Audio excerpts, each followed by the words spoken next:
We're not done. You'll get this Smart Flex cone brush that fits perfectly into corners, tiny crevices on toilets and tiles, or hard-to-reach shower door rails. Yours free. And to top it off, we'll include this microfiber cloth to clean delicate surfaces and polish cars sparkling clean. It's also free. Great news. Horsepower is now in stock and ready to ship. But due to high demand, there is a strict limit of 2 per order. Order now. Call 1-800-953-8622. That's 1-800-953-8622 or visit horsepowerscrubber.com. So call 1-800-953-8622 now.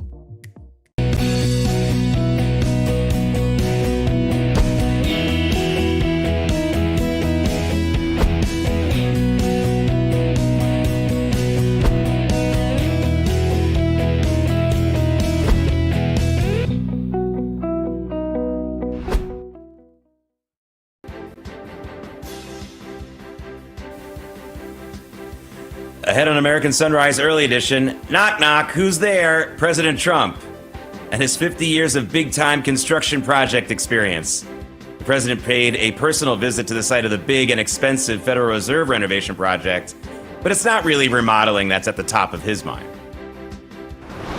2 top Senate Republicans are calling for a special counsel to be named to look into unfolding revelations about the Russia collusion hoax. Those 2 senators, Lindsey Graham and John Cornyn, are both facing tough primary challenges next year, so you can see just how important they believe this case is to the Republican base. The Justice Department interviews longtime Jeffrey Epstein girlfriend Ghislaine Maxwell, but it seems like everyone from House Speaker Mike Johnson to plenty of folks on the left are asking whether anything she says can be trusted. A major book publisher is paying Joe Biden $10 million for his memoirs. That's a lot less than the deals Barack Obama and Bill Clinton made. But then again, they actually had things they remembered. And wrestling star and cultural icon Hulk Hogan has died. The Hulkster made pro wrestling a national fad, but he also created a lot of controversy. He was 71 years old. American Sunrise Early Edition starts now. Welcome to American Sunrise Early Edition, the show where faith, freedom, and the values that built this nation take center stage. Your good deeds and bad deeds, that's how we're going to judge you. Join host Jake Novak as he breaks down the stories that matter. We will be letting the public know regularly what we have found. American Sunrise Early Edition with your host, Jake Novak, starts now.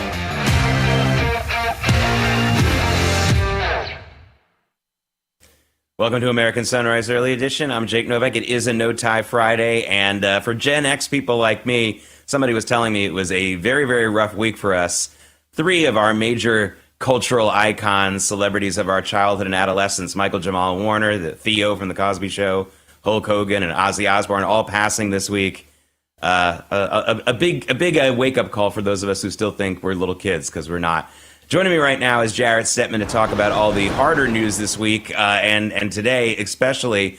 Jarrett, I want to start with that little visit that had a big impact on Washington yesterday. President Trump showing up at the Eccles building, by the way, that's the name of the building, of the Federal Reserve. That's their headquarters. And, of course, the site of this big renovation project. Look, of course, the real reason why President Trump was there was to continue his pressure campaign on Fed Chair Jay Powell to lower interest rates. But in this clearly unrehearsed moment that you're about to see, Chairman Powell was caught basically unprepared for what President Trump had to see. Check it out. They didn't exist, or expanding them, and a lot of very expensive work. There's no question about it. And Tim has been with me for a long time, and you're in charge of the committee. Indeed. One of the reasons I wanted to see it was the overruns of the expenses, wanted to figure out why. Yeah. So we're taking a look, and it looks like it's about $3.1 billion. It went up a little bit, or a lot. So the 2.7 is now 3.1. I'm not aware of that. Yeah, it just came out. Yeah, I haven't heard that from anybody at the Fed. Yeah, it just came out. Our notes had it about 3.1 as well. 3.1. 3.2. This came from us? Yes. I don't know who does that. You're including the Martin renovation. You just added entire capital. Yeah, you just added in a third building is what that is. That's a third building. Well, no, but it's a building that's being built. No, it was built 5 years ago. We finished Martin 5 years ago. So it's part of the overall work. So, it's not new. So we're going to take a look. We're going to see what's happening, and it's got a long way. Do you expect any more additional cost overruns? Don't expect them. We're ready for them, but we have a little bit of a reserve that we may use, but no, we don't expect to be finished in 2027. We're well along, as you can see. Nice to take these off every once in a while when we're not under too much danger. Jared, that's a moment that only happens with President Trump. I mean, I really don't think that was rehearsed. I mean, obviously, President Trump was prepared with that piece of paper. Jerome Powell wasn't. Have to ask you, there's a lot of people out there who are going to respond to something like this, Jared, and say, this isn't fair. People who are working in government shouldn't have any of these kinds of extra pressures. Why not? I've been working in the private sector my whole life, and I have pressure from my employers and from the people I'm trying to serve as their customers all the time. If that's the worst pressure Jerome Powell ever gets, considering the prestige of his position, then he really should not complain. No, he shouldn't. I mean, that's the problem with this idea of this independent agency that's fully independent. I mean, nothing in the federal government should be fully independent. I mean, after all, they work at the behest of the American people and our elected representatives. So I think that they have to answer questions, too. They don't get to simply be above everything in politics. The reality is the Federal Reserve's policies have enormous impact on the everyday lives of Americans. It's very funny that President Trump is using this message against Federal Reserve. It's very much like his hero, Andrew Jackson, who was very critical of the second bank of the United States, which acted sort of as a sort of precursor to the Federal Reserve. So history sort of repeats itself. But the serious issue at stake here is that President Trump thinks that without lowering interest rates, he can't have the booming economy that he wants, that he can't encourage more home buying in the United States. And so there are very serious policies at stake here. Obviously, the president actually going to the Federal Reserve and patting the chairman on the back is a little bit of an unusual tactic to do so. But he's making a political point to the American people that he wants this change. He thinks this is important for the American economy, and I think he has every right to do that. Yeah, I mean, look, the president of the United States is the only person in the federal government where the people have directly elected him. Again, I know there's the Electoral College. We can get into the aspects of that in another discussion. But the idea that that person who is really the one who's mostly directly accountable to the people, of all the people in the federal government, isn't checking up on some of the people who are indemnified via different appointments and other things like that is ludicrous to me. I also think the president of the United States should be getting, and I know that they do, but I'm talking about a real serious discussion once in a while with the Chief Justice of the United States, not to pressure them to make a certain decision that he particularly wants, but to ask them if they are considering what the American people understand to be the law and the Constitution and things like that. That isn't undue pressure. That's basically having the kind of transparency and some form of accountability for all of our government. This is not an aristocracy that gets to run around like they're the Dukes of Norfolk. Jarrett, we had another interesting development yesterday. Senators Lindsey Graham and John Cornyn, who I note here are both facing serious challenges in their hopes to be reelected next year, are the first two senators to call for a special prosecutor in this whole Russia collusion hoax and all the information that's coming out from it. This tells me two things. One is, listen, the Republican base, these people who they believe may not be supporting them right now for their upcoming Republican primaries, might really like the fact that they might take the lead on getting some accountability for this. But also, I think that there's a legitimate concern by Republicans or people who are upset about this whole Russia collusion hoax and the huge damage it did on this country are worried that people are going to get away with it. I mean, it really feels that way. Yeah, it does feel that way, especially given the scope of what the scandal means for the country. I mean, honestly, looking into the details as far as the reports that have been released by the Director of National Intelligence, I mean, this is bigger than Watergate. I mean, really, when you look at the accusations at stake here, where you have potentially a president who basically work with intelligence services to damage the next presidency of the United States. I mean, that's a very terrible thing. That's a destruction of the trust that Americans have in institutions. I think President Obama is one of the reasons why there's a lack of now trust in American institutions. Mr. So-called clean, Mr. No drama Obama had no scandals. Well, this is a huge scandal, and I think it's directly tied to the second scandal, which was the Biden presidency and using the deep state against political enemies. So whether or not the special prosecutor is the way to go about this, now that's, I think, an important question, because I think many people are concerned that they appoint a special prosecutor and this case it takes years and years and we don't see anything from that. And I think that many people, certainly in the conservative base, are very concerned that there have been a lot of investigations, but there's been very few people actually held to account through them. So if this is going to continue and go forward, I think that has to be the end goal here, because if there was this kind of abuse of trust and power, people are going to expect some kind of repercussion for that. Yeah, and I like your point about the years and years. I hear the word special prosecutor, and that's what I think of. I think it's like the big dig of American legal jurisprudence. It's going to take 10 times the amount of time and 10 times the money, and we may not get any result. That's the way I feel. Speaking of a lot of money, Jarrett, the Joe Biden book deal, Hachette Publishing going to give him $10 million for his memoirs. I could do a whole segment about what does he actually remember and what doesn't he, and that could be, maybe even for laughs. But in all seriousness, Jarrett, this is a long-running political scam, which, by the way, a lot of Republicans have taken advantage of as well. This is a way for your supporters to put money in your pocket. The publishers are used as basically a conduit. I call it a money laundering operation. This is the way it's done. Honestly, one of the things I say all the time is it's one of the biggest falsehoods to say that political bribery is against the law in America. It's actually that law on the books has made it very, very interesting. A lot of creative ways to actually get around it. People work very hard to get this done. This to me is infuriating that this can happen. But, no one is going to actually buy this book who wants to read it. It's going to be just easily, schools will be forced to buy it, something like that. Or they won't get any buyers at all. But the publisher, I promise you, has been given the money, in other words, to hand over to Joe Biden, either by his donors or by private equity. Basically, this is the way they do it. And again, a lot of Republicans have done this in the past as well. Do the American people, are they aware of this? Do they realize that this is just a scam? I think maybe this is people, especially those who work in Washington, know how this works.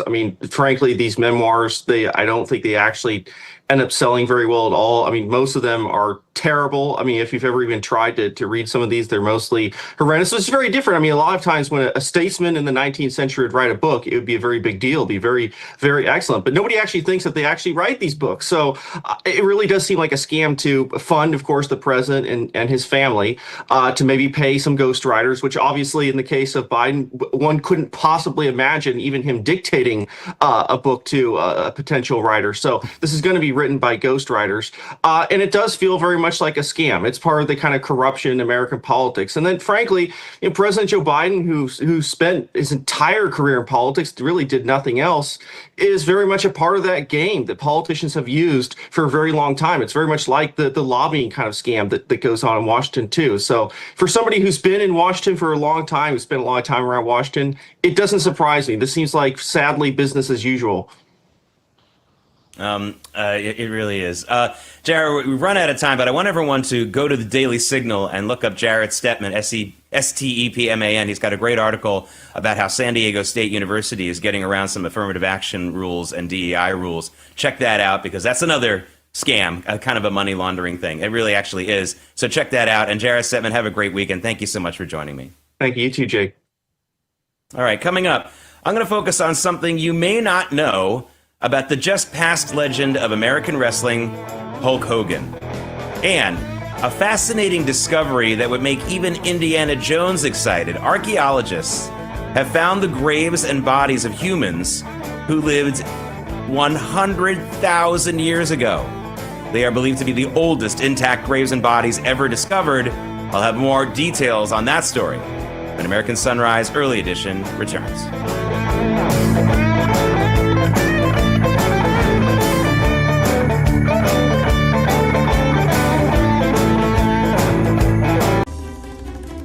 To avoid digital threats, just turn on NordVPN. Improve your protection against trackers, malicious websites, and malware-ridden downloads. Get the deal now.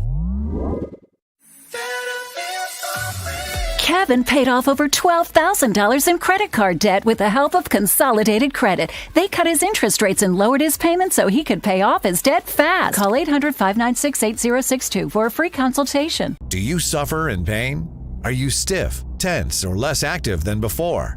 Introducing the EasyWell Remedy Massage System that combines the incredible effects of vibrational therapy, targeted deep tissue shiatsu massage, plus soothing infrared heat. A triple fusion of therapeutic experiences. Full body vibrational therapy increases blood circulation and reduces inflammation. Look at these beads moving from the powerful vibrational motors. It's like 1,000 little fingers just vibrating my body from head to toe.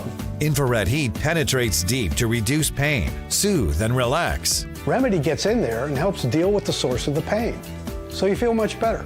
The Ultra Shiatsu pillow with 6 infrared heated nodes mimics a professional massage. Plus, it's detachable for deep relief anywhere you need it. It's just something that you're gonna have to feel for yourself.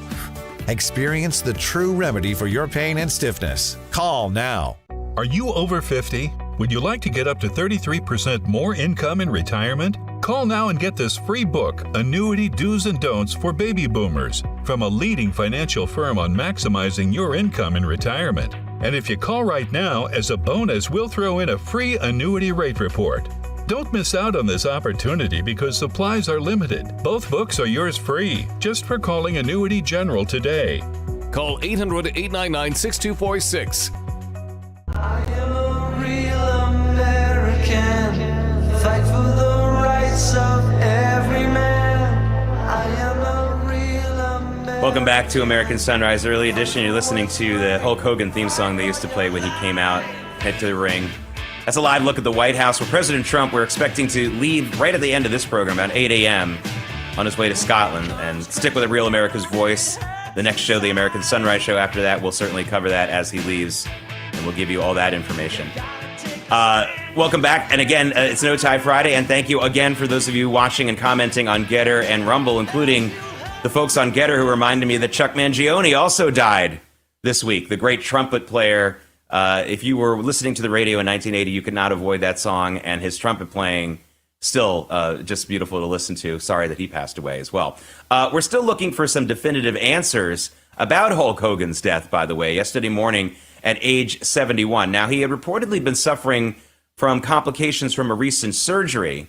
We know that an ambulance was called to his home in Clearwater, Florida. They tried to resuscitate him. He was pronounced dead officially at the hospital not a long time after that. But it's also a good time to remember that this was someone who absolutely was the face of and the personality behind the explosion of pro wrestling in America. For those of you who are a little bit older than I am, or maybe my age, remember that pro wrestling used to be a local enterprise.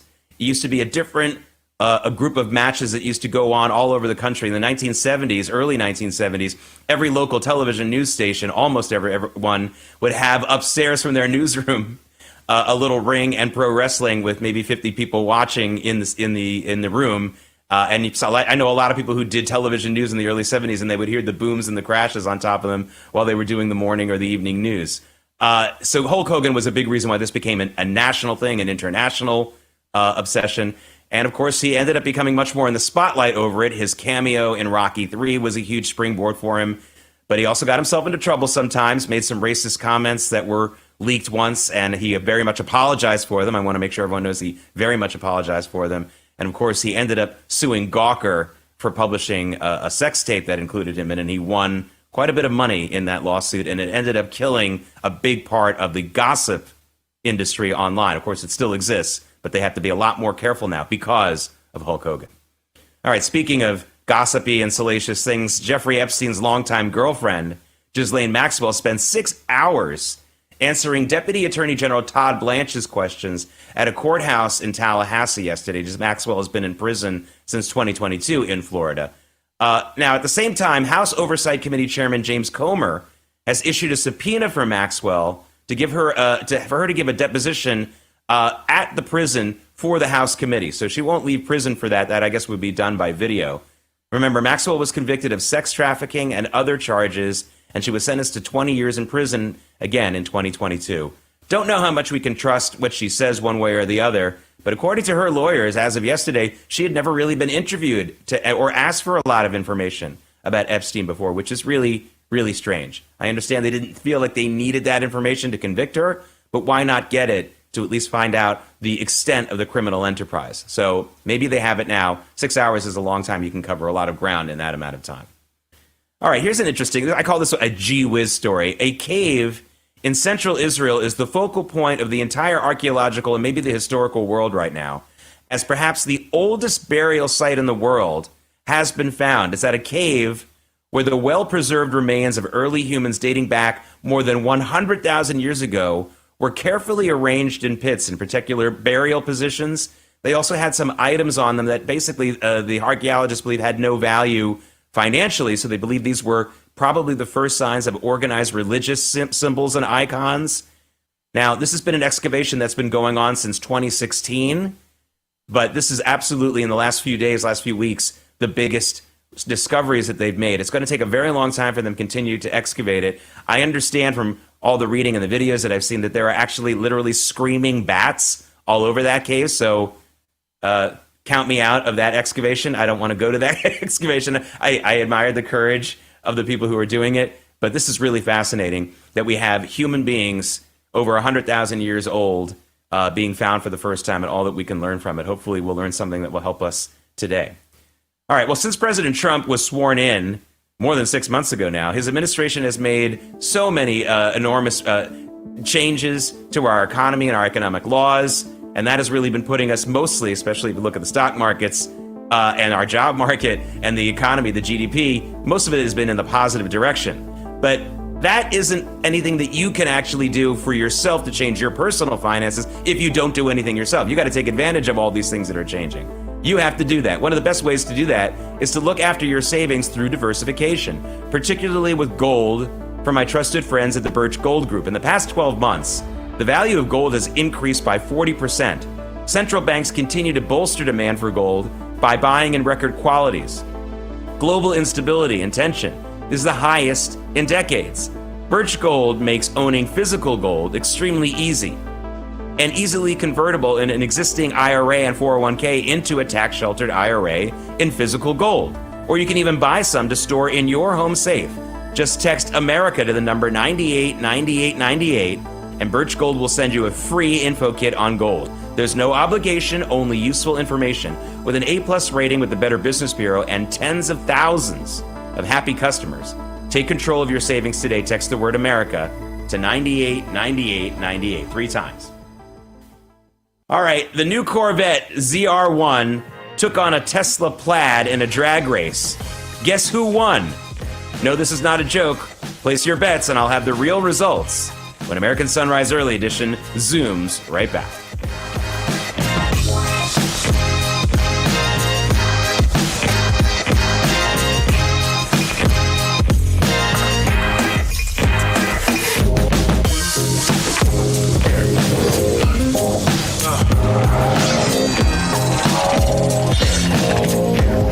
Why aren't you getting results? Random workouts, overtraining muscles, completely missing others, wasted time. Don't do that. Do this. This is 25 Minute Speed Train.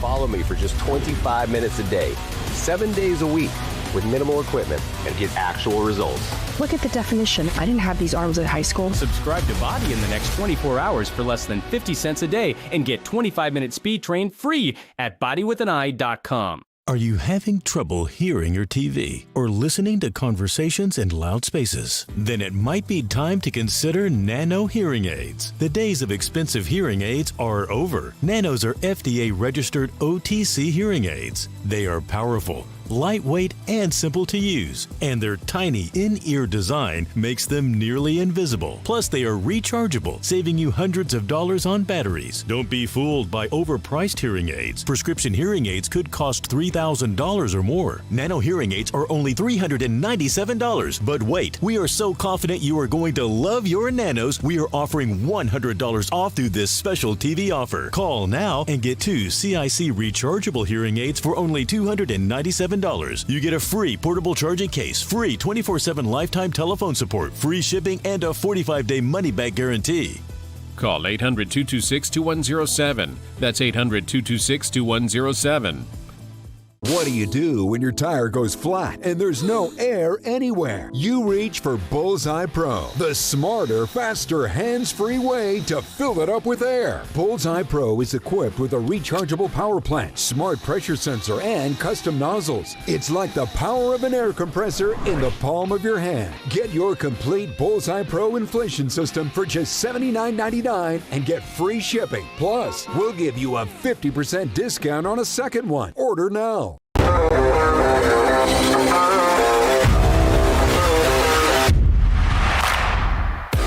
Once again, that's a live shot of the White House, where President Trump is expected to be leaving at about 8 a.m. Eastern Time this morning on his way to Scotland. Stay tuned to Real America's Voice. We'll have that for you when he comes out and is on his way. You know, never a dull moment. Sometimes he's got some really great things to say as he's on his way to Andrews Air Force, Joint Base Andrews, they call it. Welcome back to American Sunrise Early Edition. I'm Jake Novak. It's a No Tie Friday. Looking at the markets right here and also reading the Getter and the Rumble chats. People reminding me also Connie Francis passed away this week. Man, angel of death. Give us a break, please. Looking at the markets so you can see very modest positive open, but still positive. Markets were mixed yesterday, mostly higher, but the Dow was down a lot. But the NASDAQ and the S&P 500 will open again at all-time highs. You see gold still at the $3,300 per barrel mark. Oil very tame at the $66 barrel. But I want you to take a look at, 66 a barrel. Gold. Why did I say gold a barrel? Gold per ounce. All right. The angel of death has got me all mixed up too. Now let's take a look at Bitcoin because we have an interesting development there I want you all to look at. We had been for a couple of weeks in the 117,000 to 121,000 window. We broke below it this morning. As you can see, we're at 116. Not too far off, but it's possible there's some selling going on in Bitcoin right now as they break below that window. So keep a close eye on that. No, this is not 1890, my friends, but there's actually railroad news and railroad merger news. That's big news again. Again, this is also not an episode of The Gilded Age on HBO. It's really true. Railroads are still a major part of our economy. I know they're not sexy, but they are still a big part of our economy. Union Pacific is in talks with Norfolk Southern to merge the two companies. That would create a $200 billion coast-to-coast rail freight company. Now, a lot of people are looking at this very closely because this could really trigger more consolidation in the industry, which would possibly drive up prices, possibly put jobs in jeopardy. I wonder if you all remember, this feels like years ago, but it was just 2022. You might remember when then President Joe Biden blocked the railroad workers from going on strike. He basically forced them off from going on the picket line. That got a lot of union members really angry at Joe Biden, and now they may have their jobs lost because of this potential merger. So keep a good eye on this. Remember, it's a frail industry sometimes. They have good news and bad news that happens to them. All right. These last 8 months, I think it's pretty obvious, have been really bad for United Healthcare, the American health insurance giant. Remember, their CEO was murdered on the sidewalks of New York back in December. Then their stocks started to go down because people are really looking at the business model of health insurance in this country and scratching their heads and wondering how it's going to continue to make money. And now United Healthcare is acknowledging what had been reported and hinted at for months. It is indeed, UNH is indeed the subject of a Justice Department Medicare fraud investigation. Now, it's all true. Now, the crux of the accusations against UNH are as follows. Doctors reportedly were pressured by United Healthcare to submit claims for certain conditions and certain treatments that get bigger payments from Medicare than others, even though they may not have been justified or actually even carried out. A lot of people have been alleging this about Medicare for a long time. If this is true, and it's true on any wider scale, United Healthcare, and maybe the entire private health insurance industry in this country is going to have to go through some major, major reforms. It is not a sector that's doing well for investors right now, to say the least.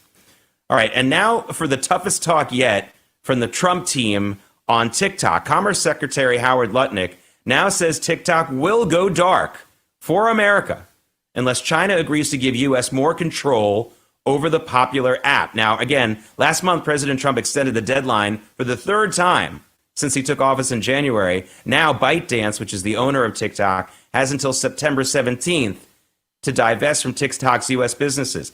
I thought that when President Trump engineered that merger between Nippon Steel and U.S. Steel, where Nippon Steel continued to have an ownership stake, but U.S.-based executives and U.S.-based leaders had complete control of U.S. Steel, would be the the model that they could follow with TikTok as well.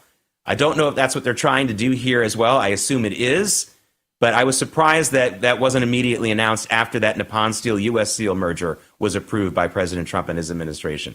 But I'll tell you this, if they don't get a deal like that with TikTok, I'm beginning to believe that TikTok will indeed go dark in the U.S. And for a lot of people in this country, that will be a major shock to the system. It isn't just something that kids look at. There are a lot of businesses that are based on TikTok, and I know that they're praying that some deal is worked out here. Otherwise, I got to move on to another platform, and that may not be so easy.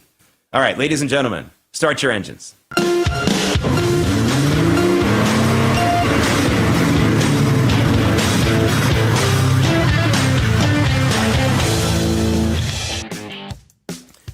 This is Moving America, sponsored by Artillery Tea Company, artilleryteaco.com.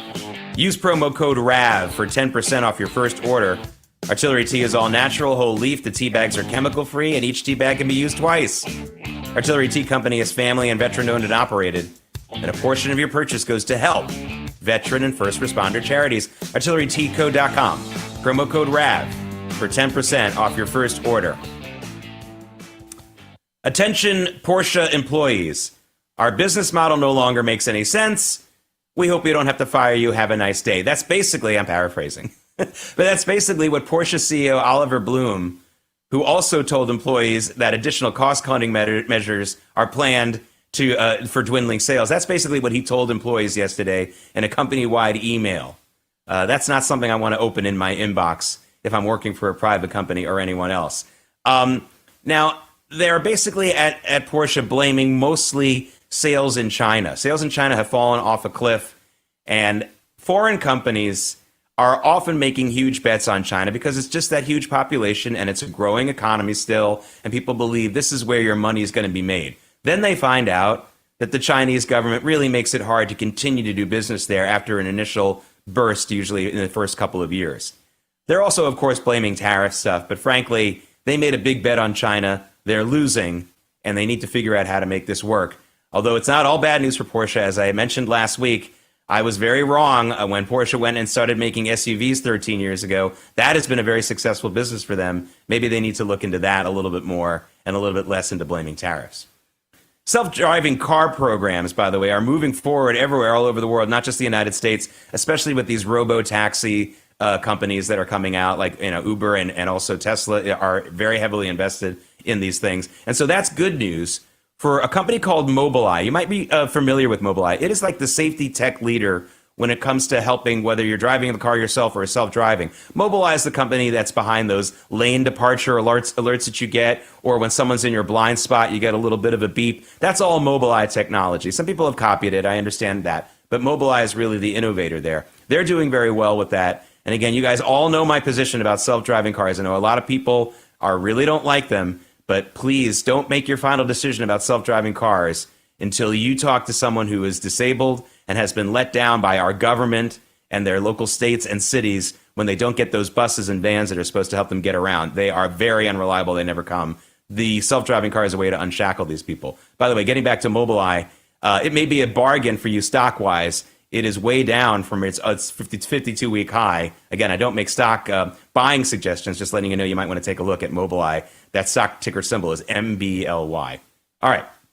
I want to get back to EVs, electric vehicles. More and more studies show that electric vehicles spend more time in repair shops and incur costlier repair bills than gas-powered cars. Those of you who own EVs know this already. J.D. Power and Associates did the study, and it blames all the added technology in EVs. There's added technology that breaks down more often, more bells and whistles, more breakage. I used to always think about that all the time, but it really takes a long time to get them out of the shop these days, and of course the repairs are much more expensive. So if you think you're saving a lot of money by not having to buy gas and just charging your car, remember you need to factor in the cost of repairs. All right, so who did you guess won the drag race between the Tesla Model S Plaid and the Corvette ZR1? Well, the smarter motorheads among you won't be surprised to hear that the Tesla won. And that's because EVs often can accelerate faster than gas-powered cars.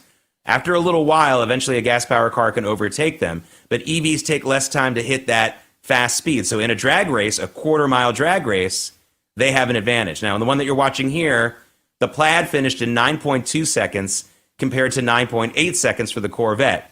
Now we just have to wait and see what the all-wheel drive hybrid ZR1X, which is coming out soon, will do. Chevy is suggesting it can do the quarter-mile drag race in under 9 seconds. That'll be a thing to watch. I will keep my eyes open for that. Okay, coming up, in the Russiagate Files release, we're learning more and more about President Obama, James Clapper, John Brennan. But what about Susan Rice? That's one name we haven't heard all that much. And there's one document connected to her that may have told us about all of this all along. And while Trump supporters are having fun laughing at Hunter Biden, was there a more serious method to his recent podcast interview madness? An alternative theory on what that's all about coming up next.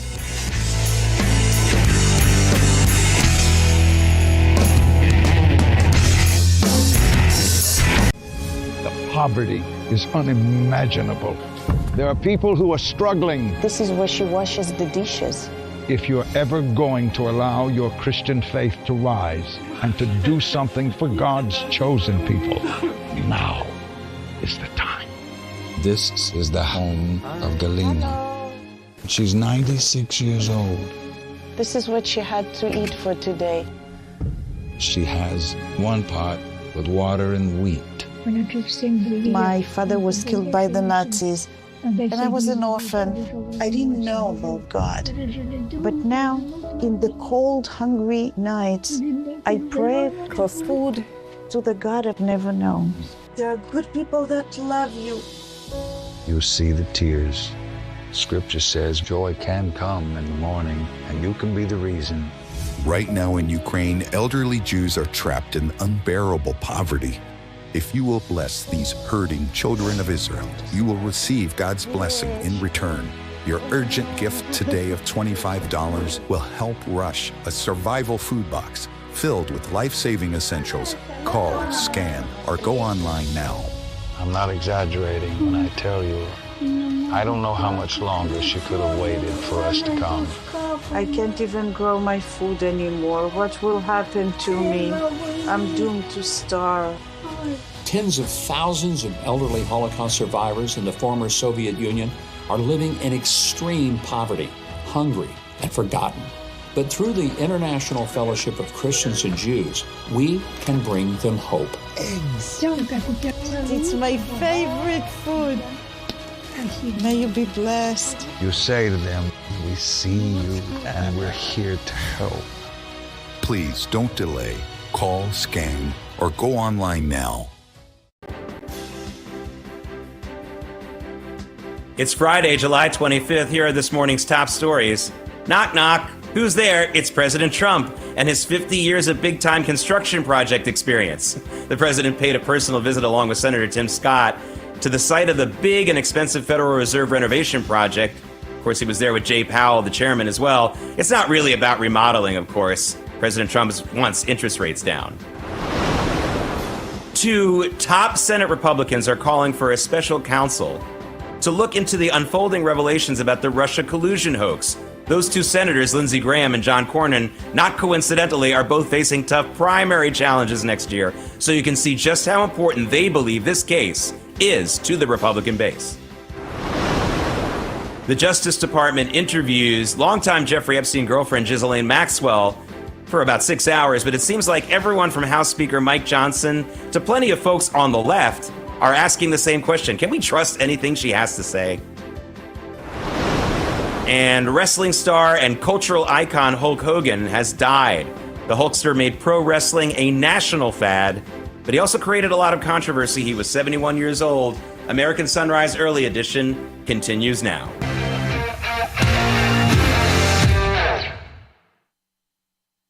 Welcome back to this No Tie Friday here in American Sunrise Early Edition. The weekend is so close, I can almost touch it, but not quite. We got some work to do, and the work, of course, is interesting. Joining me right now, after a summer of learning Japanese, and he is definitely the man I'm crediting with getting that Japanese trade deal done, halfway kidding, is Dr. James Nuzzo. He is also our official American Sunrise Early Edition political and legal contributor.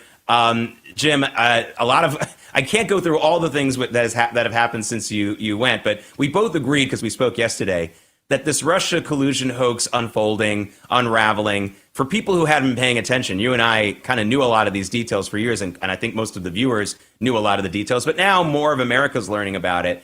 And you told me something that was interesting. We've heard a lot about John Brennan in the last few days, the former director of the FBI. We've heard about James Clapper. Of course, we've had a huge focus on President Obama. But you think that something that Susan Rice, who was his national security advisor, you think something that she wrote towards the end of his presidency is something we should also focus on. Tell me a little bit more about that. Ohayo gozaimasu, Jake-san. That's for this past summer.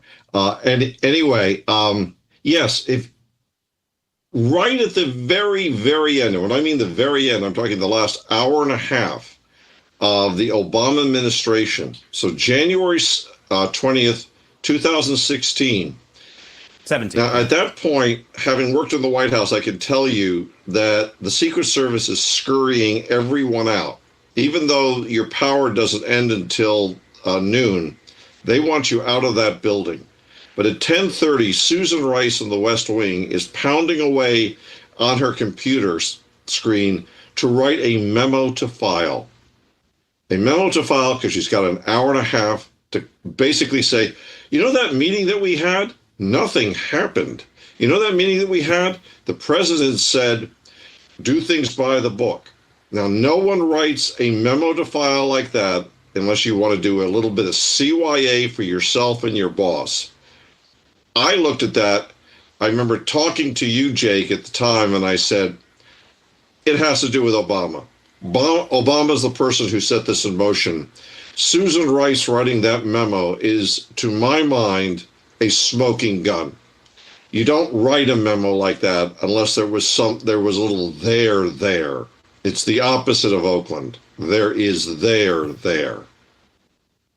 Yeah, it reminds me a lot of one of the Watergate tapes where President Nixon is talking about how he knows a way that he can get $1 million to pay off the Watergate burglars, and then he suddenly says, but that would be wrong, because of course President Nixon knew that there was recording devices in the Oval Office, and he knew that would go. So it's the same thing. You may be old enough to remember that became sort of a joke meme with everyone for about a year. Yeah. You'd say something, and then you would go like to a plant or to a lamp and go, but that would be wrong.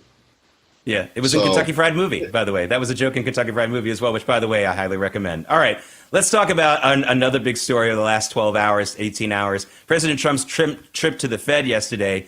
It was definitely unique. I mean, I wonder if the moral of the story is this, that if you are a public official, the whole, quote, I should be able to do my job without any outside pressure, I wonder if that whole myth has been broken. Look, of course we want the Fed to do what it believes is right. The chairman believes is to be the best thing for America.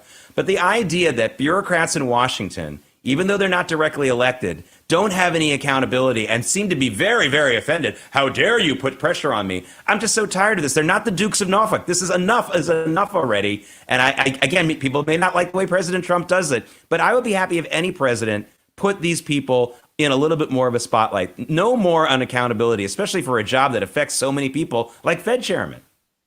Well, the whole notion behind sort of all of these bureaucrats having independence is based on something that goes back all the way to President Wilson, that there could be a group of technocrats who would make great decisions without regard to political pressure. Well, guess what? One, they do have political pressure placed on them. Take a look as to what Powell did prior to the election, in which he lowered interest rates twice when there was really no justification necessarily to do so, and how he is holding off. And even though the data is demonstrating that tariffs are not inflationary, he said, yeah, but I have to wait a little bit longer. Yeah, but I have to wait a little bit longer. No, he's doing it because he doesn't like tariffs, he doesn't like Trump, and he's not going to lower interest rates. There was a comparison chart I took a look just yesterday preparing for our show. And if you look at interest rates in the United States versus Europe, versus Japan, versus China, all of our major trading partners, the UK, we are by far the highest. Now explain that, given the fact of what we've seen in inflation numbers. It has to do with Powell. If I was Trump, I think there was a great photo op yesterday, but if I was Trump, there is no limitation as to when you can name the person who you're going to use as a successor to Powell. I'd name him now. I'd let it be well known. He's going to be my Fed person, and I will be nominating him. So you don't start the clock, because you can't start the clock just yet. But once that happens, people like you, people like a show on another cable network that has 4 letters, will be rushing to get this person on TV.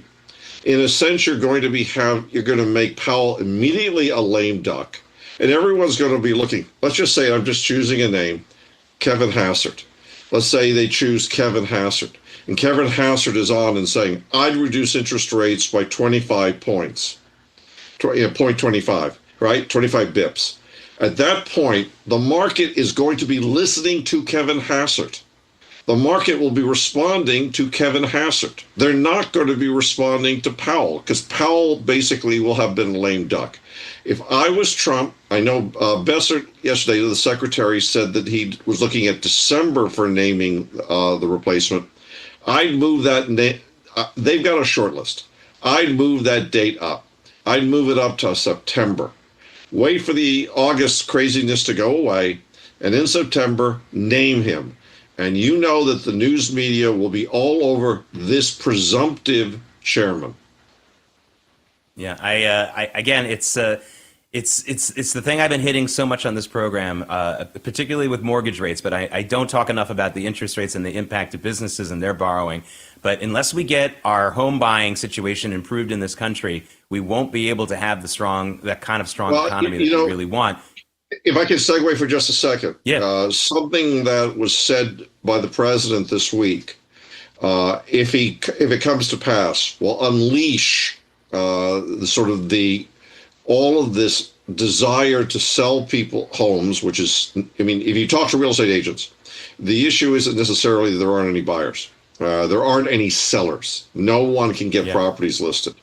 Well, the president this week said one of the things that he's thinking about putting in the next sort of set of bills that he puts out is that if you're a senior citizen, which is that there is a huge number of boomers who happen to own homes, and we're going to make it having no capital gains whatsoever in the sale of your primary residence. Now, if you're Senator Schiff, you've got a real problem because you have multiple primary residences.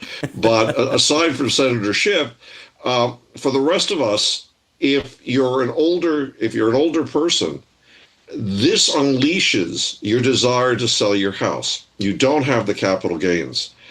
Frankly, I don't know the cost numbers for that. I don't think it's particularly huge, but it's one of the things that the president can do. And if he does that, I agree with you, it will unleash a transfer of wealth and a transfer of assets from an older generation, which is overprotective of all their assets, to younger generations. The housing stock would radically go up. So, yeah, he can't control Powell just now, but there are other things that he can do, and if he does them, it'll be a huge win.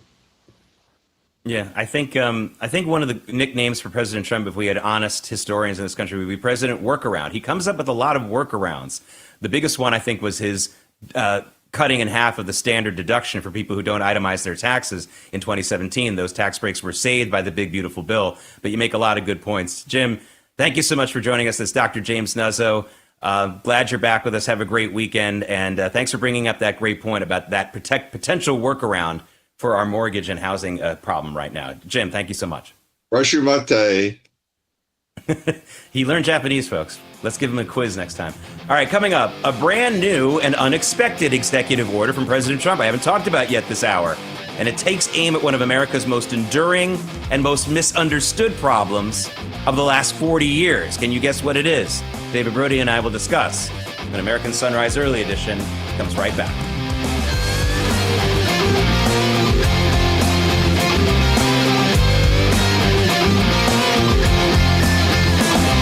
Messes happen every day in every way, but who wants to drag out a bulky vacuum? Introducing Horsepower Duck, a super compact vac with ultra-powerful suction. Watch as it effortlessly crushes this large bottle. This is a small but mighty duck, making it quick and easy to clean any mess. Just duck it up. The compact design can reach the tightest places. It's smaller than a water bottle, so store it in any drawer where it's always at your fingertips. Plus, it dumps out with ease, so it's ready to clean again. I used to have to drag out this huge thing they call a portable vacuum cleaner. Now I keep the duck in my kitchen drawer and I clean up messes in 2 seconds. The turbocharged motor is engineered to create a powerful vortex of suction, while the HEPA filter helps remove dust and allergens. We attach the duck to this tube, and the powerful suction lifts the water all the way to the top. Clean up that mess in the kitchen, the spill on the sofa, even sawdust and screws in the workshop. Plus, it's rechargeable. Got messy pets? Duck powerfully picks up pet hair from anywhere and cleans around that dish in a flash. You can even store it in your glove box for the ultimate car vac. Clean seats, the floor, and deep into those hard-to-reach places. Other bulky hand vacs sell for up to $150, but get the Horsepower Duck hand vac for just $39.99. Order right now and we'll upgrade you to the Duck Pro package, a $30 value, yours free. You get the bendable tube to get into tough spots like under appliances, the crevice nozzle to reach into those quacks and crevices, and the soft brush nozzle to vacuum gently with no scratches. You'll get the Duck with all the deluxe attachments, but supplies are limited, so there's a strict limit of 3 per order. This may be your last chance to get yours at this low price. So don't delay. Duck it up today. To order, call 1-800-692-0144 or visit duckback.com. So call 1-800-692-0144 or visit duckback.com. Order now.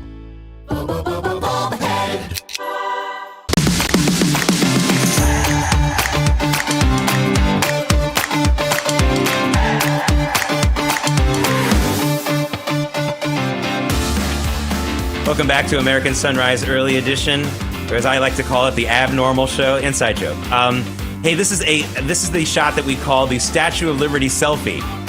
Everyone's taking selfies nowadays. Why not a 140-year-old friend, the Statue of Lady Liberty? It's a great shot, by the way. Thank you, Control Room, for dialing that up every once in a while. Though I understand the viewers on Getter and Rumble are asking for more small-town shots, which we have done on a number of occasions here on this program, and we'll do more of them in the coming weeks.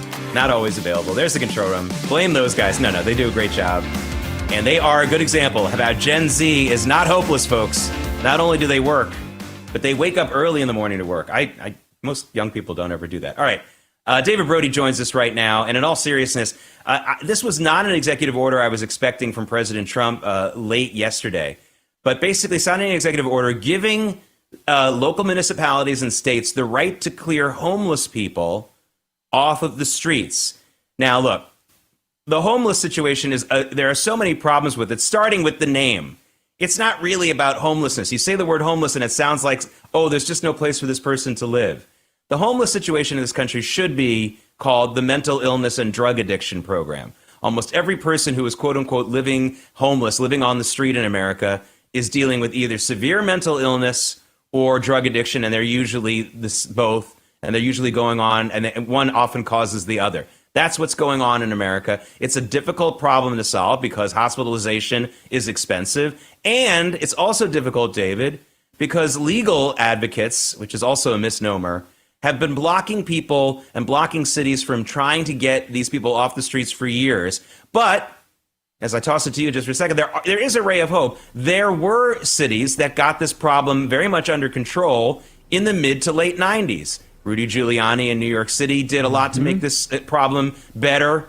And this really needs to, if you don't tell these people that it's going to be okay for you to live outside like they do in San Francisco and LA, where they literally welcome these people to use drugs in open air areas. If you just say that that door is closed, you start the process towards making things better. So it doesn't have to be all about rounding up. It could just be about discouraging people from coming in the first place. Right now, the welcome mat is out for drug addicts and very mentally ill people to live on our streets. That's unconscionable in every way whatsoever.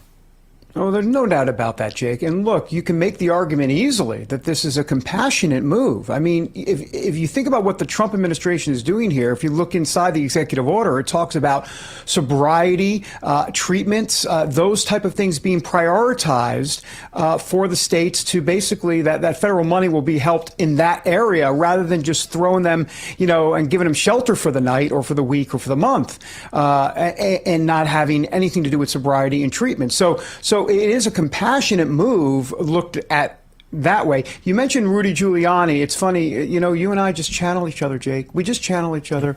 You had me at hello. Wait, no, hold on. That sounds creepy. But the point is that I was researching Giuliani today. I was curious about what he did in the 90s. Of course, we lived through that. We know that. We know it was great, what he did. And this was a quote from Giuliani, and I love this quote, and I just wanted to read it too. This is from Giuliani, quote in the 90s. "Streets do not exist in civilized societies for the purpose of people sleeping there. Bedrooms are for sleeping." And then he went on to add that the right to sleep on the streets doesn't exist anywhere. The founding fathers never put that in the Constitution. Let me think. Oh, yeah, he's right. So anyhow, It's not to say that we don't have compassion for these people, but let's target the money in the right way if we're going to spend the money to begin with.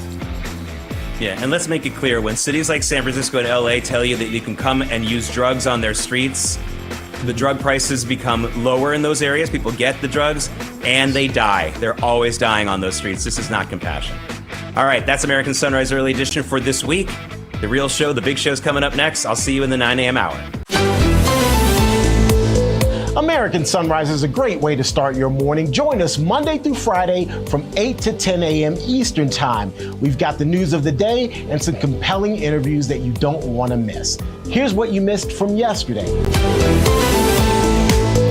Guys, I suspect that one of the stories we're going to be talking about a lot through this show, and that's really probably going to pick up some momentum throughout the day, is the Wall Street Journal reporting that President Trump was told back in May that his name is in the Epstein files. The White House is pretty much denying the story, but a judge in Florida also denied the Trump administration's request to release records on this particular story.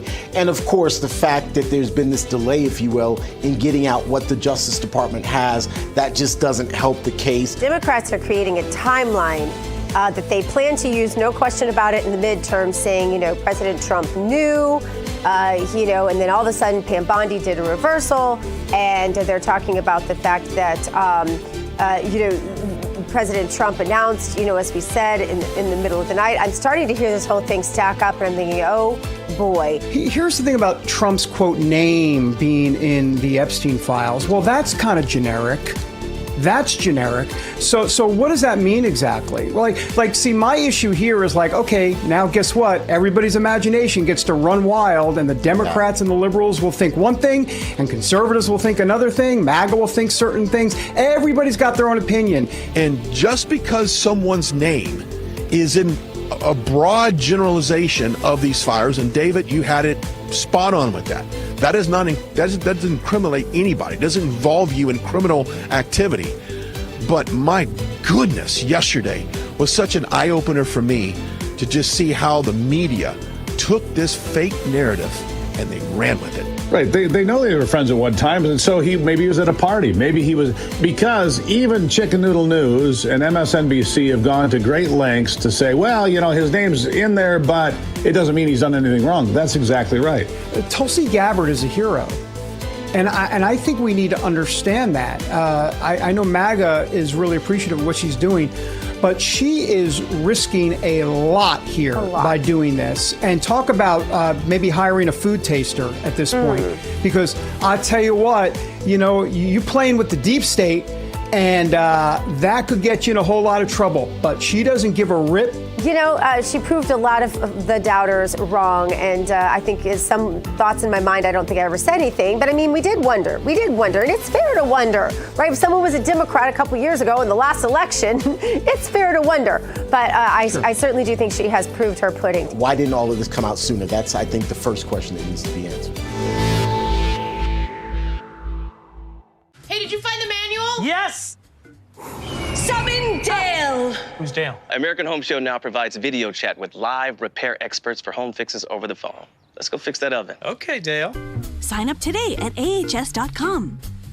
There's nothing worse than losing your dog before their time. That's why I created Dr. Marty Nature's Blend, designed to help dogs with everything from digestive issues to itching, even moving better. Nature's Blend works because it's freeze-dried. So instead of destroying the nutrients with high heat, they all get right into your dog's body. Take it from a veterinarian with over 50 years of experience saving dogs' lives. I have never seen a food make this much impact on a dog's health. For a limited time, get up to 54% off Dr. Marty Nature's Blend, plus a free gift with our special TV offer. Call or go to drmartypets.com/TV. Kevin paid off over $12,000 in credit card debt with the help of Consolidated Credit. They cut his interest rates and lowered his payments so he could pay off his debt fast. Call 800-596-8062 for a free consultation. How many times have you tried to clean a stubborn mess but end up with no success? What you need is the all-new waterproof Ruby Horsepower, the new cordless and rechargeable power scrubber that cleans faster and easier, guaranteed. Watch, baked on oven grease is no match. It blasts away dirt and grime in no time. The power comes from our rotating brushes, spinning at 350 RPM. The incredible torque fights calcium, mildew, mold, and more. Take it in the kitchen, where it busts through caked-on crud, or outside and tackle tough tasks with ease. Get your Ruby Horsepower with 4 additional attachments, all for just $39.99. Great news! They're in stock and ready to ship. Due to high demand, only 2 per order. Order now. Call 1-800-944-4512. That's 1-800-944-4512. Or visit horsepowerscrubber.com. So call 1-800-944-4512. Ahead on American Sunrise, GOP infighting continues on how to handle the release of the Epstein files. The House went home early and paused action on legislation amid calls to release the files. How will it all end? Oh boy. All right, well, we'll take a look at that. Plus, after feuding for a couple months, President Trump now has some well wishes for Elon Musk in a way. What changed its tune? We have his comments. And President Trump promised to ramp up deportation since retaking office, but will they hit their targeted goal? We're going to have the latest numbers and more as American Sunrise starts on a Freedom Friday, Puppy Friday, right now. Good morning, America. Welcome to American Sunrise. Whether it's culture, we have breaking news to share with you. Politics. President Trump is joining us live now from Florida. We've got you covered. This is what it looks like to be a patriot. We have to protect the American family. The American dream is still alive. I'm David Brody. I'm Terrence. And I'm Dr. Gina.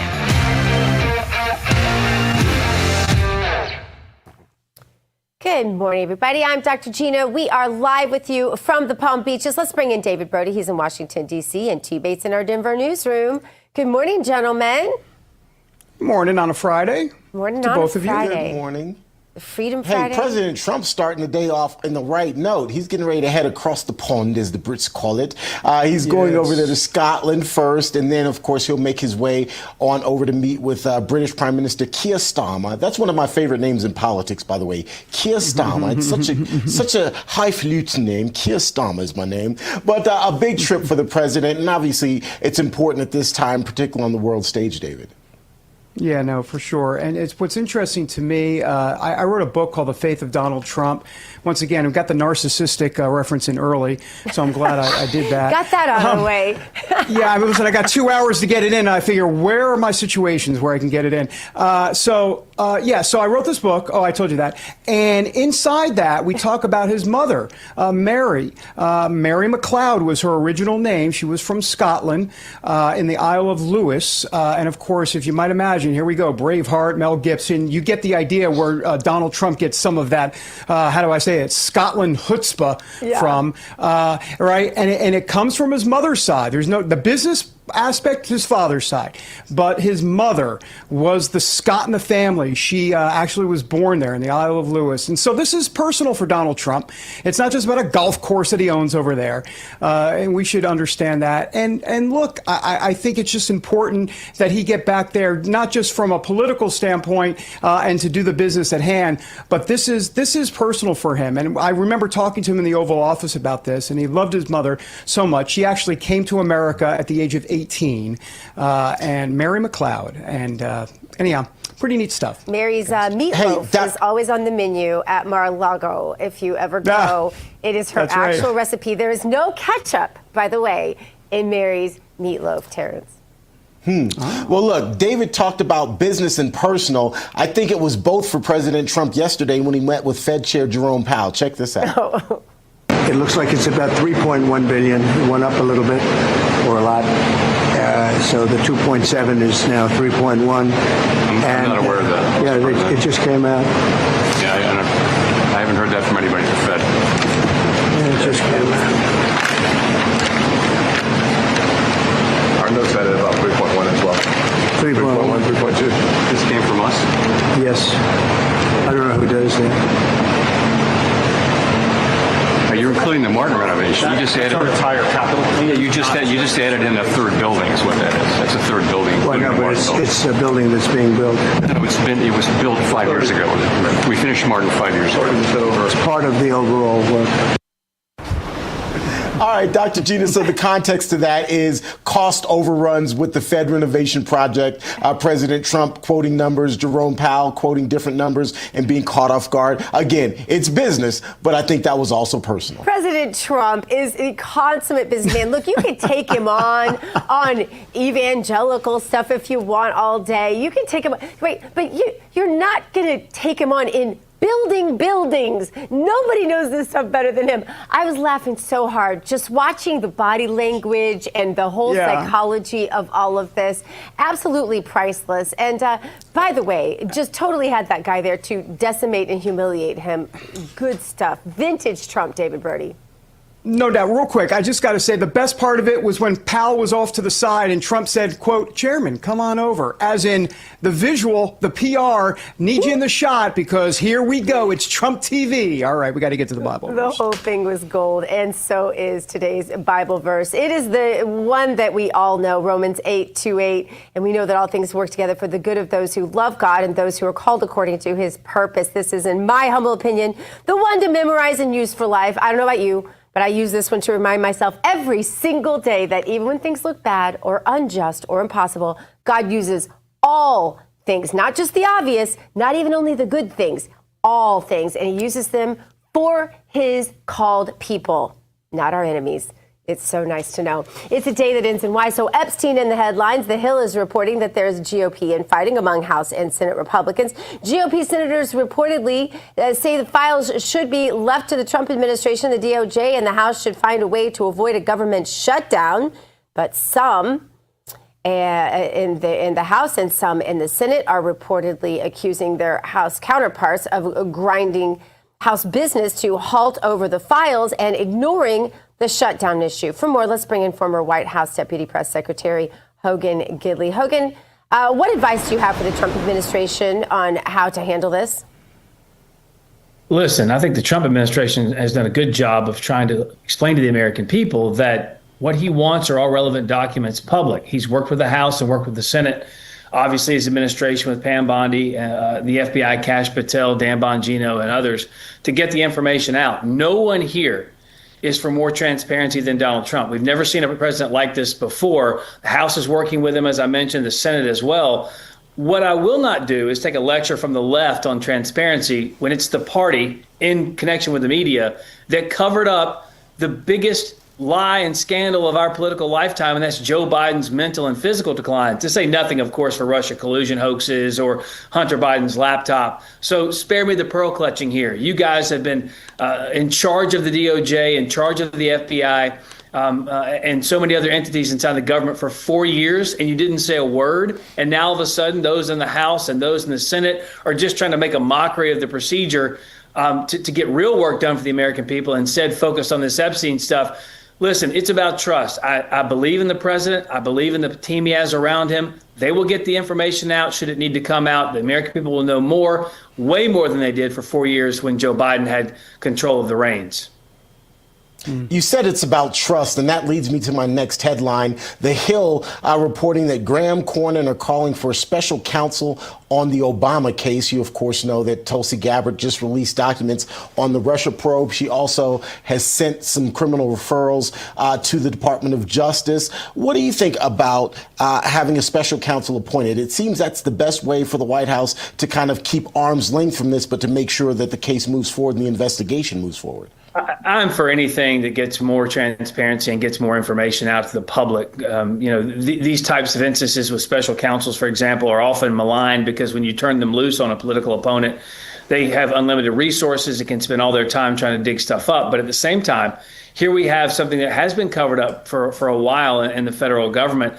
As this information begins to trickle out, remember, the lack of information, though, is what makes the public quite concerned and gives them more questions. Show them all the answers and then let the chips fall where they may. If a special counsel gets to that, then I'm all for it. I think they should be focused, they should be purposed, and the American people should understand exactly the evils that this man, Jeffrey Epstein, perpetrated on the Americans. Of course, you have to keep them safe. A lot of these people are minors, so you have to be cognizant of that fact. But any sealed documents by the government, any sealed documents by courts, we need to see those documents so that the American people can put this to rest. Go ahead, David. No, please, Gina. After you, ladies first, please. Hogan, good to see you, by the way. Please. You too, David. Colbert was canceled on CBS, as you know. A lot of people speculating as to why. But he did leave one good thing behind. Listen. In every photograph, Gidley is really showing off that belt buckle. Ladies, if your man can't turn his belt into a grappling hook and swing you to safety, you aren't dating Hogan Gidley. Can we look at that again? Look at that thing. It's got like a latch and a brass handle. It's like an airplane safety door handle right there. He's got to keep it cranked closed so his pants don't depressurize mid-flight, and then it's just goodbye Gidley bitch. Looks like it's goodbye to his Gidley bits. Goodbye to his Gidley bits. Yeah. What? Yes, that is a much recited and repeated refrain in the Gina Loudon household with her family. They think it's quite funny. That was about the only time Stephen Colbert was ever funny in his tenure as the CBS late night host. And that's the reason he's basically canceled. He's losing money. Yeah. He has no ratings. Maybe if he would have stuck to more bits on Hogan Gidley, he'd be in a better spot, but I'll just leave that for another time. I mean, it's there. Yeah, we do. We have a thread. We have a family thread called Hogan's Heroes, where we basically snipe back and forth at each other and exchange recipes and not of possum and some country music. So it's a good time. And you have me on, so your ratings go up. See, Colbert should have listened and paid attention to what you guys do. I'm kidding. No egos on this program. No, you're not. Ever. No, you're not. It's true. It's true. No. Well, I heard David, propping up his book. So Exactly. I thought, I guess this is what we're doing on this show. I might as well prop myself up here. Yeah, no. Correct. Yeah. Hogan, my narcissism is contagious. He will be lost without you. I have a feeling you'll get some stalker letters from him eventually. I believe Thanks, so. Thanks, Hogan. Thanks, guys. Appreciate you Thank as you. always. All right. Appreciate you, Coming brother. up, we're going to check out the hottest headlines from the Rab Newsroom with T. Bates. I know him. He's on TV. Cool. He's a star. And later, California Republicans getting backlash over the ICE raids. Hold on for a second. I thought they were progressive. How far are they willing to go in crazy CA to resist real progress for the residents there? Back in a moment, everybody.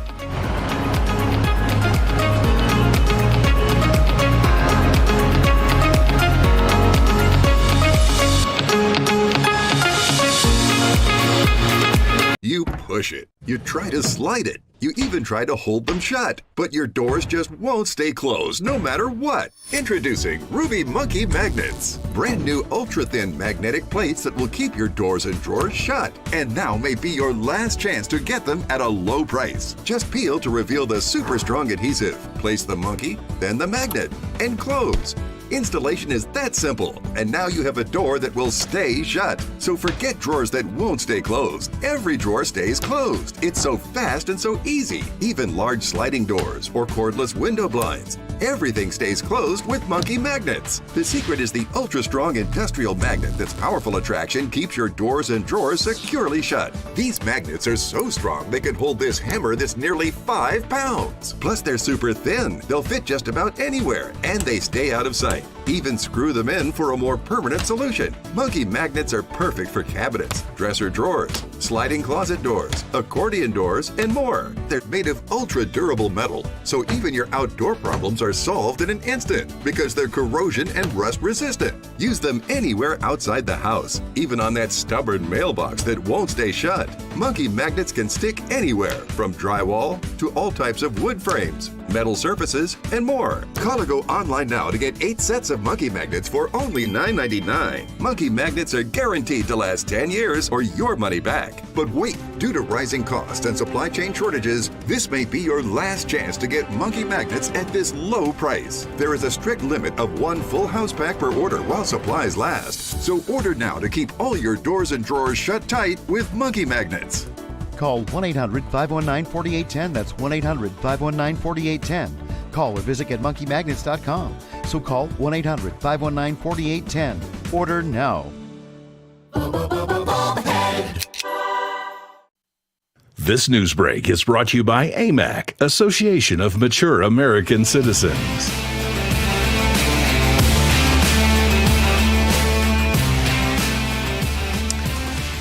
Joint Base Andrews, Air Force One getting, well, I was about to say fueled up. They are fueled up. They're ready to go. President Trump on his way to Scotland.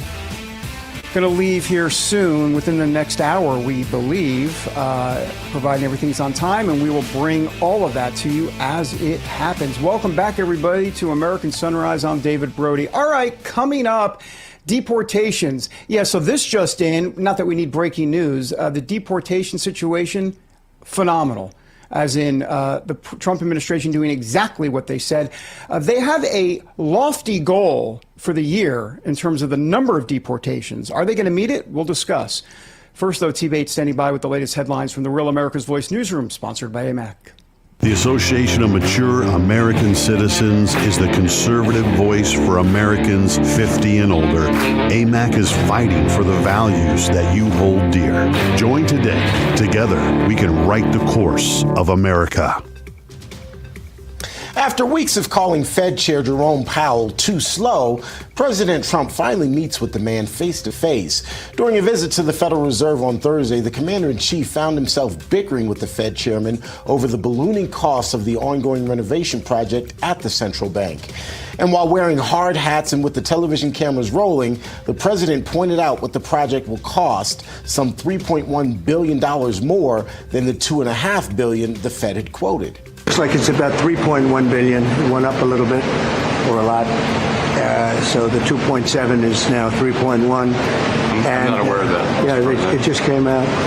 Yeah, I haven't heard that from anybody at the Fed. Yeah, it just came out. Our notes had it about 3.1 as well. 3.1, 3.2. This came from us? Yes. Powell claims the price tag President Trump is quoting includes the cost of renovating a separate Fed building, which was finished some 5 years ago. Long story short here, the visit amounts to President Trump increasing pressure on Powell to either lower interest rates or step down. The two, of course, have been at odds over the Fed's fiscal policy and its impact on the larger U.S. economy. President Trump out with a new executive order that may set the stage for the latest face-off between the federal government and state and local municipalities. In the order, 47 is calling on states and cities to clear homeless encampments and move the people living there into treatment centers. He's instructing Attorney General Pam Bondi to work to overturn legal boundaries and local ordinances that limit efforts to remove homeless camps. Thursday's move comes after a 2024 Supreme Court ruling allowed cities to ban homelessness, especially homeless encampments. The National Coalition for the Homeless is condemning the EO, saying that it undermines legal protections for homeless and mentally ill people. The presidential order includes an incentive for cities that comply, as it offers them preference in federal grants.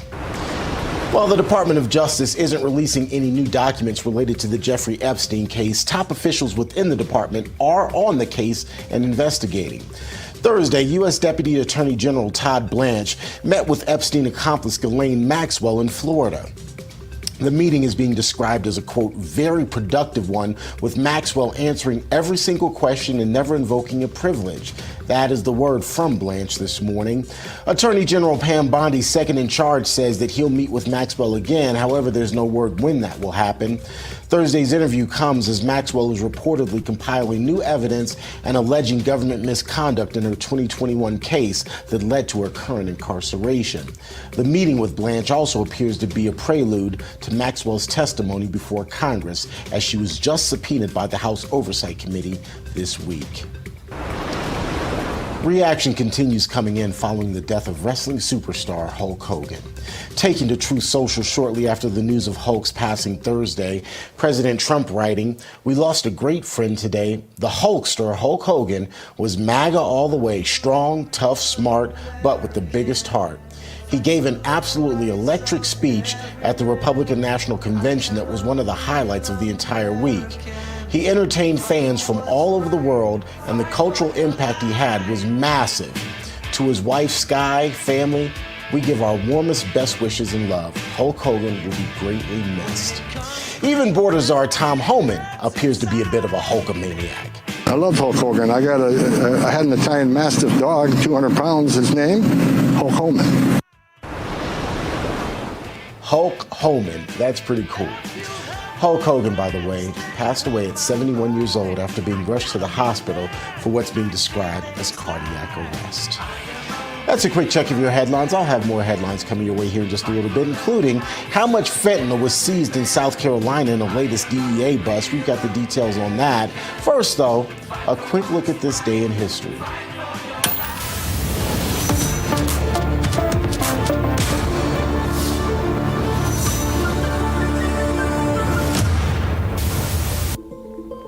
It was on this date in 2000 that a Concorde supersonic airplane, Air France Flight 4590, crashed outside of Paris. All 109 people on board and 4 others on the ground were killed. The crash was believed to have been the beginning of the end of all Concorde operations. More American Sunrise coming your way after this break.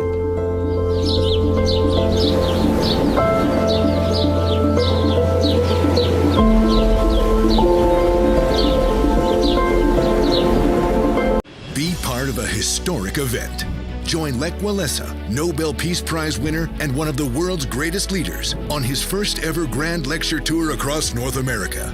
Meet the global hero who changed the course of history and inspired millions. Now, the greatest challenges of our time lie ahead. Walesa will take you behind the scenes of one of history's greatest turning points to draw lessons for a future we must build together. Register now at historyexplorer.com.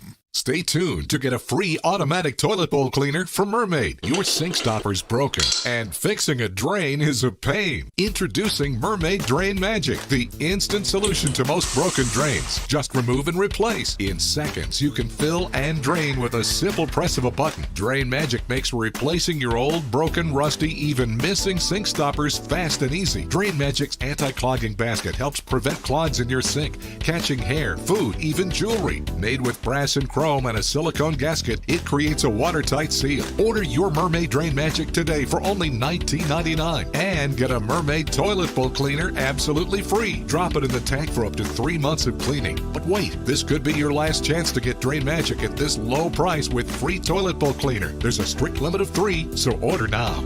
Call 1-800-519-4303 or visit GetDrainMagic.com. So call 1-800-519-4303 or visit GetDrainMagic.com. Order now. Did you know that thousands of authors across the country have written books and published them with Page Publishing? If you've written a book, Page can help you through the process. We cut through the confusion of the publishing world to make it easy for you. If we decide to publish your book, your work ends and ours begins. From copy editing and proofing to typesetting and book cover art, we get you printed, distributed, and sold on Amazon, Apple iTunes, and bookstores. We'll even promote your book. Call 1-800-319-0257. That's 1-800-319-0257.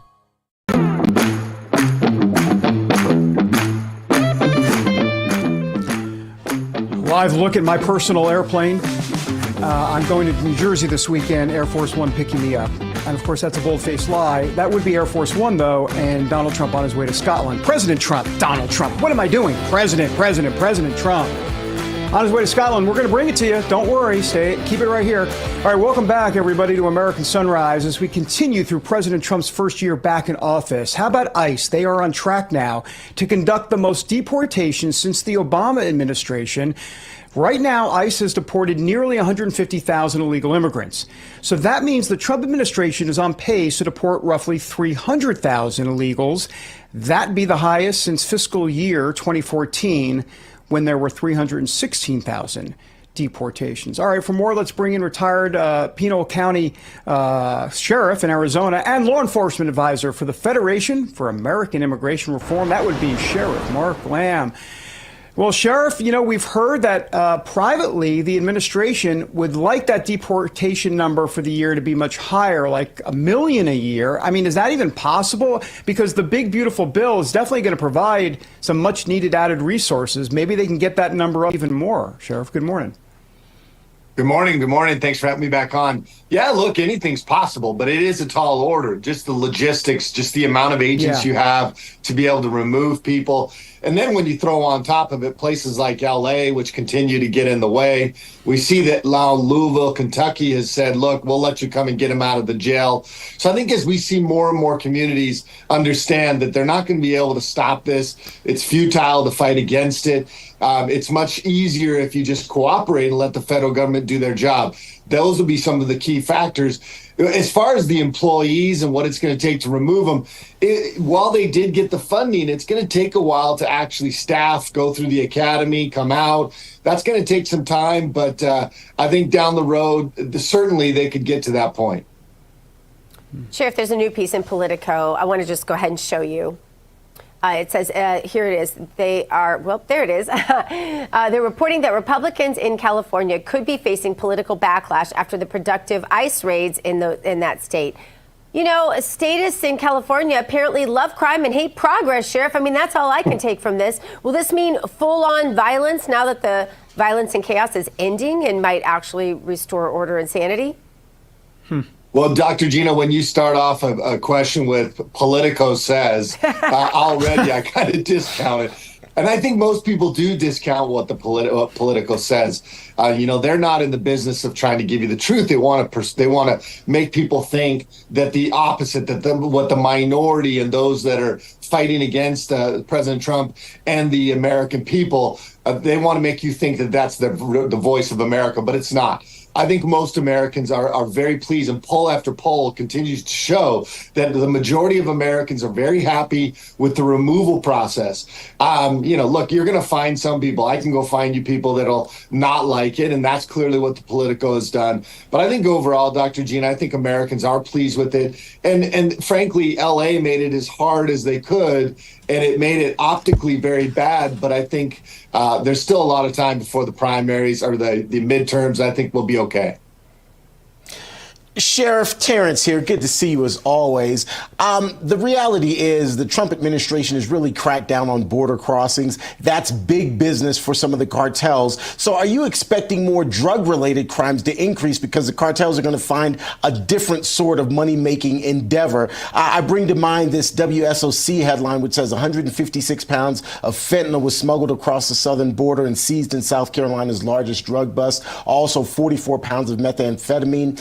That headline brings to my mind, okay, so are we going to see more drugs coming across as the cartels trying to find different avenues to put money in their coffers? Well, Terrence, I think the drugs have always been there. We saw a lot of drugs over the last 4 years under the Biden administration. But the problem is that they were able to distribute those drugs a lot further and hide them a lot better because of the amount of people that they were also trafficking. Certainly not trafficking as many people is going to hurt the bottom line for the cartels. They're going to continue to traffic drugs. What we can see already and what you see with this load that we're looking at right now is that the cartels are forced to traffic much larger loads like they used to do prior to the Biden administration. Just to put into perspective, 160 pounds or 156 pounds, you can make, if that's granular fentanyl, so not in pill form, you can make with about 1 kilo, which is 2.2 pounds, you can make 1 million pills. So if that's granular fentanyl, that's about 68 kilos.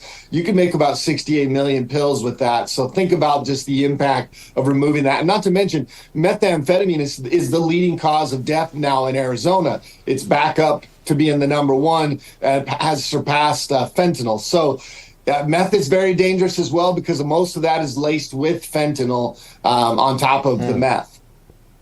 Yeah. Hey, Sheriff, I'm curious to get your take about some grumblings within MAGA. We've heard that word amnesty thrown around, but President Trump has not said the word amnesty, but he's talked about maybe a potential work program for illegals working on farms. Brooke Rollins has kind of tried to dial that back. What are you hearing exactly? Because I know there's some folks in MAGA that are like, wait a minute, hold on. We're not doing we better not be doing a work program for illegal immigrants on farms. What are you hearing about that?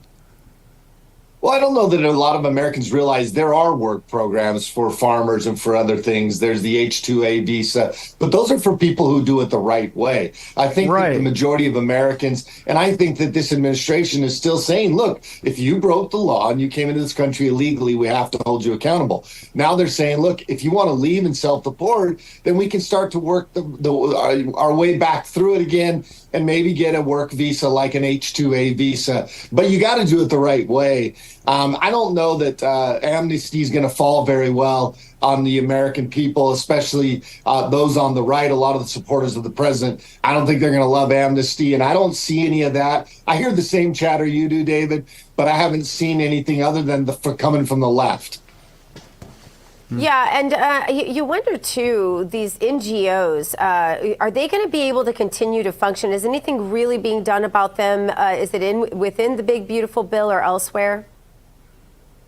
Well, I don't care if they can function. They've been the worst, one of the worst pieces of this border. Well, that's what piece. I meant. They were the ones That's what I meant, Sheriff, yes, is that I don't want them to be able to They were the ones continue actually to function. aiding and abetting, and I haven't been able to dive in. I think it's 1,000 or 2,000 pages. I haven't been able to see exactly what kind of funding goes to these NGOs, but I would hope that this bill would have cut out the lion's share, if not all of that funding, because these folks were using tax dollars from the American people. And the government was kind of saying, well, that's not us, we're not the ones doing it. Yes, it was them. They were giving it to NGOs, and then NGOs were the ones paying for the gift cards and the hotel rooms and the travel and all of these things. But it was coming out of the American people's pocket. So I hope that they have defunded these NGOs, and I hope they go away because they were part of the trafficking of humans and drugs into this country for the last 4 years. Yep. No doubt about it. All right. Well, Mark Lamb, you got a heart of a patriot. You got a heart of a sheriff for sure. You look like a sheriff. My goodness, Trump would say you're like right out of Central Casting. Just so you know. He did say that. I was covering that Sunday. I was covering a rally. Did he say that? He said that, and I laughed. Sheriff Lamb, I'm sorry, but I laughed. I was like, oh, that's hilarious. This guy's right out of Central Casting. I laughed too.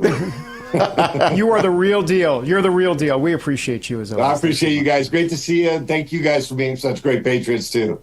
Thanks, Sheriff. All right. Thanks, Sheriff. All right. Coming up, a new device in Australia can now monitor oxygen levels in babies during the labor process. Did you hear that, leftists? How effective will that be? We have the details ahead on American Sunrise.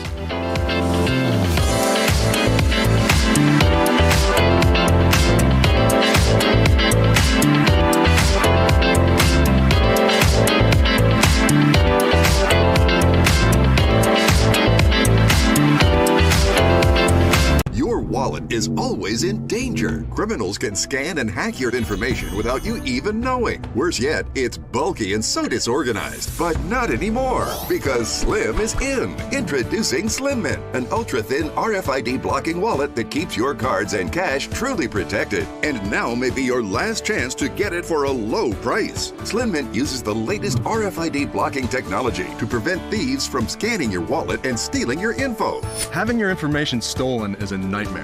But with Slim Mint, I know I'm protected. With money clips, cash can easily fall out. But with the auto-locking Slim Mint, your cards and money stay securely in place. Then just press the button to release the lock. Slim Mint is ergonomically designed to optimize space and keep your belongings organized. It has a built-in cash clip and a flexible outer band to securely fit your additional cards and your extra cash. Even with everything you see here in the Slim Mint, it's still ultra-thin. Bulky wallets are uncomfortable, but the Slim Mint is so compact it fits in any size pocket. Plus, it keeps everything easy to access. Slim Mint holds everything from pictures to credit cards, my driver's license. Yeah, it's still so thin. Say bye-bye to bent cards and damaged magnetic strips. Slim Mint keeps them protected. It's crush resistant and can really take a beating. Similar wallets sell for over $100. But call or click now and get Slim Mint for just $29.99. Order in the next 5 minutes and you'll get an instant $10 discount. So it's only $19.99. But wait, due to rising costs and supply chain shortages, this may be your last chance to get Slim Mint at this low price. There's a strict limit of 3 Slim Mint wallets while supplies last. You still have time to get your very own Slim Mint wallets, but you must act fast. Don't wait. Order now.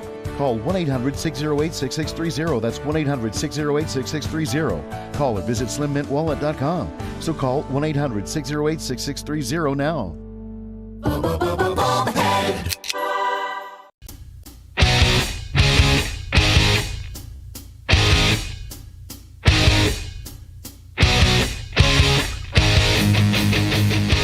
All right, welcome back to American Sunrise. I'm Dr. G. Thanks for joining us. Time now for today's health news, sponsored by the Wellness Company and Under the Microscope today. A new device can monitor a baby's oxygen levels during the birthing process. A new device will save many lives. Deliv Assure is called, and it will allow midwives or doctors to monitor the oxygen getting to a baby's brain during delivery. Previous heart rate monitors were inaccurate and basically tethered mothers to the machine during delivery. This will allow the mother to walk or have free, more natural movement during delivery and is far more accurate than previous heart monitors. This will prevent C-sections, not all C-sections, but some, cerebral palsy and birth asphyxia. The monitor can be attached just under the skin on the top of the baby's head. Once the waters have broken, and it detects the level of lactate in the baby's blood. So what is lactate, you might be asking? Well, it's the natural substance cells make when they translate glucose into energy. So this will not only give women more flexibility and freedom during labor, but also will save some babies. So that's a good thing. A new administration in Washington, D.C. has brought a lot of positive changes when it comes to fixing our broken healthcare system. The reality, though, there's only so much government can do. And if we really want to make America healthy again, it's going to start at home. And that's where the Wellness Company comes in. You see and hear from their doctors on this network all the time. You know that their products are the gold standard when it comes to keeping you safe and healthy. The Wellness Company gives you the opportunity to make sure you're prepared for whatever comes your way with their series of prescription medical kits. These kits contain an assortment of life-saving medications and guidebooks to assist in the proper use of the meds in the kit. Additionally, the Wellness Company offers a variety of products from parasite cleanses to methylene blue, weight loss, and so much more. These can help you stay healthy and live a longer and more satisfying life. Make America healthy again starts at home. Do your part, protect the health of yourself and your family. Go to twc.health/RAV today. Give it an order. That's twc.health/RAV. Use the promo code RAV. That'll save you 10%. Over to you, David Brody. D. Bro. Dr. G. D. Bro, all right. We're also Donald Trump. Not really. Right. All right, I'm going to take over here for a minute. So this week, before they left town, House Republicans began the process to establish a new subcommittee to continue the January 6th investigation. Georgia Congressman Barry Loudermilk introduced the resolution to set up the subcommittee. It's going to be part of the House Judiciary Committee and chaired by Loudermilk. The actual vote to establish the committee, though, will come in September, but it's pretty much a done deal. For more, let's bring in GOP strategist and the fellow at the Independent Women's Forum, Nicole Kipraloff. Nicole, always good to see you. How are you? Doing well, thank you. How are you guys? Doing all right. I apologize. I'm having to step in for David, but I will make this as painless as possible. So I wonder what their focus is going to ultimately be. My understanding here is that they're not done with that sham J6 committee established by the Democrats, and Congressman Loudermilk is going to have full subpoena power. There are a lot of conservatives who are saying about time. It's about time the Republicans are doing something to push back against the narrative that was pushed by the Democrats. I agree with that. I think this is going to be very important, particularly because that first select committee was just so flawed. And I think Americans deserve to know the truth and not these false narratives that came out of that first committee. We know, as an example, one narrative was that Trump, quote unquote, incited an insurrection, when the reality was that he explicitly told rally goers to peacefully and patriotically make their voices heard. In fact, I believe that was the exact quote. But that first committee, if you guys remember, completely ignored that. And of course, we know the president was later, he was acquitted of that incitement. And even the FBI found that there was no coordinated insurrection plot involving the president or his team. We also know that there was another false narrative that came out of that first committee, which was that J6 was a coordinated coup attempt. But again, the reality is that the FBI determined there was absolutely zero evidence of a centralized plan or any organized effort to overturn the election, despite what the media said. And of course, despite Democrat claims.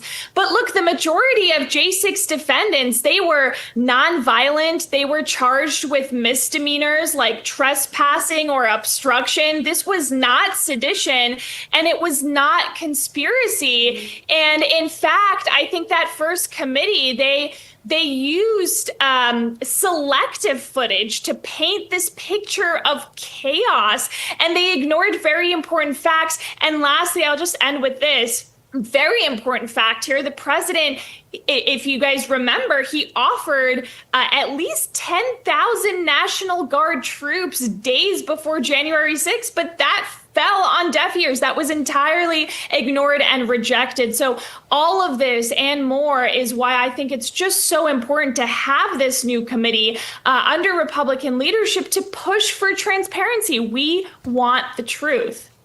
Absolutely. And no thanks to Nancy Pelosi, who rejected that request that President Trump put in for those troops that might have changed everything. So, you know, fact is, you could kind of put it at her feet. All right. Kentucky Senator Rand Paul told Rav's Charlie Kirk that the Justice Department should charge Dr. Fauci and see if the pardon would hold. Take a listen. The only way to do it is to challenge it. So, for example, I do believe Anthony Fauci committed a felony by lying to Congress. So you have to charge him with a felony, take him to court, and then the court will decide whether or not the pardon is upheld. You can argue till you're blue in the face that you can't do auto pens and that maybe the president wasn't aware of it. But the only way to actually do this is you have to charge someone who is pardoned. I think Anthony Fauci is the most likely to be chargeable. There are other people, Hunter Biden, and they could be charged as well. But someone has to be charged. You have to take it to court, and then you have to decide. I think in Hunter Biden's case, he actually did physically sign it. So he must have perhaps recognized who Hunter Biden was, and he also had to recognize the importance of signing it. With Fauci, I'm not sure if he knows Anthony Fauci's name or is aware of the circumstances. He is somewhat distant from contemporary events and activities. So, you know, but the only way to figure this out is to take it to court. So, Nicole, do you think Anthony Fauci will look better in prison blues or the standard orange?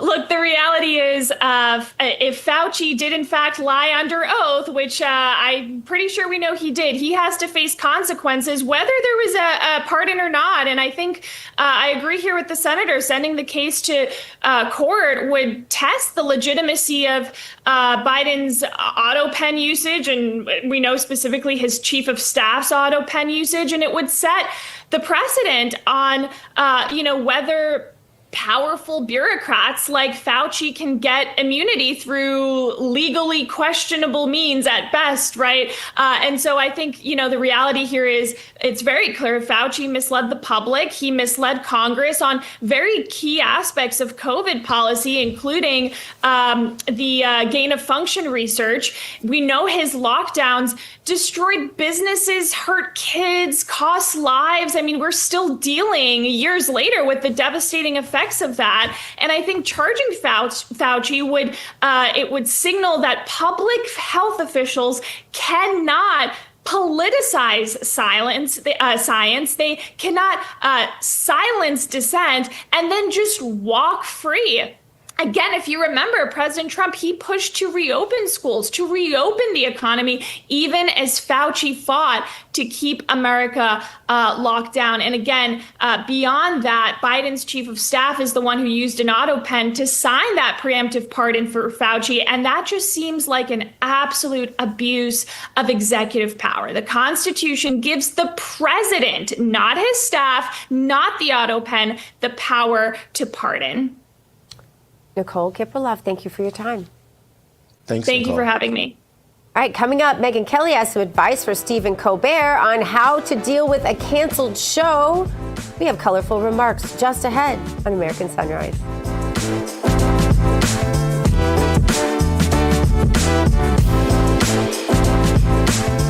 Stay tuned to get a free automatic toilet bowl cleaner from Mermaid. Your sink stopper's broken, but fixing a drain is such a pain. Not anymore. Introducing Mermaid Drain Magic, the instant solution to most broken drains. Simply remove and replace. In just seconds, you can fill and drain with a simple press of a button. Drain Magic makes replacing your old, broken, rusty, even missing sink stoppers fast and easy. Practically took me 5 seconds to replace. It absolutely made my sink look like brand new. Honestly, I couldn't believe it. How could it work so well, look so good, and install so quickly? And forget clogging, because Drain Magic's anti-clogging basket helps catch debris before it goes down the drain. When the basket's full, just discard. Helps prevent clogs in your sink by catching hair, food, even jewelry. Drain Magic uses a silicone gasket that creates a watertight seal without messy plumber's putty. Look, this sink was filled hours ago and the water still remains. Press the spring-loaded stopper and the water's gone. Made of brass and finished in high-quality chrome, Drain Magic is rust-resistant and built to last. It's made out of metal, not plastic, and it actually has some weight to it. Yeah, this is the real deal. Just looks like a new sink now. Order your 2-in-1 drain solution, Mermaid Drain Magic, today for only $19.99. And with every order, you're going to get a Mermaid automatic toilet bowl cleaner absolutely free. Just drop it in the tank for up to 3 months of hands-free cleaning. Mermaid's ultra-concentrated formula cleans and deodorizes with every flush. But wait, due to rising costs, this may be your last chance to get Mermaid Drain Magic at this incredibly low price with free Mermaid toilet bowl cleaner. There's a strict limit of 3. Call or click now to order. Call 1-800-519-3206 or visit GetDrainMagic.com.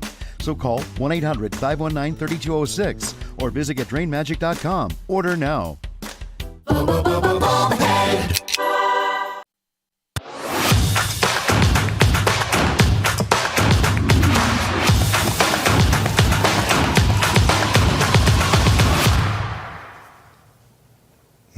Coffee beans, right up my alley. 1775 Coffee isn't just another brand, it's a statement. Their Rejuvenate Roast is more than just bold flavor. It's infused with CAAKG, which is a compound that's backed by real science, and it's shown to support longevity, reduce inflammation, increase energy, and potentially reverse biological age by up to 8 years.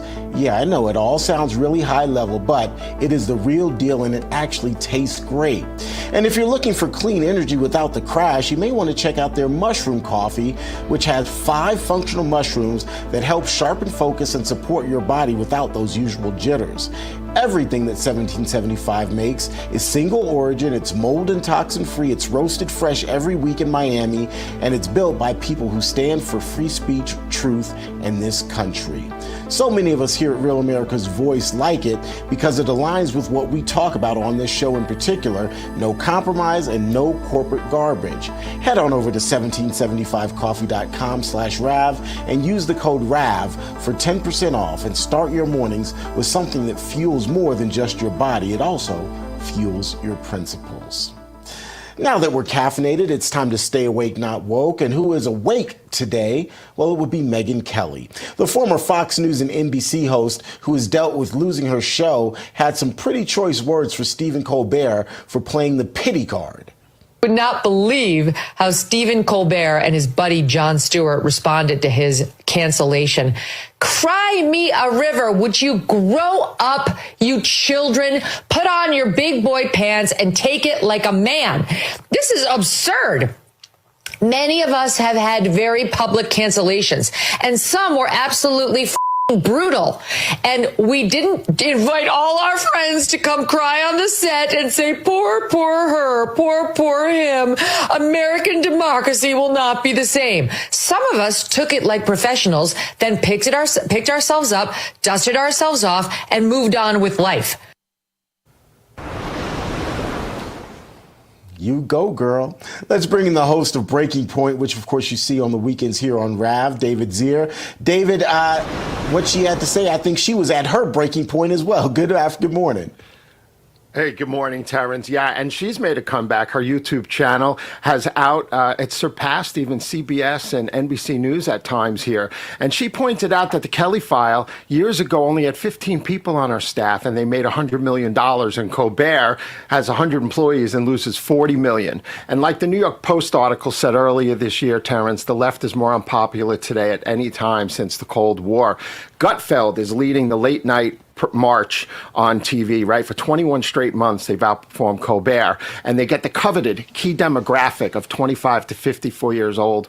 They outperform Colbert by 30%. And remember, the king of late night, Terrence, Johnny Carson, said, don't get too political. You lose half your audience. But in the end, it's all about the Benjamins. Gutfeld, 3.1 million viewers. Colbert, 1.9. Jimmy Kimmel, 1.5. Jimmy Fallon, 1.1. And just in closing, I think the late night shows are suffering because there's a constant barrage of Trump derangement syndrome. They aren't funny. It's always the same liberal elitist, snarky live audience that has disdain for flyover country, hardworking Americans. And remember, Paramount, the parent company of CBS, started to shed its anti-Trump cabal a few months ago with the CBS president stepping down. They didn't want anything to get in the way of their Skydance Media $8 billion merger. Once again, Terrence, the Trump effect takes hold. He won $15 million against ABC and Stephanopoulos. Now he's going to collect $36 million, from the CBS debacle. So, yeah, that's where we stand, right? Absolutely. A lot happening in that respect. What's happening on Breaking Point this weekend? I have a dedicated show to our coverage of CPAC's third annual International Summit on Combating Human Trafficking. I have great interviews with Trump's Health and Human Services advisor and former LA Dodgers GM Kevin Malone, attorneys general from Alaska and Georgia, and Sound of Freedom producer Eduardo Verastegui, and Kristi Noem's interaction with trafficking victims in the audience. CPAC has made incredible progress working with state legislatures across the United States in passing legislation to restore the rights of victims of human trafficking. Pretty incredible stuff. Absolutely. I'll be tuning in. I'm interested to hear some of those interviews. David, always good to talk to you, my friend. Have a great show tomorrow. Thank you so much, Terrence. Have a great one. Of course. All right, folks, we're going to take a quick break. When we come back, what can the Bible teach us about cover-ups and some shady deals? The Bible history guy, Jim Mosley, will be here right after the break. Stick around.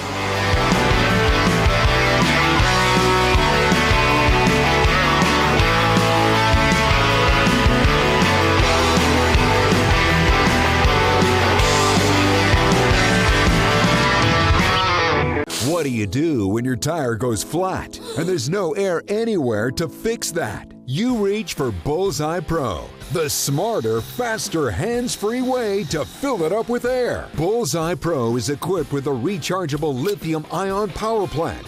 So fast, so strong, and so convenient. It's like putting the power of an air compressor in the palm of your hand. Look, you can inflate all 4 tires of your car on a single charge, or inflate a bag full of soccer balls at practice. Bullseye Pro is so advanced, it has a built-in smart pressure digital sensor that gauges and automatically stops when the set tire pressure is reached. Plus, it can be 100% hands-free. You simply set the target pressure and walk away, keeping you out of harm's way. Bullseye Pro is lightweight, durable, and powerful enough to inflate this massive monster truck tire. Plus, it has 4 ultra-bright LED lights to safely inflate at night. Bullseye Pro comes with 3 custom air nozzles on board, so you can easily inflate pool toys, exercise balls, and more. Forget driving to the gas station. Bullseye Pro is your anywhere, anytime inflation station. Call or go online now and get the complete Bullseye Pro inflation system, all for the factory direct price of just $79.99. It comes with a 90-day money-back guarantee. Plus, we'll ship your entire order free. That's right, free shipping. But to really inflate this offer, we'll give you a 50% discount on a second one. You get it all. An incredible value for one low price. Call or go online to order now. To order, call 1-800-976-9718 or go to getbullseyepro.com. So call 1-800-976-9718. That's 1-800-976-9718 or order online at getbullseyepro.com. Order now. God bless the USA. In the beginning, God created the heaven and the earth.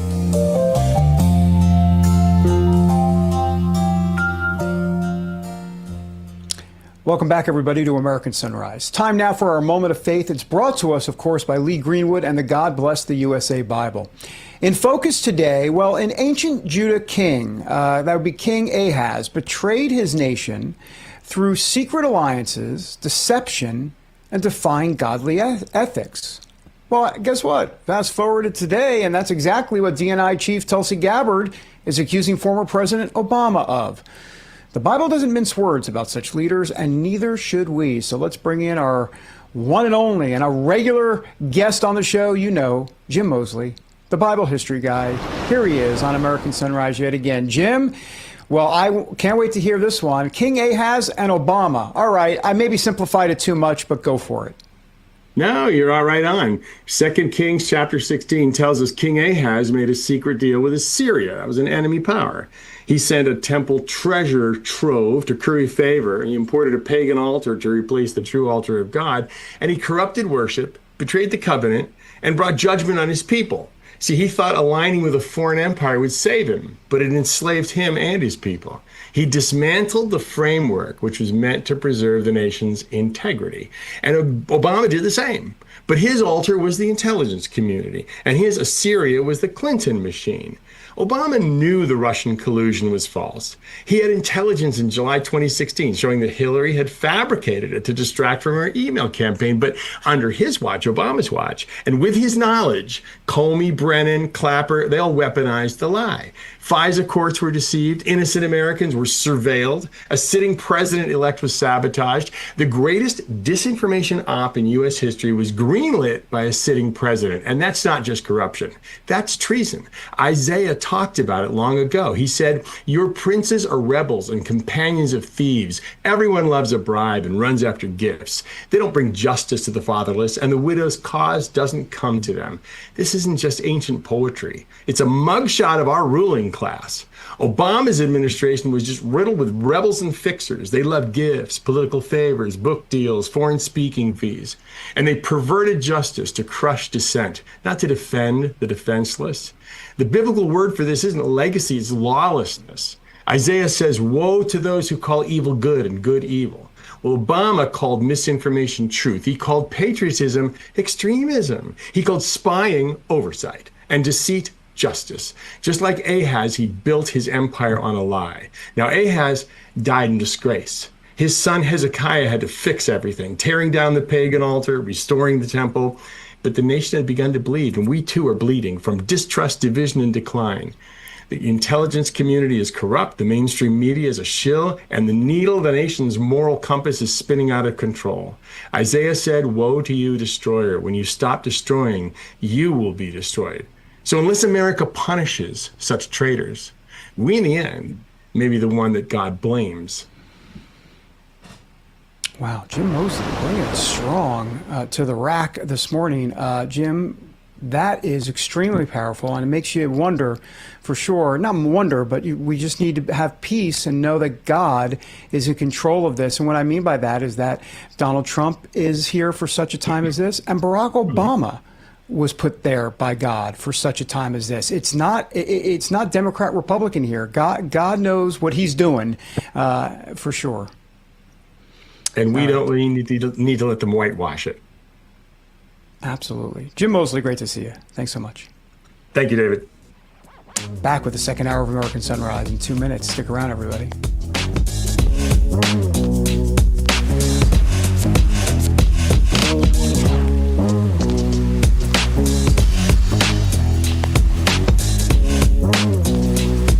Introducing the limited edition God Bless the USA Bible, inspired by Lee Greenwood's hit song and the most recognized patriotic anthem in America, God Bless the USA. The God Bless the USA large print leather-bound King James Bible also contains America's founding documents, the U.S. Constitution, the Bill of Rights, the Declaration of Independence, and the Pledge of Allegiance, along with a handwritten chorus to Lee Greenwood's song, God Bless the USA. With its large print and slim design, this Bible invites you to explore God's Word anywhere, anytime. The God Bless the USA Bible makes the perfect gift and cherished family heirloom keepsake to pass on to future generations. Designed for an easy reading experience in the trusted King James Version translation, this large print Bible is perfect to take to church, Bible study, work, and for traveling. Order yours today at GodBlessTheUSABible.com.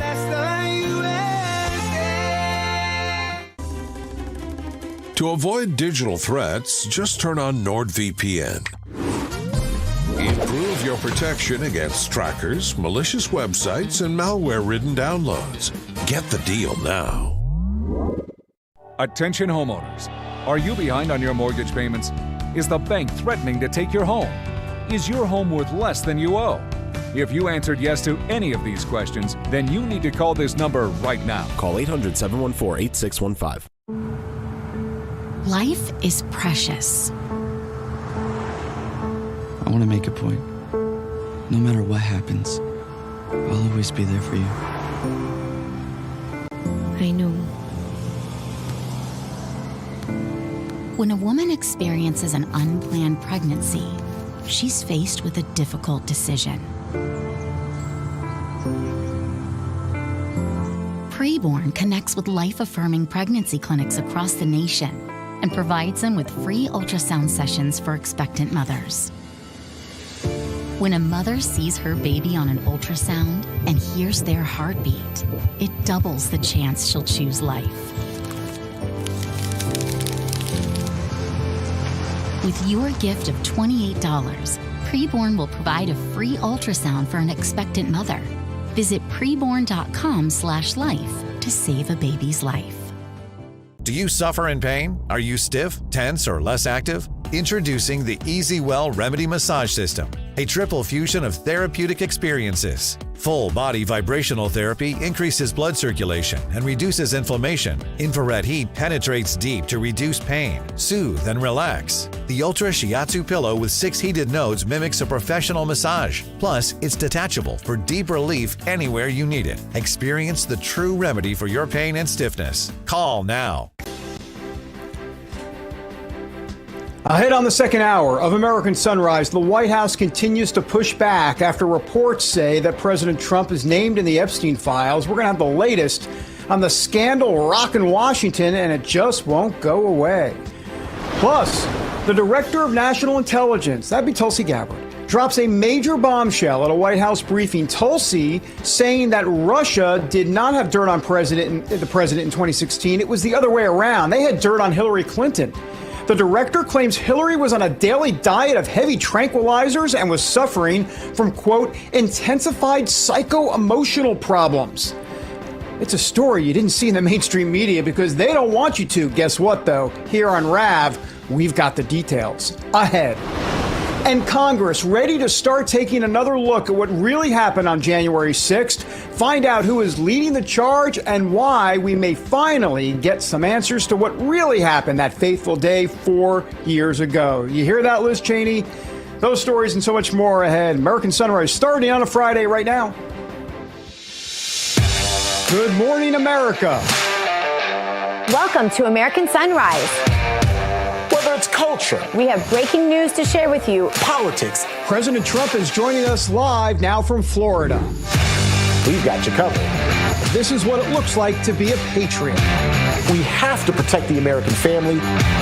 The American dream is still alive. I'm David Brody. I'm Terrence. And I'm Dr. Gina.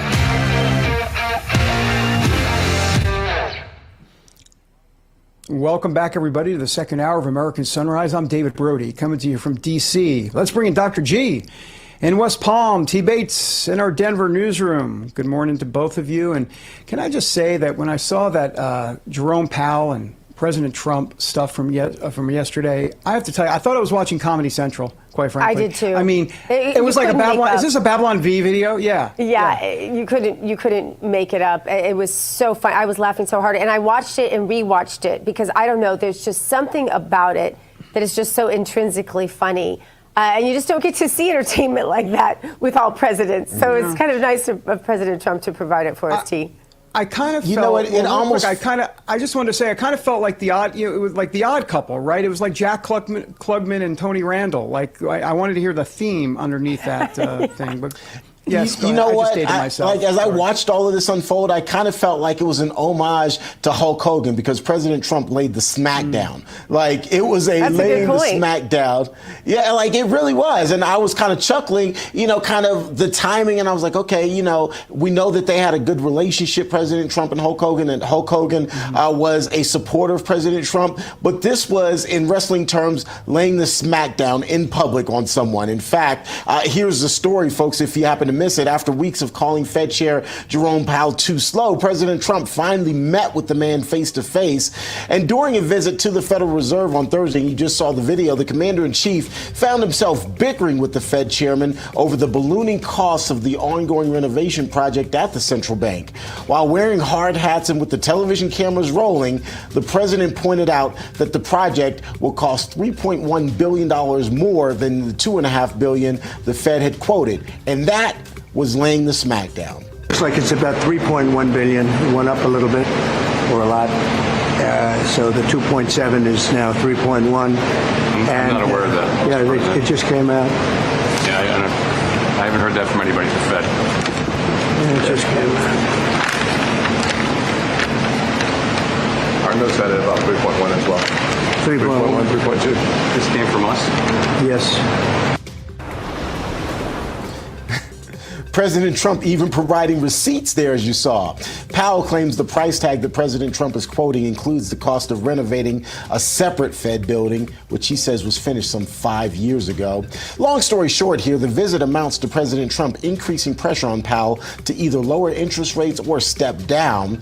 The two have been at odds, of course, over the Fed's fiscal policy and its impact on the larger U.S. economy. President Trump is out with a new executive order that may set the stage for the latest face-off between the federal government and state and local municipalities. In the order, 47 is calling on states and cities to clear homeless encampments and to move the people living there into treatment centers. He's instructing Attorney General Pam Bondi to work to overturn legal boundaries and local ordinances that limit efforts to remove homeless camps. Thursday's move comes after a 2024 Supreme Court ruling allowed cities ban homeless encampments. The National Coalition for the Homeless is condemning the executive order, saying that it undermines legal protections for homeless and mentally ill people. The presidential order includes an incentive for cities that comply, as it offers them preference in federal grants. And the world is watching the developing situation between Thailand and Cambodia as at least 14 people are dead following fighting between those two countries.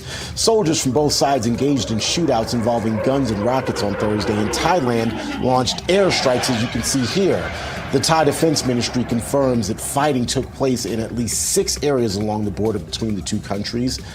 A landmine explosion along the border on Wednesday wounded 5 Thai soldiers, which appears to have sparked this recent fighting.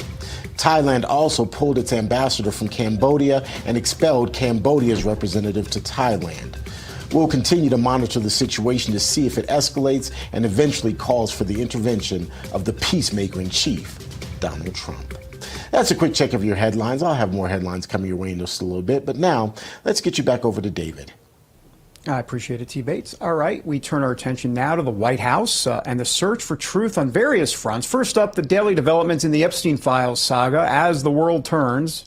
This is the headline: House Democrats force Republicans to take vote after vote on Epstein files as they try to capitalize on a major pain point for Republicans. On Wednesday, this is what happened. Democrats on several committees introduced amendments on whether the Epstein files should be released. The focus of the panel did not matter, from oversight to finance. Democrats actually just forced the issue. They just wanted Republicans to vote.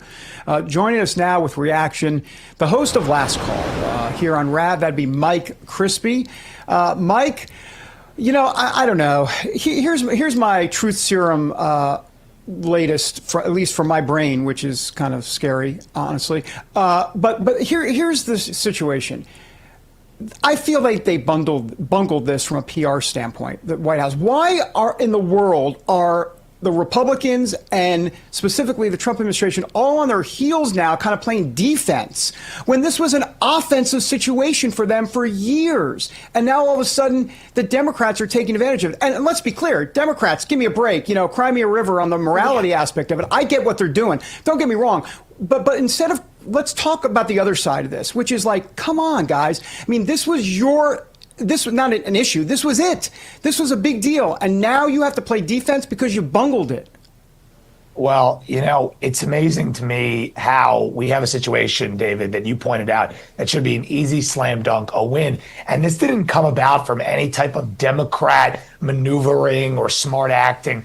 This started from Pam Bondi, who put out this memo unprovoked on the July 4th weekend. Nobody was asking for this. Nobody was talking about it. It has kind of been murmured about, and we've always wanted to get to the bottom of it. But Pam Bondi put out this memo unprovoked and started all of this. And here's the thing. Is Donald Trump in the Epstein files? Yeah, I mean, he was friends with Epstein for years. And actually, it was Epstein himself who said in an interview with Michael Wolff, those snippets have been released, that it was Donald Trump who he blamed for leading to him getting thrown into jail the first time. He said he thought that Trump was cooperating with the authorities, was one of the few celebrity rich people types that he hung out with who actually turned on him to help bring him down. So therefore, he was afraid of Trump, Epstein was. So it's interesting how all that's been put out there. Epstein himself, in his last interview on record with Michael Wolff before he was, suicided, talked about how Trump was his enemy. And now, because of what Pam Bondi did and put out that memo, you have a situation where Democrats are trying to get this upper hand. And it's just so disingenuous because they haven't cared about it at all. Now, all of a sudden they do. Something's up here. It smells very foul, David. Yep. But it still seems to me, Mike, like they could get out in front of this, like the administration could get out in front of this. David Brody and I have said from day one, and I don't think Terrence disagrees, that if they would just call a meeting with the American public, sit down in front of the cameras with all the players, Pam and Dan and all the rest of them and the president, and just say, here's what we have. Here's what we don't have. Here's the evidence we think was destroyed. Here's the evidence that has disappeared. And we think these people are responsible, and we just want it all out there. Yeah, you know what? Listen, I've been on a lot of people's planes, into a lot of people's parties that, later on I find out we're doing something wrong. I'm, not a young man. It just seems so easy to get in front of. And for the life of myself, I don't understand why they're not running out in front of this, because this is not the Democrats' issue to win. This is Donald Trump's issue to win. Anyone knows, even the Democrats know, Donald Trump didn't abuse children, right? So that's not in there. So that's not to worry about. So just tell us what is there, because let's go after the bad guys who raped children. Right. And, Todd Blanche, the Deputy Attorney General, he met with Ghislaine Maxwell yesterday, and he's supposed to meet with her again today.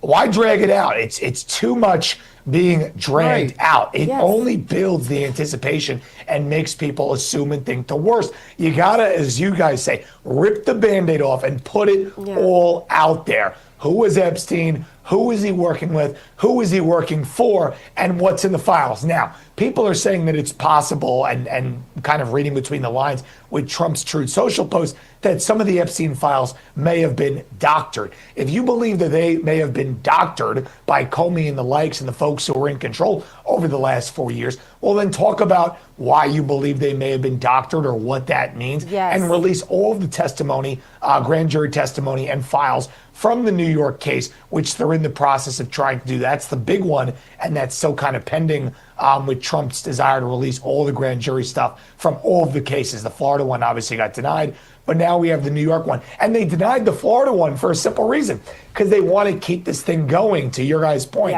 So it's almost like a self-inflicted thing when this thing keeps getting slow walked. We just need the Band-Aid ripped off and everything to be put out there in the open. And I think that it's a mistake to keep it going with the slow go drumbeat. Congress needs to, I think, call the Democrats' bluff, put it all out there. It'll expose Clinton. It'll expose other prominent Democrats. And that's what we want. And as a byproduct, if it turns out that Epstein was part of, CIA intelligence, Israeli, British intelligence, they say he was a combination of all three. If that's true, well, the people want the truth. If Epstein was involved in CIA stuff and that makes our CIA look bad, I think people would rather that and just have an honest reckoning than just keep everyone in the dark forever about it. We'd rather just get the truth so we can fix it going forward, guys.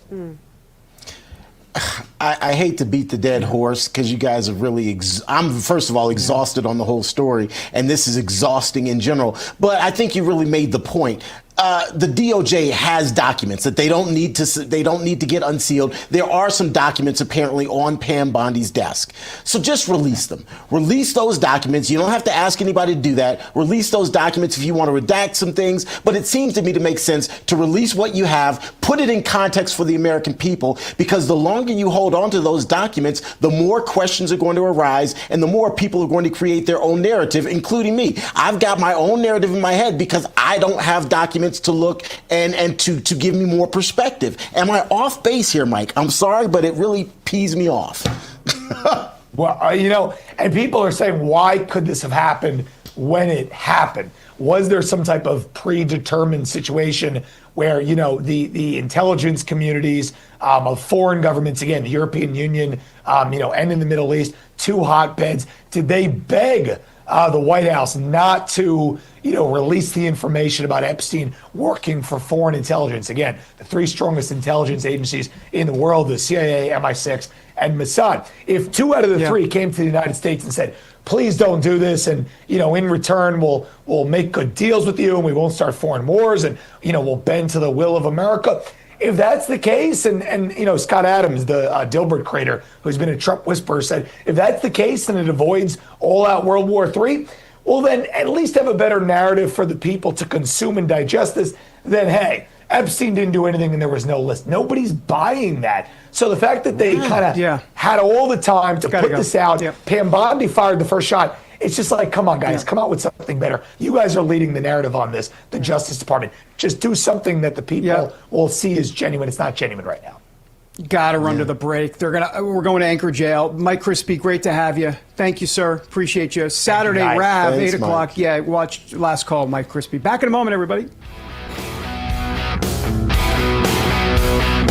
Wounded Warrior Project empowers post-9/11 veterans and their families with life-changing programs and services. I faced my PTSD, and I'm a better husband and father because of it. We help warriors get the expert care and support to thrive. I got involved. I got healthier. I got to be an athlete again. Through our programs, community, and advocacy, we're proving anything is possible. Learn more at woundedwarriorproject.org/connect. The FBI calls it house stealing, the latest scam where a cyber thief transfers the title of your home out of your name and steals your hard-earned equity. It's roughly 60 to 90 days for that person to even figure out that they're the victim of this crime. You start getting foreclosure notices and you realize you've got 4 mortgages on your house that you didn't even know existed. Unfortunately, it's on you to protect yourself. You might already be a victim. Check your title status now at HomeTitleLock.com. Is your body ready for summer? We're gonna build a body you can be proud of. You just give me 30 minutes a day for 21 days, and I promise you, the weight will come off. This is 21 Day Fix, the perfect program to get you summer ready. I am in perfect shape for my bikini. I had that sexy little beef. Get simple fitness, simple nutrition, fast results in just 21 days. Get ready for summer with 21 Day Fix. This week, try it free at 21dayfix.com. That's 21dayfix.com. Selling your home shouldn't be expensive or stressful. At Ideal Agent, we'll connect you with a top local agent that'll sell your home fast for top dollar, and all this for as low as a 2% commission. Ideal Agent connected me with the best realtor in my market, and I saved $12,500 as a result of it, and I got more than my asking price. Ideal Agent is available nationwide, there's no obligation, and best of all, our service is completely free. Call today or visit idealagent.com.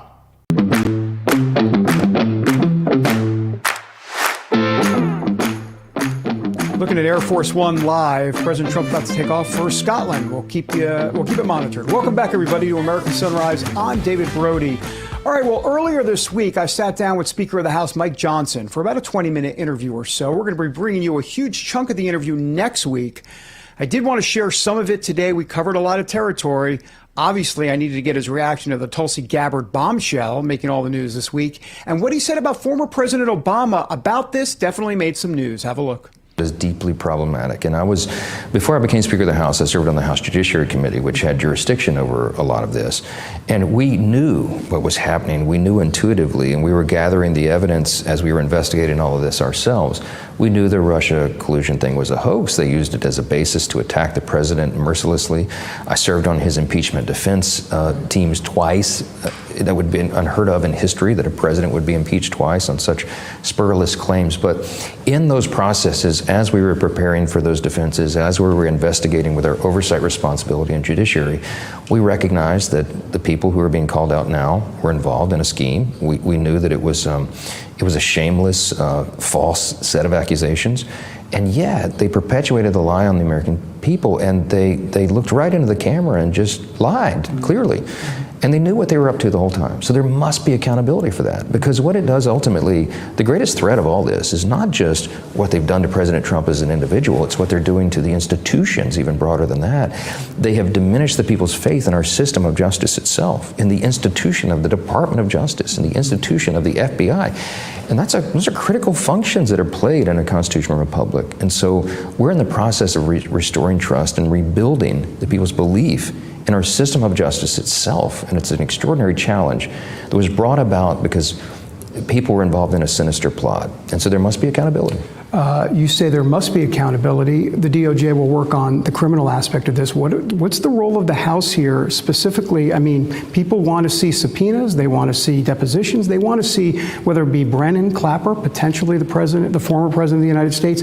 Are you willing to go down that route? Because a lot of people want to see some of these folks questioned under oath. Of course. Look, I think we have a responsibility to follow the truth where it leads, and to do it in an unbiased fashion, to do effectively the opposite of what that other team did. They're engaged in a partisan political plot to take down their foe and the other party.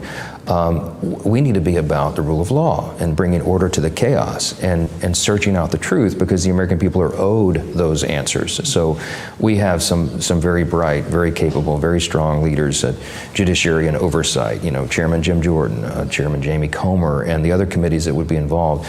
And I do expect that whether there's a special counsel appointed, which some are suggesting, and or in conjunction with the House investigations, that we will get the answers, and there will be accountability to the extent that we're able to do that, referring people to the DOJ for prosecution and any other measure that is appropriate as we begin to uncover more of the facts. Does it get tricky at all with the former president, President Obama, looking at what his role in this is and bringing him in for some sort of deposition, potential subpoena? Well, listen, I mean, we have no concern about that. If it's uncomfortable for him, he shouldn't have been involved in overseeing this, which is what it appears to us has happened. There's a lot of allegations on the table. Our job is to go and follow each of those trails and to find out the truth. So those are very serious allegations with very serious implications, but we're going to have very serious people working on it, and we will get the answers. All right, next week we're going to bring you my entire interview with Speaker Johnson. Definitely going to want to see that. First, though, coming up, now that we've gotten you some solid financial advice about getting out of debt, it's time to head over to Wall Street for some common sense when it comes to your wallet. Back in a moment, everybody.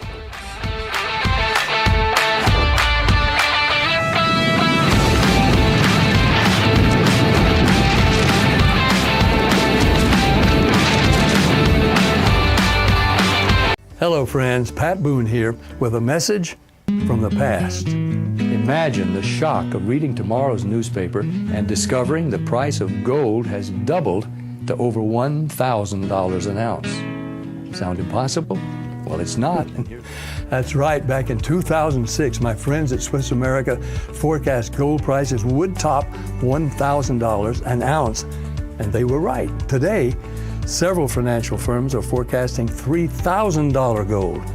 Now, for over 40 years, Swiss America has helped folks like you and me purchase precious metals for home delivery and for our IRAs. So don't miss this opportunity again. Call or text Swiss America at the number on your screen now to receive your free portfolio review and a copy of The Timeless Truth About Gold and Silver. Learn for yourself how easy it is to safeguard your money. Call or text Swiss America today. Are you disabled and can no longer work? This is an important message for you. Are you between the age of 45 and 63 and need help filing for disability benefits, or were denied by your insurance company or the Social Security Administration? Call Premier Disability at 1-800-427-8055 now. Whether you're a first-time filer or filed before and were denied, you'll pay nothing unless you are approved for benefits. Thousands of disability claims are unnecessarily denied each month. Call Premier Disability at 1-800-427-8055 now. Work with a team who will fight to get you the benefits you deserve, who understands the physical, emotional, and potential financial impacts, and will share their insider expertise. There are time limits to apply for benefits. If you are between the age of 45 to 63 and need help filing a disability claim, or filed previously and were denied, call our helpline now.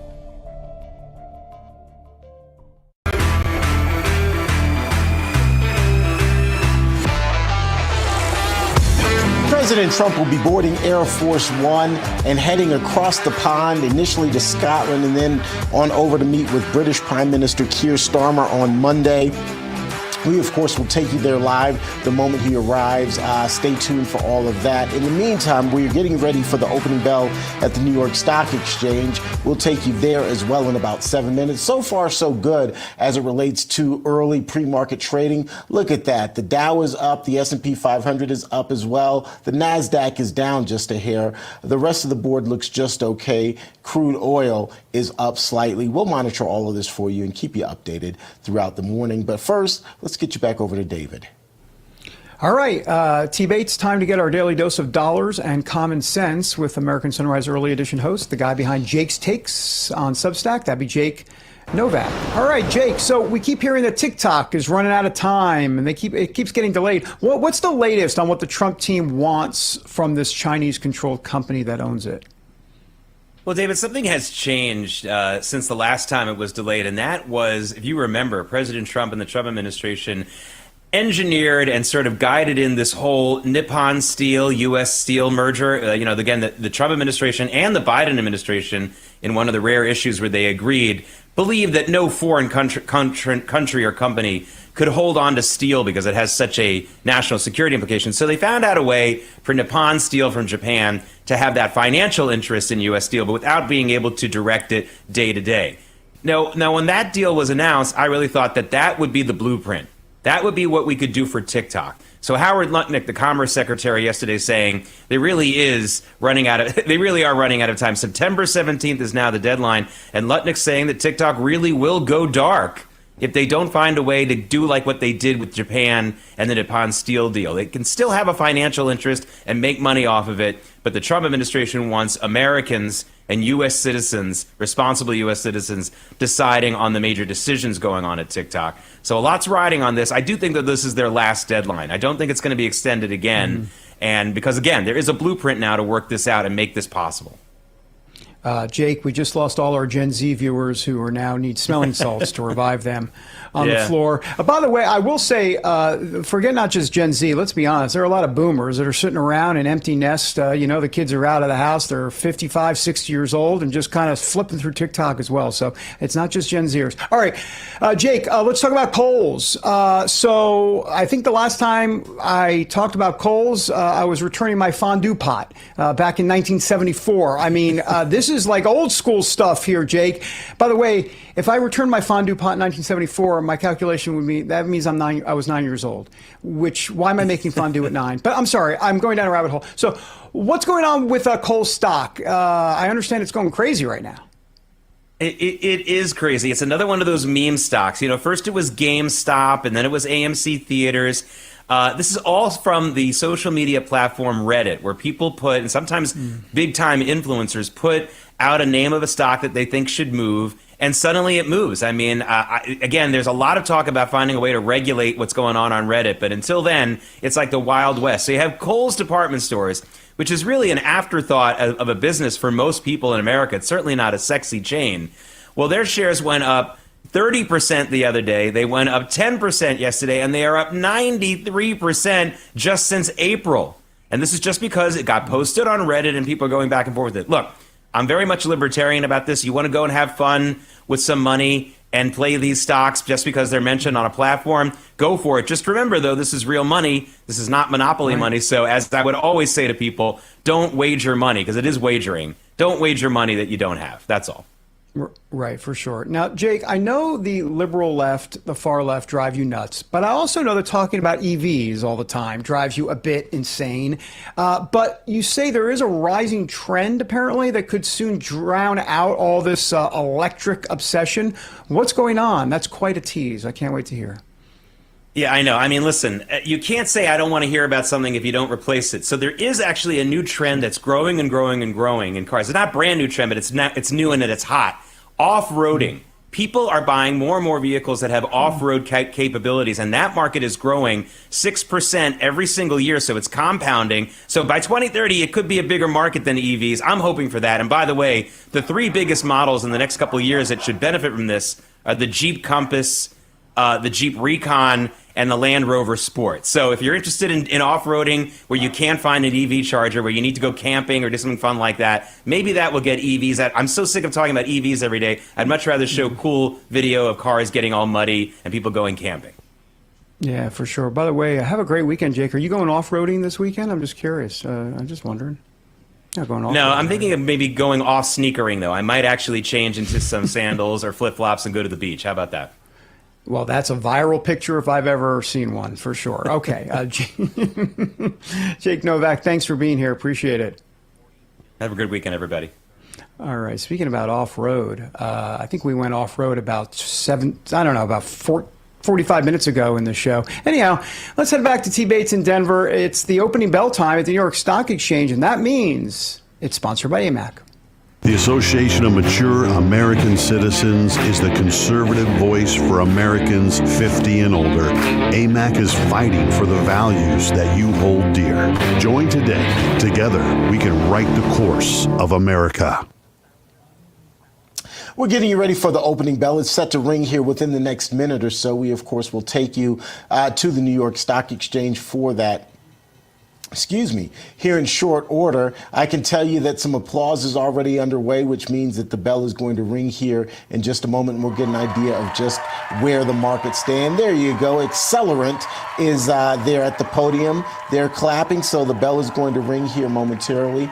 Pre-market trading has been up and down, like literally up and down. You look one moment and one indice is up, and then a couple of seconds later, it's back down in the red. So it might be a topsy-turvy day of trading as well.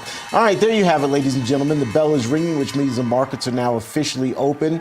And just like that, I can tell you that, let's look here. Looks like the Dow and the S&P 500, really all of the indices based on my board are up right now. There you see it right there. The Dow, S&P 500, and the NASDAQ all in the green right now. Gold and VIX are down at the moment, and crude oil happens to be up at the moment. Again, it's been a topsy-turvy day, though, already in pre-market trading. Literally from moment to moment, things are going up and down, up and down, up and down. So we'll see how this day ultimately ends. Hopefully, if you're an investor, you'll do well today.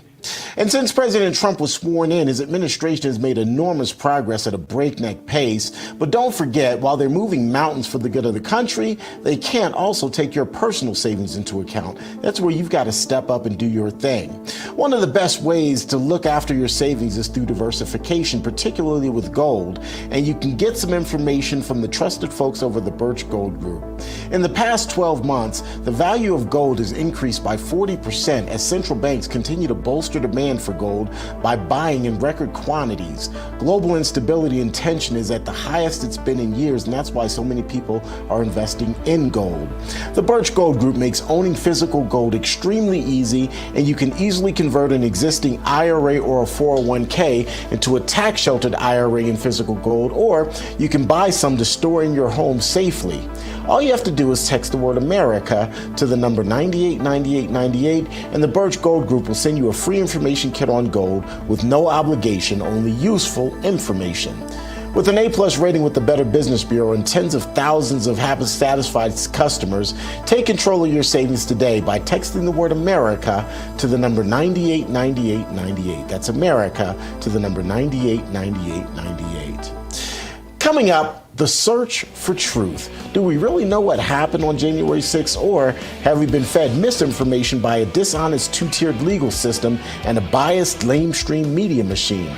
A new investigation is going to begin, all to get to the truth and the bottom of what really happened. The details ahead on American Sunrise.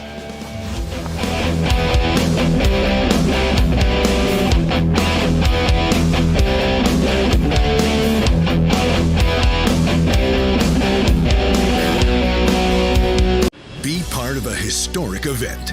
Join Lech Walesa, Nobel Peace Prize winner and one of the world's greatest leaders, on his first ever grand lecture tour across North America. Meet the global hero who changed the course of history and inspired millions. Now, the greatest challenges of our time lie ahead. Walesa will take you behind the scenes of one of history's greatest turning points to draw lessons for a future we must build together. Register now at historyexplorer.com. The system is outdated and archaic and vulnerable to title fraud, a growing scam the FBI now calls house stealing.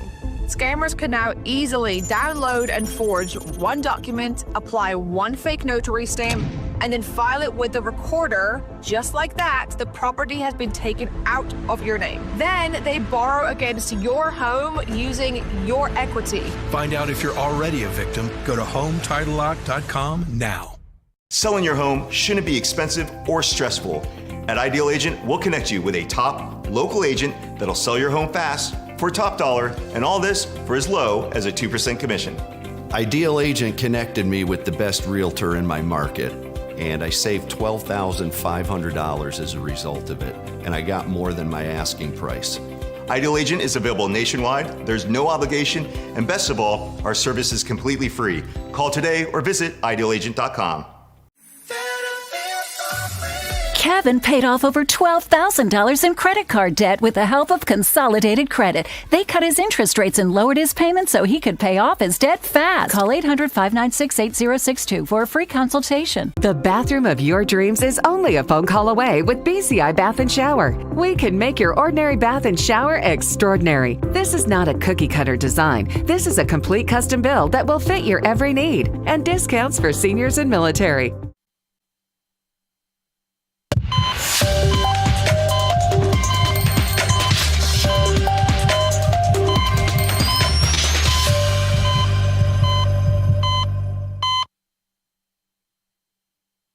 President Trump about to get out, headed to Scotland, one of my favorite places to visit. Time now to take the political pulse of America. The Beat today, the search for the truth regarding J6.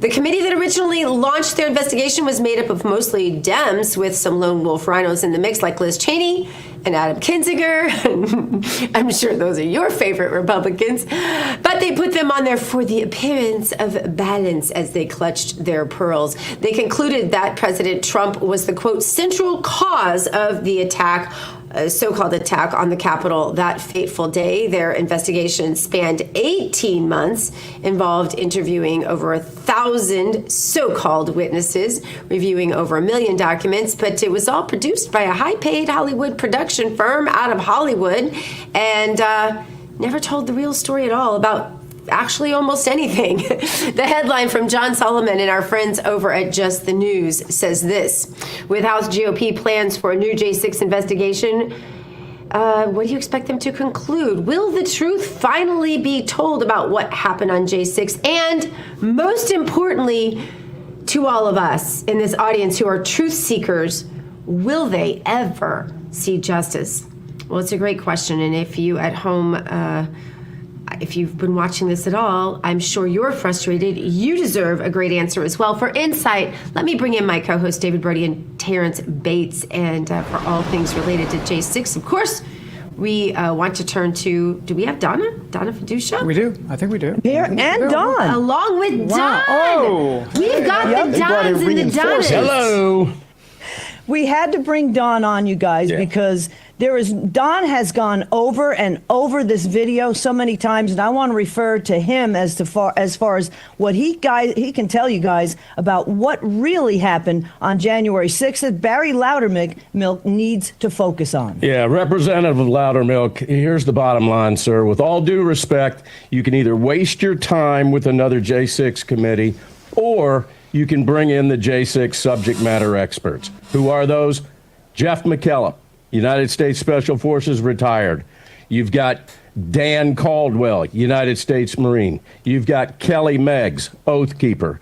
You've got Kenny Harrelson, Oath Keeper, Army retired. You've got Robert Legoman Morse, U.S. Army Ranger. You've got Stuart Rhodes, Oath Keeper.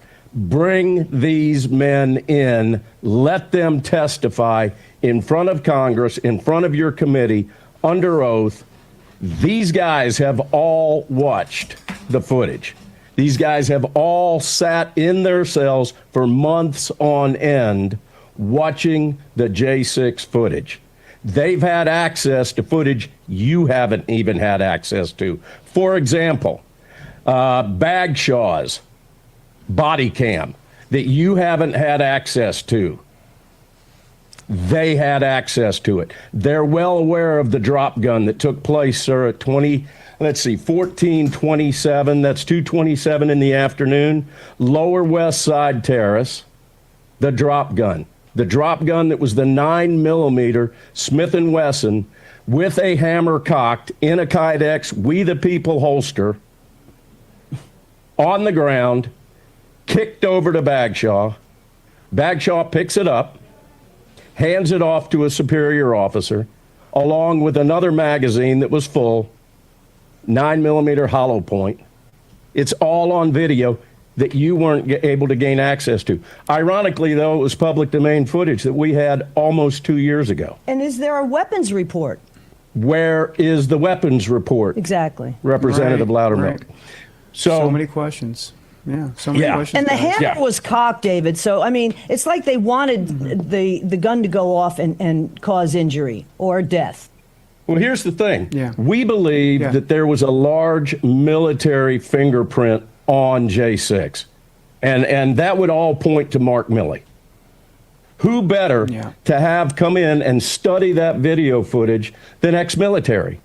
How about ex-law enforcement? Tom Webster, NYPD, retired. Colt Maccabee. He knows everything that happened down there that day with regard to Roseanne Boyland.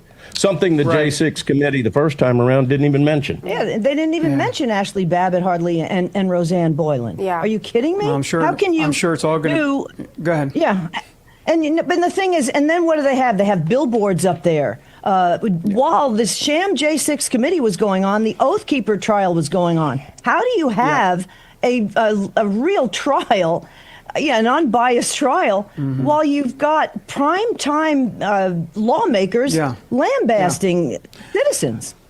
Guys, so we're a little short on time today. Give us the barn party scope. Give us what's going on in the next 20, 30 seconds real quick. Okay. If you can. We're going to have Liz Harris on from Arizona. She was ahead of the real estate issues there as well, with these lawmakers getting kickbacks from real estate.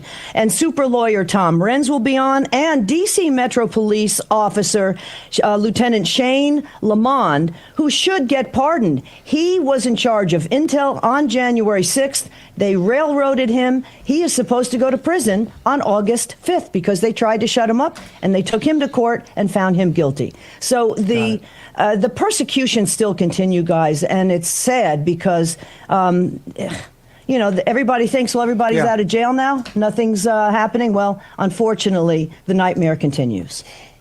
It does continue. I keep wondering what % liberal we all are. We'll have to comment on that later. I think it's 000. Don and Donna, we appreciate you being on the show. We will be watching the barn party this weekend, of course. Let me pass this over to Terrence to introduce us to one of our favorite people here at American Sunrise. Terrence?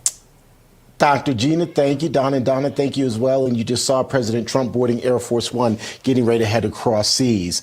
Well, you probably have heard the saying, if you know, you know. Kids are using that online these days. And if you watch Real America's Voice, then you should definitely be in the know. And you should know specifically that our fans, I like to call them family members, are the best, and that our chat room is always on fire. Joining us now is one of our RAV family members. That would be Carefree Largo. He is here with his weekly chat report. I call you Care because it's just shorter, and you care, and I care about you, my friend. So I'm just going to call you Care. What's been kind of the big conversation this week in our chat room? What have folks been really hot on? Well, Terrence, thanks for having me here. And I got to tell you, this week in chat, it was again consumed by all of the irritation, the aggravation about Epstein. In fact, Dave Ultra MAGA summed it up very well when he asked a question that so many in chat did. Where exactly are these victims now? Where were those children then? And what's being done to help them? So many people were focused on the victims in that it was hard to name everybody. All right, Kara, I'm sorry, I've got Trump. to interrupt you really quickly because President Trump just spoke to reporters moments ago. We want to listen in.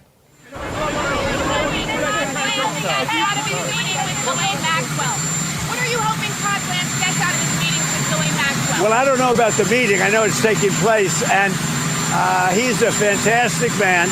He's a great attorney, and people should really focus on how well the country's doing, or they should focus on the fact that Barack Hussein Obama led a coup, or they should focus on the fact that Larry Summers from Harvard, that Bill Clinton, who you know very well, and lots of other friends, really close friends of Jeffrey Summers, should be spoken about, because, Jeffrey Epstein should be spoken about, and they should speak about them, because they don't talk about them, they talk about me. I have nothing to do with the guy. Are you considering will you do any business deals with the UK? Yeah, I'm going to meet with the Prime Minister right now. We're going to be over there in about 6 hours. We're meeting with the Prime Minister tonight. We're going to be talking about the trade deal that we made, and maybe even improve it. Are you considering clemency for Ghislaine Maxwell? Are you considering clemency for Ghislaine Maxwell, sir? I saw homeless people sleeping right outside the gates of the White House. Are you concerned about that? I think it's terrible, and we'll have them removed immediately. We do remove it. We've got to get the mayor to run this city properly. This city has to be run. You know, I have the right to take it over, and I think it's terrible. Where are they? Where did you see them? Just right outside on Pennsylvania Avenue. Near the Treasury. Right across the Mafia Park near the Treasury. President, have you heard about Todd Blanchard's interview with Ghislaine Maxwell? And would you Biden or Clemens? Well, I don't want to talk about that. What I do want to say is that Todd is a great attorney, but you ought to be speaking about Larry Summers. You ought to be speaking about some of his friends that are hedge fund guys. They're all over the place. You ought to be speaking about Bill Clinton, who went to the island 28 times. I never went to the island. Do you maintain you did not write a letter for Jeffrey Epstein's birthday? I don't even know what they're talking about. Now, somebody could have written a letter and used my name, but that's happened a lot. All you have to do is take a look at the dossier, the fake dossier. Everything's fake with that administration. Everything's fake with the Democrats. Take a look at what they just found about the dossier. Everything is fake. They're a bunch of sick people. Where did you see the people laying outside? Right across the street from Lafayette Park, sir, towards 15th. We'll take care of it.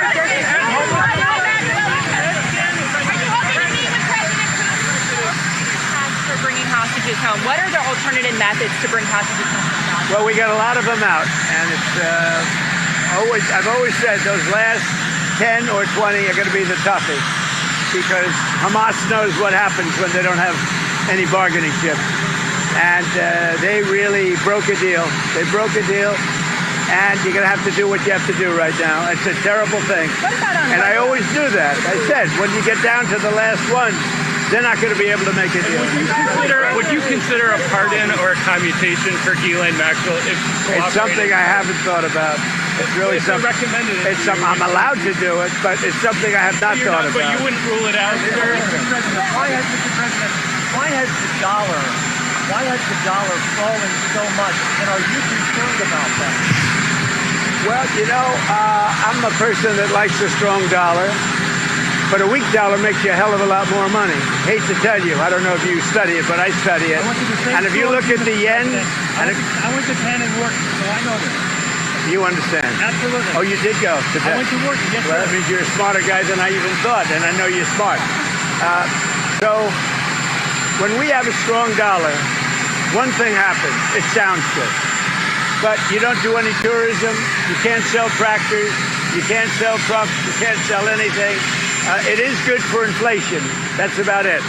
And we have no inflation. We've wiped out inflation. But it's an interesting question. So I will never say I like a low currency, but you remember the battles I had with the yuan, with China and with Japan, Japan being the yen. They always wanted a weak currency. They're trying to get a weak currency now. Now, it doesn't sound good, but you make a hell of a lot more money with a weaker dollar. Not a weak dollar, but a weaker dollar than you do with a strong dollar. And the first people that are going to notice it are the manufacturers of trucks and various other things. Like, look at Caterpillar, how well they're doing now. When you have a strong dollar, you can't sell anything. It's only good for inflation, and it's good psychologically. It makes you feel good. But with that being said, I love strong dollars, but you make your money with a currency. And I had so many different fights with President Xi, between Japan and China. All they want to do is have a weak currency. They're always fighting for a weak currency. And that's how they really dominated over the years. So when I see it down there, I don't lose sleep over it, let's put it that way. In fact, sometimes I go to sleep very happy. You understand? Do you agree with that? I agree with a lot of what you said, Mr. President. Do you think it makes any easier to impose your tariffs with that lower dollar? Because I think it makes it easier even for tariffs, yeah. And it makes the tariffs worth much more. And it's easier to pay off debt. And it's easier to get a low interest rate, too. There are a lot of good things. It's hard to explain to people the headline, Trump wants a weak dollar. It's not a weak dollar. You take a look at the history of China over the last 20 years. All they do is fight for a weak currency. Look at Japan when they were really doing well. They had a very weak currency. So to me, I just say thank you very much. It is what it is. President, what's your comment on giving up on a Gaza ceasefire. Well, the Gaza situation, and I said this was going to happen when you get down to your last 10 or 20. We got a lot of hostages out. We took them out in numbers that nobody believed, a lot of them.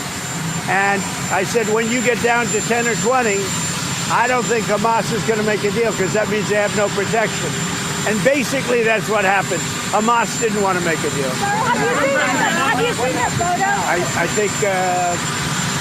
I think what's going to happen is they're going to be hunted down. Secondary sanctions sooner on Russia. Are you closer today to secondary sanctions? We're looking at that whole situation. It could be that we'll have to put secondary sanctions on there. Sooner than 50 days? Maybe, yeah. Do you think it's counterproductive? Who are you with? Who are you with? Kirk News. Oh, good. It's counterproductive to France, for France to say that they would recognize the Palestinian state. Macron said that yesterday. Look, he's a different kind of a guy. He's okay. He's a team player, pretty much. But here's the good news: what he says doesn't matter. You know, it's not going to change it. Well, he made a statement. France, Macron. His statement doesn't carry any weight. He's a very good guy. I like him, but that statement doesn't carry weight. How important is the trade deal with the EU? I would say that we have a 50-50 chance, maybe less than that, but a 50-50 chance of making a deal with the EU. And it'll be a deal where they have to buy down their tariffs, because they're right now at 30%. And they'll have to buy them down, maybe, or they could leave them the way they are. But they want to make a deal very badly. I would have said we have a 25% chance with Japan. And they kept coming back, and we made a deal, and the deal is, don't forget, Japan's putting up $550 billion. It's a lot of money. And also paying tariffs. The biggest part of the Japan deal, and maybe we get this with EU, maybe we don't, is that we have the right to go in and trade. We have the right. They've totally opened Japan just to the U.S. That's, to me, the biggest part of the deal. Well, that was hard, really. You said repeatedly you would like to see further nuclear arms reductions between the United States and Russia. I would like to see that. But the New START treaty is expiring in about 6 months, and it cannot be legally extended. That's a problem. That's a problem for the world. Create a new one. It's a problem for the world. You know, we have restrictions, and they have restrictions, as you know, on nuclear. That's not an agreement you want expiring. We're starting to work on that, but that is a big problem for the world. When you take off nuclear restrictions, that's a big problem for the world. Well, that was hard, Mr. President.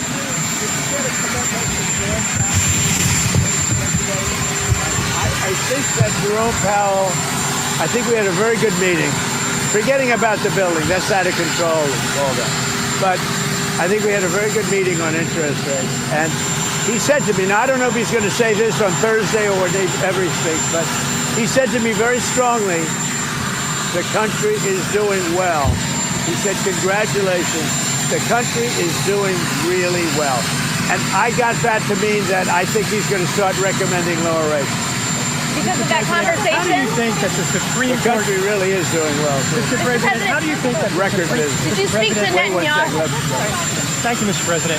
How do you think that the Supreme Court's ruling that benefited you on presidential immunity would apply to former President Barack Obama and what you're accusing him of doing? It probably helps him a lot. Probably helps him a lot, the immunity ruling. But it doesn't help the people around him at all. But it probably helps him a lot. He's done criminal acts. There's no question about it. But he has immunity, and it probably helps him a lot. Trade agreement you're looking to find too. He owes me big. Obama owes me big. What are the details in the UK trade agreement you're hoping to find soon with the Prime Minister? This week we want to talk about certain aspects which is going to be good for both countries. More fine-tuning, and also we're going to do a little celebrating together because, you know, we got along very well. UK's been trying to make a deal with us for like 12 years and haven't been able to do it. We got it done. He's doing a very good job, good prime minister, good guy. We really get along very well. So we're going to meet at Turnberry and we're going to meet at Aberdeen.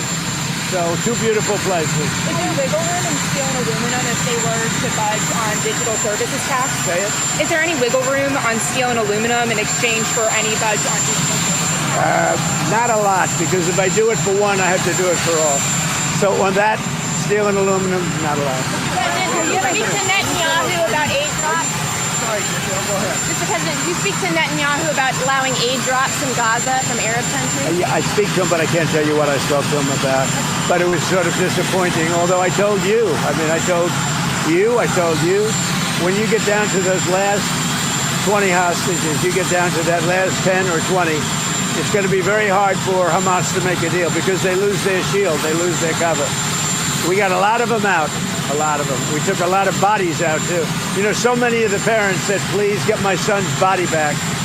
And we're able to do that. We got a lot of people out, live and people that are not alive. But it was very important to the parents to get their son back, even though they knew their son was dead. Are you going to be able to get the Open Championship back to Turnberry? I think they will do that, yeah. They want Turnberry is rated the #1 course in the world. I think they'll do that, yeah. And are you going to talk to anybody about that? No, I'm not going to. It's not about that. I'm going to see it for the first time in years. You were there the last time we went. That's pretty good, right? No, it's the best resort in the world, I think, at Turnberry, and it's one of the greatest courses in the world. We're going to see it. We're going to have, I believe, dinner at Turnberry with the Prime Minister. Then we're going to go to the oil capital of Europe, which is Aberdeen, and we're going to have lunches there. We're going to have a good time. I think the Prime Minister and I get along very well. And you're going to see the Scottish leader, too, right? Swinney, Josh Swinney? I am. What's that about? Well, we have a lot of things in Scotland. I have a lot of love. My brother was born in Scotland, and he's a good man. The Scottish leader's a good man, so I look forward to meeting him. That's all set up, right? Harris Day is exactly 1 week from today, August the 1st. What do you expect between now and next Friday as it relates to your deadline? When you say tariff, not Paris. Tariff. I think you said Paris Day. No, Paris Day. Well, most of the deals are finished right now. They're finished because we're just going to charge a certain tariff. A lower tariff that I could get. I don't want to hurt countries. But we're going to send a letter out sometime during the week. And it's basically going to say you're going to pay 10%, you're going to pay 15%, you're going to pay maybe less. I don't know. But Australia was great. They opened up beef yesterday for the first time ever. And they did it. We didn't know about it. We asked them to do it, and all of a sudden we got a word that they wanted. So obviously they're looking to do something. But Australia. So August 1st is going to come, and we will have most of our deals finished, if not all. We haven't really had a lot of luck with Canada. I think Canada could be one where they'll just pay tariff, not really a negotiation. We're working very diligently with Europe, the EU, which covers a lot of territory, a lot of countries. And that's the big one right now. We have the confines of a deal with China.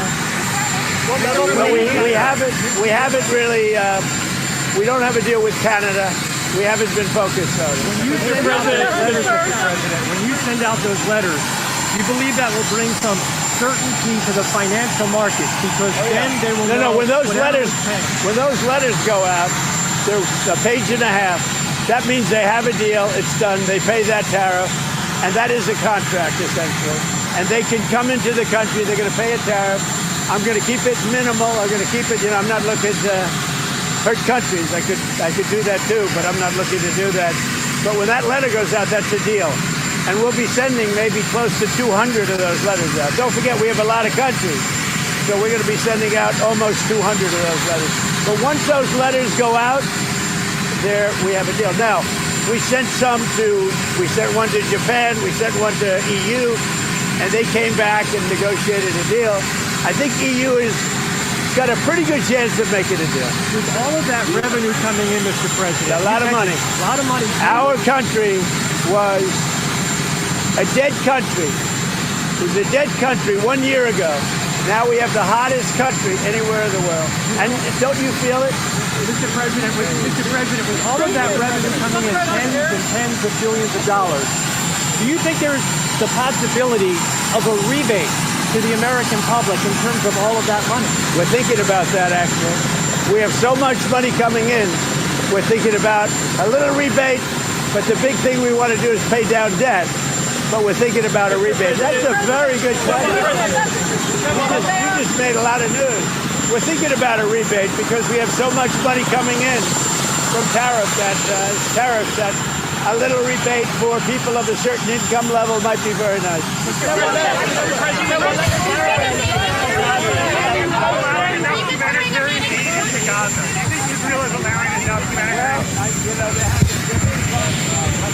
Being blocked by a lot of people. People don't know this, and we didn't certainly get any acknowledgement or thank you, but we contributed $60 to food and supplies and everything else. We hope the money gets there because, you know, that money gets taken, the food gets taken.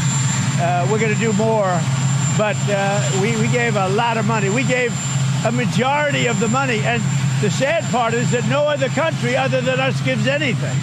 Have you spoken to Michael Watley about running for that North Carolina? I have, yeah. And will he run, do you think? I think he will. There are teacher shortages, so what can be done to get... Are you from North Carolina? My father lives there. He'll be a good candidate. What can be done to bring more teachers, more educators into the classroom to alleviate the teacher shortage across the country? We're doing that, and we're doing it strongly. What we're doing is moving education back to the states. The states will run education. When they do it, you're going to have the best education in the world. We'll have 35 or 40 states where it will be as good as Sweden, Norway, Denmark, you know, the top 5 or 6 countries. How do you attract the top talent, the top teachers to get them into class? We're going to get them. We already have them. When we go back to the states with education, you're going to see a big difference. Mr. President, there's so many Ghislaine Maxwell. Is that on the table?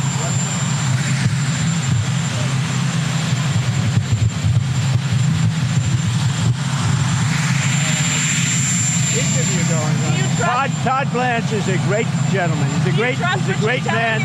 He's a great lawyer. He's got a great heart.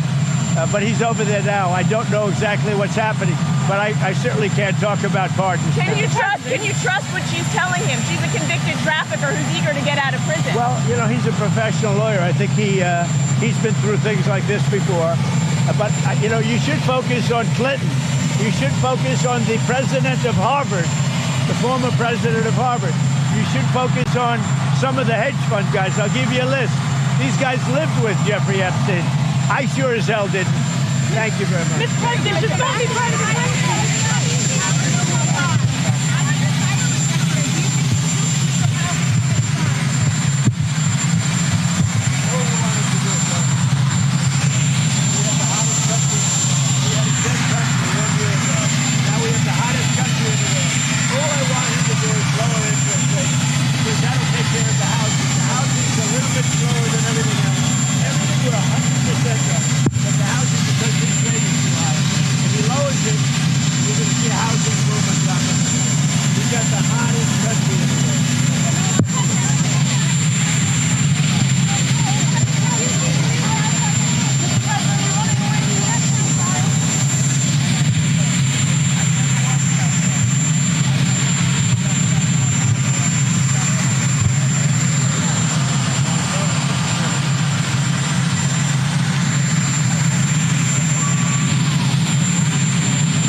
From the south lawn of the White House.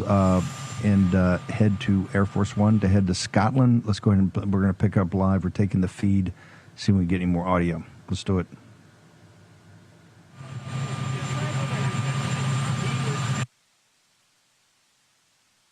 $5 billion and $6 billion, $7.2 billion. We want to spread the wealth to other schools. Mr. President Obama, the people around you be concerned about the disclosure.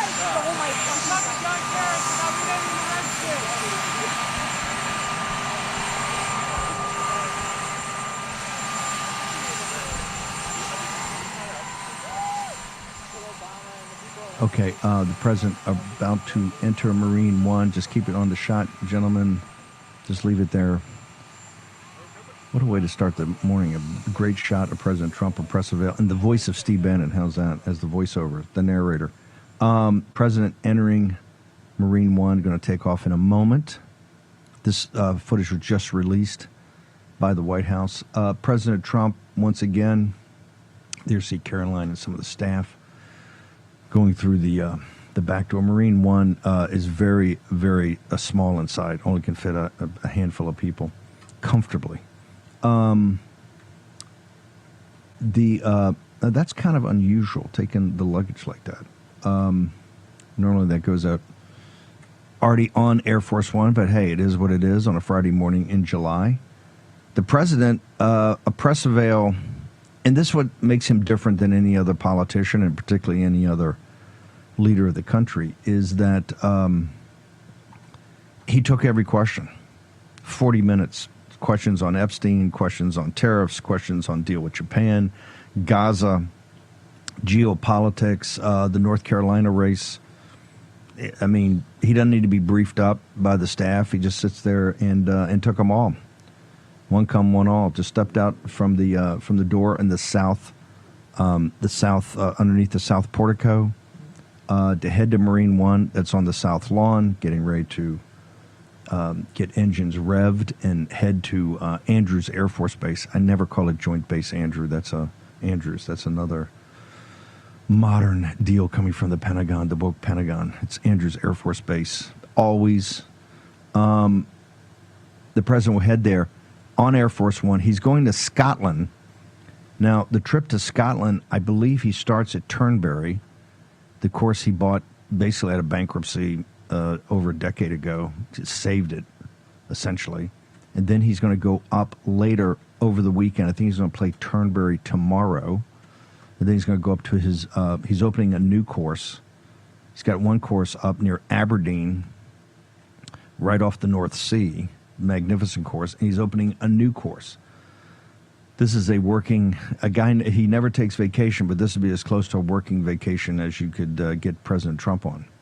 So I think it's a 4-day trip. I believe the Prime Minister Starmer, I think Starmer's coming up to see him, but it's not a state visit. This is a working visit by the President of the United States to see his some of his properties and then meet certain people and have discussions.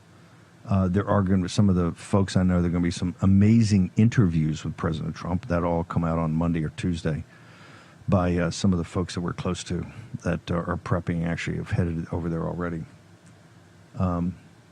There we go right there with Marine One. We're cutting right now. Real America's Voice, obviously trying to show as much of this live as possible, showing history in the making every day. And I got to tell you, I don't know if I don't know what I like better. I love them both, but it's the press avails in the Oval, normally with the head of state there, where he's taken all and everything, or when he comes out just by himself onto the when he comes out to the South Lawn, because there's a difference. Let's give you some inside baseball.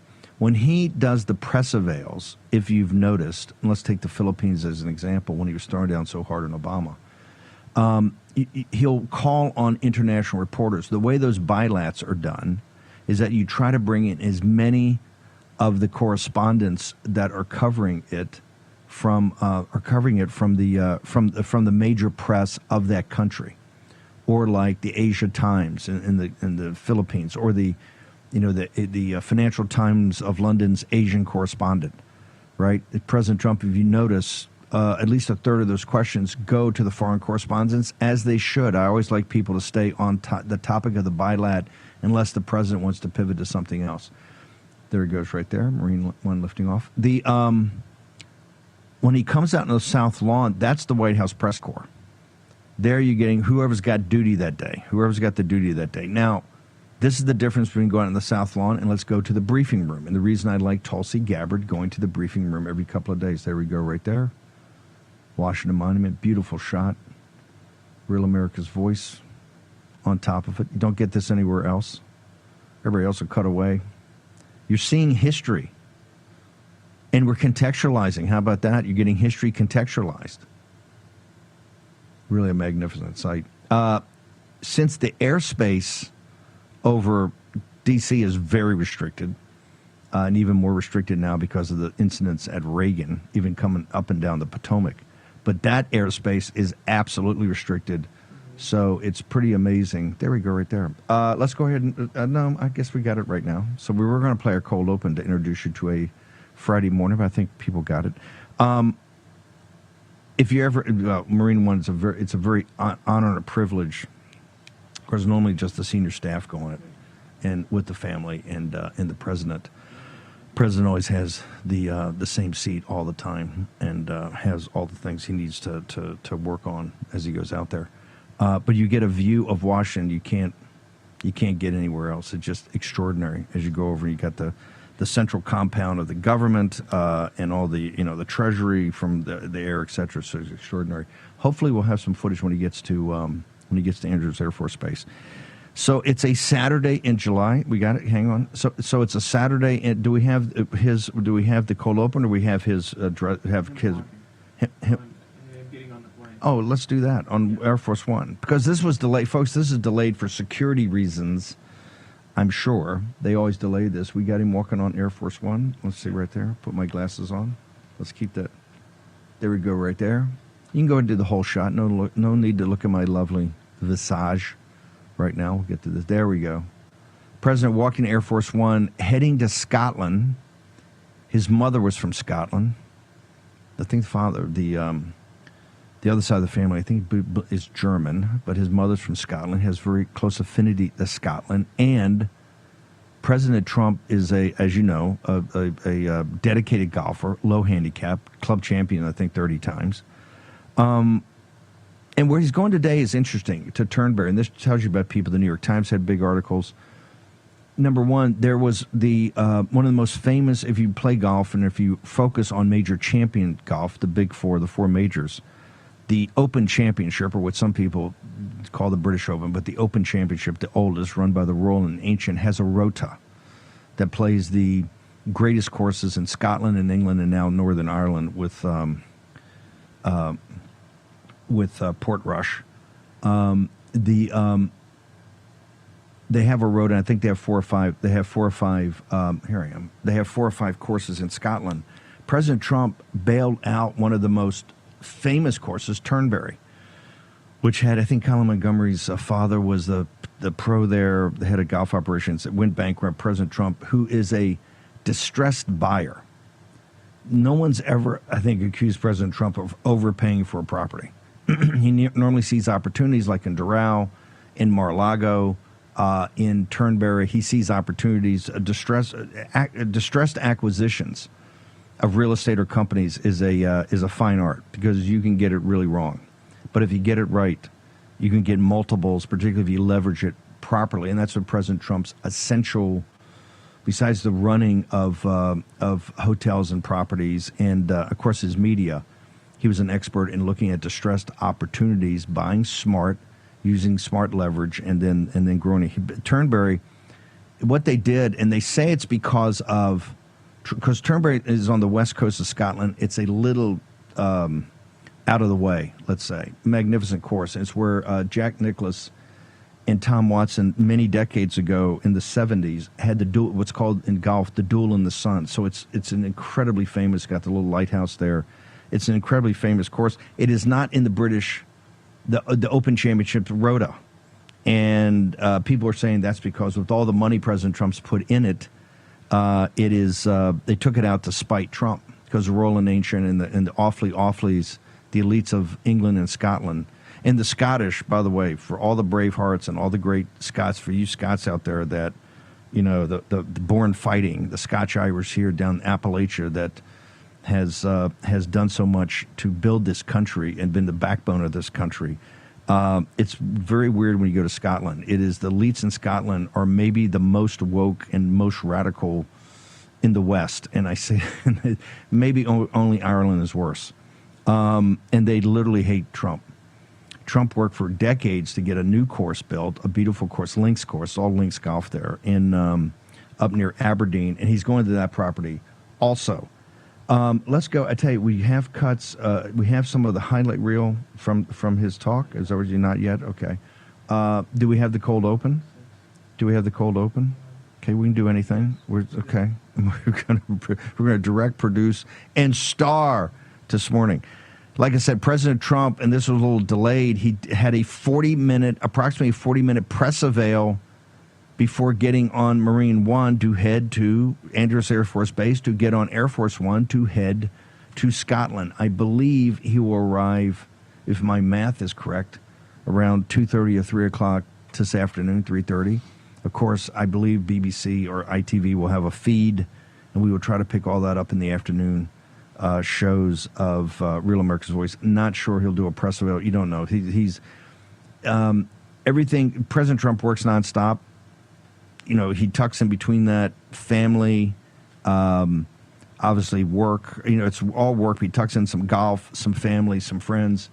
This is one that's been really, I think, 4 days of going to Scotland, not a state visit. Starmer, on his own accord, is going to go up and see President Trump. I think it's proposed for Sunday, although Starmer may have something to do with some sort of contest that the British, the UK are involved in. They may play in the championship, so it may be delayed, maybe that Monday. But he's going to meet him, and I'm sure there'll be other press.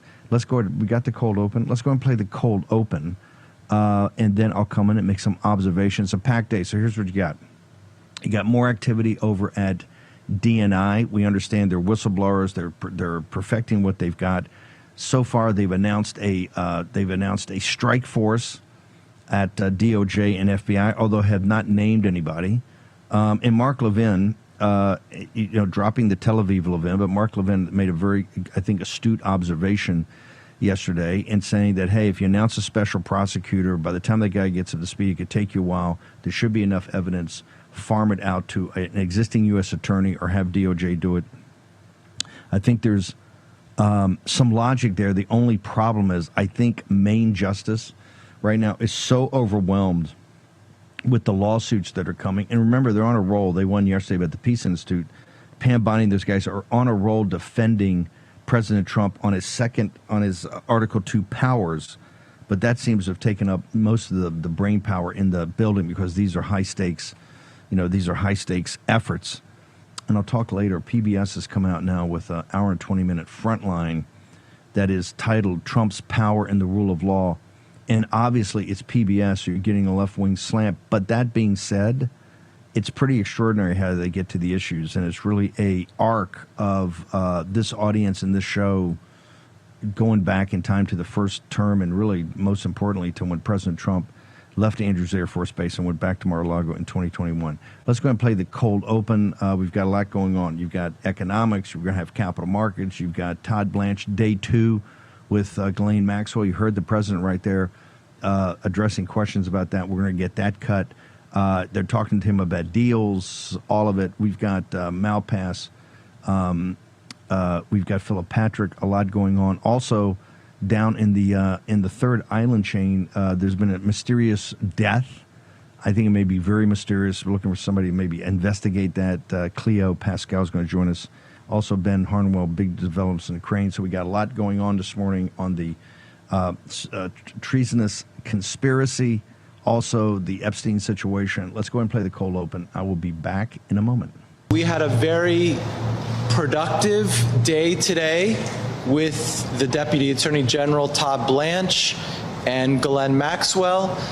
First, we want to thank the Deputy Attorney General for being so professional with all of us and for meeting with us. He took a full day and asked a lot of questions, and Ms. Maxwell answered every single question. She never stopped, she never invoked a privilege.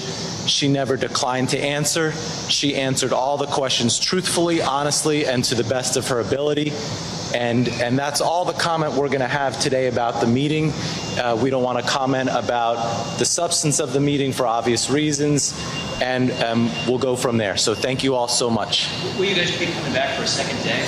We're not going to comment on that now. Thank you. Good morning, Kate. Yeah, Todd Blanche is returning to that courthouse for a second meeting with Jeffrey Epstein's former girlfriend and accomplice, Ghislaine Maxwell. And we know very little about the content of what was discussed yesterday, but they were behind those doors for at least 6 hours. We saw them arrive just around 9 a.m. and leave around 4 p.m.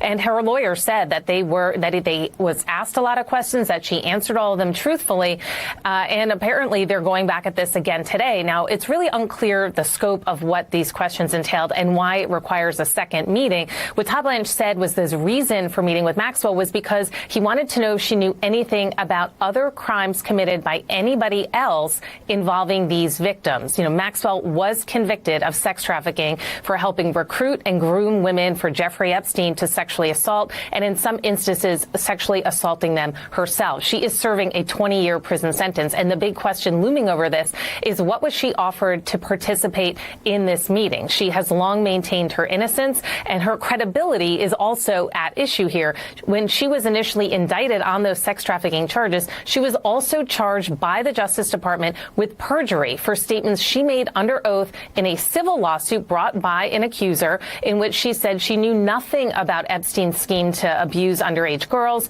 and that she knew nothing about any other activities. So why would her testimony now be credited? And what is it that they're asking her that requires her to come back for a second day after already spending about 6 hours with her when she has always maintained her innocence? So a lot of questions that we're still waiting for answers for, and maybe we will get more of that after the meeting today if her lawyer does address the press again, or if Todd Blanche does provide more information. But still big questions. What were the ground rules here? What has she answered? And do they believe her now, and compared to what they had said were blatant lies, perjury before?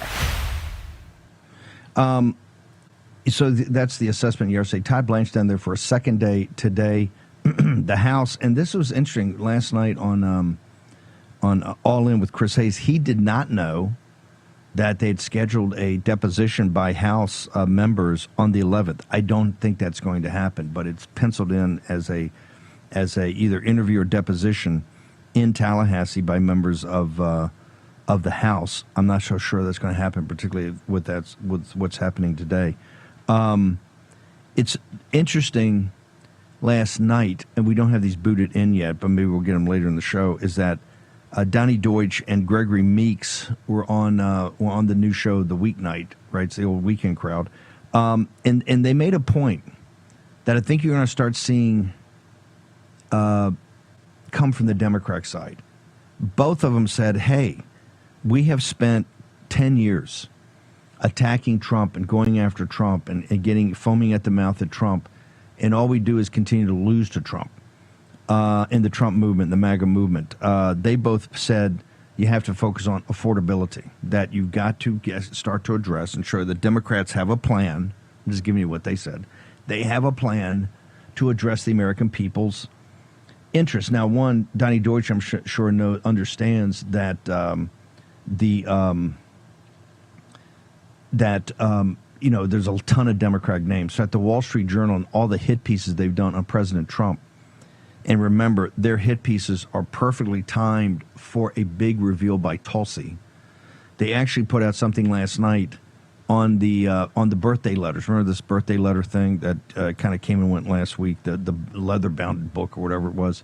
They finally put out that, hey, he had letters by Bill Clinton and Leon Black and a bunch of big Wall Street guys, et cetera, that were in there. They knew that. They knew that last week when they released on Trump. This is the Murdochs absolutely targeting, using the Wall Street Journal as the tip of the spear to hammer President Trump, because they knew this. Now, a week later to the day, Thursday, they release, we have we have additional things. So the Bill Clinton story kind of gets, washed in the backwash. It's interesting, when President Trump went to the plane, I haven't had a chance to go through all of it because I was listening, but I don't remember a question, and maybe he got asked one. I don't remember a question on Tulsi's revelations at all. The mainstream media do not want to cover this. The only reason they're forced to cover it now is two functions. Number one, if Tulsi goes to the briefing room and uses that as a forcing function, they're forced to cover it. Number two, and this is why NBC News, if we can pull that off my Getter account, NBC News has an amazing story about the internal thinking of Obama. Whether the Obama people, they're kind of caught. Do they? Because President Trump's accusations are for treason, right? And treason is conspiracy. In the places he's doing it, like in the Oval Office or at the White House, are so in your face that they feel some of these have to be, they just can't let it go, that some of them have to be addressed but they understand, because they saw, what we did with it. As soon as they do that the MAGA media and the people that support President Trump are going to use that and throw it on the fire of Tulsi Gabbard like napalm. And that's a dilemma for them. But they're obsessed with, it's interesting, the media, I think, is more obsessed now than most of the Democratic Party. I think the Democratic Party is looking at analysis and looking at polling and realize the bulk of the people on the Democratic side, and I think what they feel is some independent voters, this is not their deal. They haven't really followed it, and the reason is there's so many Democrats, huge Democratic donors, caught up in this Epstein thing. Been Epstein's buddies. They were the ones that were in the book that started this, when the influencers, when D.C. Drano and Cernovich and Poso and all the rest of the were called to the White House and given the book that had the names in it. That came off of already disclosed, I think, his black book, or his the book he kept to keep contacts in his contact book that had already been out. There are many, many Democratic names. I think Meeks and Donnie Deutsch are sitting there looking at the polling and saying, hey, what's winning in New York City, right, in this mayor's race is not anything about Epstein. What's winning in New York City is talking about affordability. Now, the Democrats don't have a plan for affordability. All they want to do is spend more money, and we're in a situation now that we can't spend more money. That it's going to be quite detrimental to everything. Oh, by the way, The Hill, and I've got that up on Getter also. So if you want to look at the prep for the show, you can always go and Getter early in the morning. Russ Vogt, The Hill finally got around to a story that, as you know, in the War Room, we've talked about for over a month now, maybe 2 months, and that is pocket rescissions, that there have to be additional cuts. You want to talk about affordability, start cutting the deficit. So you don't have these massive deficits. You have to finance at higher interest rates. And that leads to the inflation that's kind of embedded. You want to get this, you want to take it all down, start cutting in massive cuts. And the only way you're going to do that, the rescissions program has been so laborious on Capitol Hill that you just do by pocket rescissions, which is a whole new theory of the case too. So that's also going to be tested in the courts. But the Hill finally today had that. Do we have cut yet on the? Yes. Okay, let's go ahead and play. And maybe I blow this. Let's go ahead and play. I want to play President Trump on the Epstein thing. First question is asked. So let's go ahead and play it. What are you hoping Todd Blanche gets out of his meetings with Ghislaine Maxwell? Well, I don't know about the meeting. I know it's taking place, and he's a fantastic man. He's a great attorney, and people should really focus on how well the country's doing, or they should focus on the fact that Barack Hussein Obama led a coup, or they should focus on the fact that Larry Summers from Harvard, that Bill Clinton, who you know very well, and lots of other friends, really close friends of Jeffrey Summers, should be spoken about. Because, Jeffrey Epstein should be spoken about. And they should speak about them, because they don't talk about them. They talk about me. I have nothing to do with the guy. Are you considering will you do any business deals with the UK? Yeah, I'm going to meet with the Prime Minister right now. We're going to be over there in about 6 hours. We're meeting with the Prime Minister tonight. We're going to be talking about the trade deal that we made and maybe even improve it. Okay, we've got a bunch of great cuts from this. If you didn't see it on the morning show, we're gonna get all into it. We're packed today and into the evening and tomorrow. It's never a holiday weekend here in or summertime. In summertime, we actually rev it up even more intense. You know why? Because signal happens every day. Of course, noise is there too. We're trying to bifurcate signal noise. President Trump, let me be blunt. It was a masterclass this morning. President Trump at his best, walking down the South Lawn, taking all and everything. Give me every shot you got. You're going to get an answer. Get their heads spinning in that blunt way that he can do it. I want to thank our sponsor, Birch Gold. Philip Patrick is going to be up. We're going to have David Malpass, former head of the World Bank and also former Undersecretary for International Finance under President Trump in Term 1. Take your phone out. Text Bannon, Bannon, at 989898. You get the ultimate and free guide to investing in gold and precious metals in the age of Trump. Study it.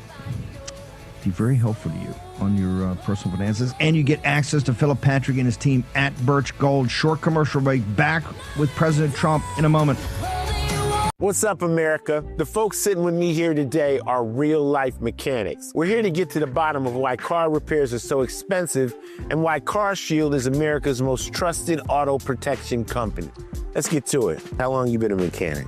I've been doing this for about 30 years. Every day's a different experience. Every day's a different adventure. I like to make sure everybody's happy, the customer's happy, the car's done right. So why are vehicles out of warranty more likely to break down? The manufacturers are very smart. They designed these cars with an end of life. It will fail as the warranty expires. Say over 60,000 miles, it'll start breaking down. They're going to break down, definitely. Just a matter of when. When somebody has CarShield, what's the experience when they come to you? You drop off your car, we verify your concern, we notify CarShield, usually get an instant approval, put you in a rental car, and get you back on the road as quick as possible. I show them what it would cost if they didn't have CarShield versus if they did, and they can't believe how many thousands of dollars they're saving on this repair and how easy it went through, and the deductible is pretty much all they have to worry about. How has being a mechanic changed since you guys started? Most challenging parts about being a mechanic is keeping up with technology these days. That's the hardest part. As these new cars come out, it's new software, new tooling, is a constant evolution. Technology has totally changed from just the basic, everybody could fix a car 30 years ago, to today. You need so much education, background, computer knowledge. And there you have it. No other company protects drivers like CarShield. The bottom line is, if you're driving an out-of-warranty car, you could be putting yourself at risk of paying thousands for car repairs. Call CarShield before a breakdown happens. Get covered repairs paid. Call CarShield now for your free quote and to lock in your rate with their price lock guarantee. Call now. Call 800-202-9188. 800-202-9188. 800-202-9188. There's nothing worse than losing your dog before their time. That's why I created Dr. Marty Nature's Blend, designed to help dogs with everything from digestive issues to itching, even moving better. Nature's Blend works because it's freeze-dried. So instead of destroying the nutrients with high heat, they all get right into your dog's body. Take it from a veterinarian with over 50 years of experience saving dogs' lives. I have never seen a food make this much impact on a dog's health. For a limited time, get up to 54% off Dr. Marty Nature's Blend, plus a free gift with our special TV offer. Call or go to drmartypets.com/TV. Selling your home shouldn't be expensive or stressful. At Ideal Agent, we'll connect you with a top local agent that'll sell your home fast for top dollar, and all this for as low as a 2% commission. Ideal Agent connected me with the best realtor in my market, and I saved $12,500 as a result of it, and I got more than my asking price. Ideal Agent is available nationwide, there's no obligation, and best of all, our service is completely free. Call today or visit idealagent.com. Hello, America's Voice family. Are you on Getter yet? No? What are you waiting for? It's free. It's uncensored, and it's where all the biggest voices in conservative media are speaking out. Download the Getter app right now. It's totally free. It's where I put up exclusively all of my content 24 hours a day. You want to know what Steve Bannon's thinking? Go to Getter. That's right. You can follow all of your favorites. Steve Bannon, Charlie Kirk, Jack Posobiec, and so many more. Download the Getter app now. Sign up for free and be part of the movement. Have you heard about Todd Blanche's interview with Ghislaine Maxwell? Are you still disappointed in President Biden or Clemens? Well, I don't want to talk about that. What I do want to say is that Todd is a great attorney. But you ought to be speaking about Larry Summers. You ought to be speaking about some of his friends that are hedge fund guys. They're all over the place. You ought to be speaking about Bill Clinton, who went to the island 28 times. I never went to the island. Do you maintain you did not write a letter for Jeffrey Epstein's birthday? I don't even know what they're talking about. Now, somebody could have written a letter and used my name, but that's happened a lot. All you have to do is take a look at the dossier, the fake dossier. Everything's fake with that administration. Everything's fake with the Democrats. Take a look at what they just found about the dossier. Everything is fake. They're a bunch of sick people. Where did you see the people laying outside? Right across the street from Lafayette Park, sir. We'll take care of it. Would you consider a pardon or a commutation for Ghislaine Maxwell? It's something I haven't thought about. It's really something. It's something I'm allowed to do it, but it's something I have not thought about. But you wouldn't rule it out, sir? You see how the president had to, in the previous cut, had to mention had to bring up the Tulsi, the most important thing happening. You've never had in the history of this country a prior president called out for treason, high treason, and a coup d'etat. And if you don't think they're worried, you don't. And we're trying to do the cuts for you. You don't watch MSNBC and CNN like we do, and we do that for you. We curate it. But Clapper's worried, Brennan's worried, the plotters are worried. Now, we have to be able to do this on multiple tracks. We know that tons of informants are coming forward, whistleblowers are coming forward with other things that went on, or the receipts on things that went on, more receipts. And that's being... The DNI guys right now are going through that process. What we need is DOJ and FBI to step up and to go turbocharge on this. And, my only observation or advice would be, particularly with the FBI, we don't need to see any more shots of running with the FBI agents and we're recruiting the best guys in the world. We don't care, okay? We could care less. What we care about is this task strike force to get on top of this, and whatever assistance you're giving Todd Blanche right now on this Epstein situation. It's pretty obvious that Todd Blanche, who's considered the safe pair of hands over at DOJ on matters of this gravity, and he stuck around, for the Deputy Attorney General to not just do it day one, it's pretty extraordinary, but to stay over and do it on day two shows you that there's something, there's something going on. The entire building of the Department of Justice reports up to him. He reports directly to the Attorney General of the United States. And this is an incredibly important job. And yes, oh, by the way, we had like the world's worst pick ever in Trump's first term. President Trump was talked into by, the DOJ picks are really talked into by the lawyers. We're talked into picking a guy who eventually discussed wearing a wire into the Oval Office. I kid you not. That came out during the Mueller situation. The defenses and the NBC. Do we have the Getter story in NBC? Can you get? Okay, send it to me right now. The NBC story is very important, and if Grace and Mo can push that out to the entire chat, and I want the chat to be able to push that out also, is incredibly important because it shows you at the highest level. This is a very well-reported story from NBC News. At the highest level, Obama's worried. His people are worried. They're worried in twofold. Number one, if we continue to actually come out and give, and the defense they gave was totally feckless, if they don't respond, Trump's going to continue to hammer them and hammer them and hammer them that he's guilty of treason and that he's the head. And President Trump is very good about keeping the focus on him. It's our responsibility to keep the focus on the broader conspiracy. President Trump is doing his job like he doesn't have enough on his plate right now, and you saw that in the 40-minute press conference. Look at the range of questions they asked. Everything from the race in North Carolina to education policy to the deals with Columbia University. And what's amazing, and it's not just Sleepy Joe, if you'd asked Obama the same thing or Bush, he'd be able to answer 1/3 of the questions. Trump can give you an answer in a level of depth. Now, you may not like the answer, but he's going to give you an answer in a level of depth on each one, including they were talking about monetary theory, strong dollar versus weak dollar. We've got Malpass and Philip Patrick going to join us for that. Obviously, the media is very focused on the Maxwell situation, and we are focused on that, and we hear from the Justice Department. There's a ton of stuff going on. They've already been kind of rebutted by the courts, at least initially. The key thing here is to get unsealed all this evidence, and then the Justice Department's got to make decisions. And Todd Blanche, believe me, will be in the middle of those decisions because you can tell he's kind of taken this case over.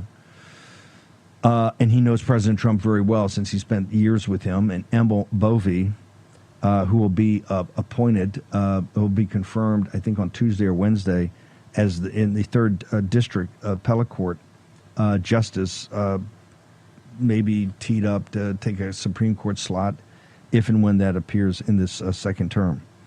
I want to do something here. I've got to cover this. 2 things we need to cover. Number one, Cleo Pascal is with us. Cleo, great job. Audience loved it when you were out in the Pacific. But something happened the other day that's very concerning to me.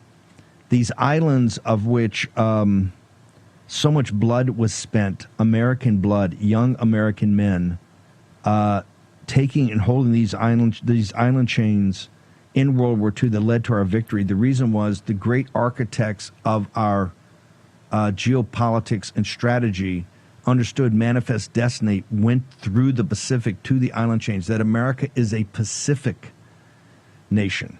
The elites have had a very tough time with that, particularly the white elites of Boston and New York City and Washington, D.C., the Acela Corridor, have always been what we call Atlanticist. Okay, that was even in the 19th century, but you had some visionaries that realized this was the Transcontinental Railroad. We're a continental power, but we're a continental power that doesn't stop at the end of the continent. It goes out. We are a Pacific nation, and that Central Pacific is actually the strategic buffer of the United States from a lot of bad things happening. But you have to be able to be in business with, associated with, or control those 3 island chains that go to East Asia. These individuals understood it. Cleo's done an amazing job of bringing that up to the American people, that young men didn't die. I believe you could say pound for pound, the bloodiest battle in hour by, if you take minute by minute, the bloodiest battle in World War II, I believe is Tarawa, right? The young men that died at Tarawa and at these other atolls in what were, they're having a Normandy, every couple of months there. Cleo, very disturbing, a governor that actually was quite supportive of anti-CCP and the United States, and particularly the scandals out there and investigations, has inexplicably died. Is this what I'm hearing, ma'am? Yes, thank you very much for covering this. This is an American governor of American territory in the United States. Guam, we know how important Guam is, but if you look just north of Guam, you have the Commonwealth of Northern Mariana Islands. This is a chain of islands that is contiguous with Guam. Guam is the Southern Mariana Islands. This is where Saipan is. This is where Tinian is, where hundreds of millions of U.S. dollars are going in to build up DoD infrastructure. And the governor of that place, Commonwealth of Northern Mariana Islands, CNMI, 2 days ago, died suddenly.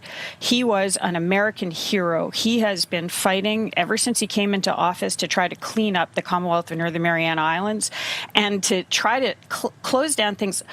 You're not going to believe this, but Chinese can arrive without a visa in the United States of America in the Commonwealth of Northern Mariana Islands. There are people in Congress right now pushing, including the representative from the Commonwealth of Northern Mariana Islands, pushing to keep open access, visa-free access for Chinese into the United States through the Commonwealth of Northern Mariana Islands. And through there, they have been found in the hundreds, illegally going to Guam. Some have been found on the U.S. military bases. The woman that ran the Bureau of Motor Vehicles in the Commonwealth of Northern Mariana Islands was convicted of selling U.S. driver's licenses to Chinese. There's the big thing was there's a casino, Chinese casino, operating in Saipan that in the first few months it opened in November 2015. The bets were totaling $5.3 billion across fewer than 20 tables. In the first half of 2017, table for table, they were running 6 times more money than the biggest casinos in Macau. And on the board of that casino operation, Hold it. Just hang on. But just put it in perspective.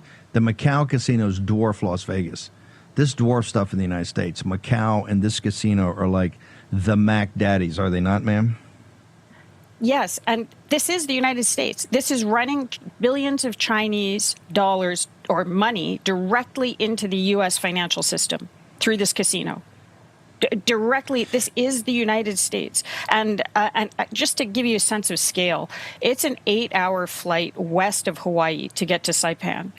This is the U.S. border with Asia. It's 4 hours from Saipan to Taiwan. It is twice as far to get to Hawaii as it is to get to Taiwan from Saipan. Governor Palacios was holding the line for all of us. He repeatedly requested publicly for FBI investigations into what was going on with the casino, with the former governor, Ralph Torres, under whom about $500 million of ARPA funding was not properly accounted for. Just in April, he wrote a letter to the representative of CNMI in Congress asking her to ask Kash Patel to send in investigators for, and this is the quote, intensive investigations of public corruption. This is the governor of a territory saying, come investigate me. He said, I'm opening up all my books. Come look at everything. Clean us up. We are a national security risk to the United States. He put his life on the line, very literally, in order to protect the United States of America and to clean up the CNMI for his people, for the people of the Marianas. We've got a minute. Very suspicious of why he died suddenly, and we're calling for the FBI to continue. We need a task force to go investigate this casino, because you got CCP and you've got Americans. This thing is filthy, and it's a gateway for CCP to funnel people through here with nobody checking. Am I correct, Cleo? So that casino is closed, but the assets are being reallocated. And on the board of that casino was former CIA Director James Woolsey, former FBI Director Louis Freeh was one of the advisors. This requires the FBI closed an investigation in July, just a few weeks ago. There are people within FBI who don't want, apparently, this investigation to go forward. This needs a FBI strike force, Treasury strike force, and Governor Palacios deserves at least the Vice President of the United States to attend his funeral. This was an American who was fighting on the front line of the Third World War in a way that very few other Americans have. Cleo, where do people go to get your social media to keep up with this, ma'am? I'm on X, just my name, Cleo Pascal, CleoPaskal. This, again, America, the United States of America has lost a warrior, and next man up. Next man up. Yes or no? There's going to be an autopsy done on this? It's unclear, and there also needs to be a look at the whole transfer from Guam, from CNMI to Guam. We'll check it all out. Cleo Pascal. Thank you, ma'am. A heart attack? Do they have life insurance? No. But we have life insurance. John. I'm trying to find something we can afford.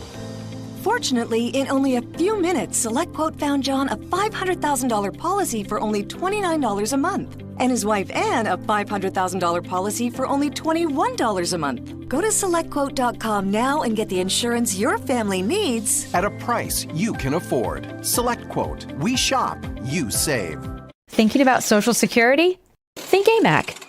The AMAC Foundation takes the confusion and stress out of understanding Social Security's thousands of rules and regulations.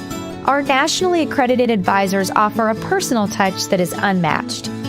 But that's not all AMAC has to offer. AMAC is America's leading conservative advocacy and benefits organization, guided by the principles of faith, family, and freedom. So when it comes to Social Security and so much more, think AMAC. The poverty is unimaginable. There are people who are struggling. This is where she washes the dishes. If you're ever going to allow your Christian faith to rise and to do something for God's chosen people, now is the time. This is the home of Galina.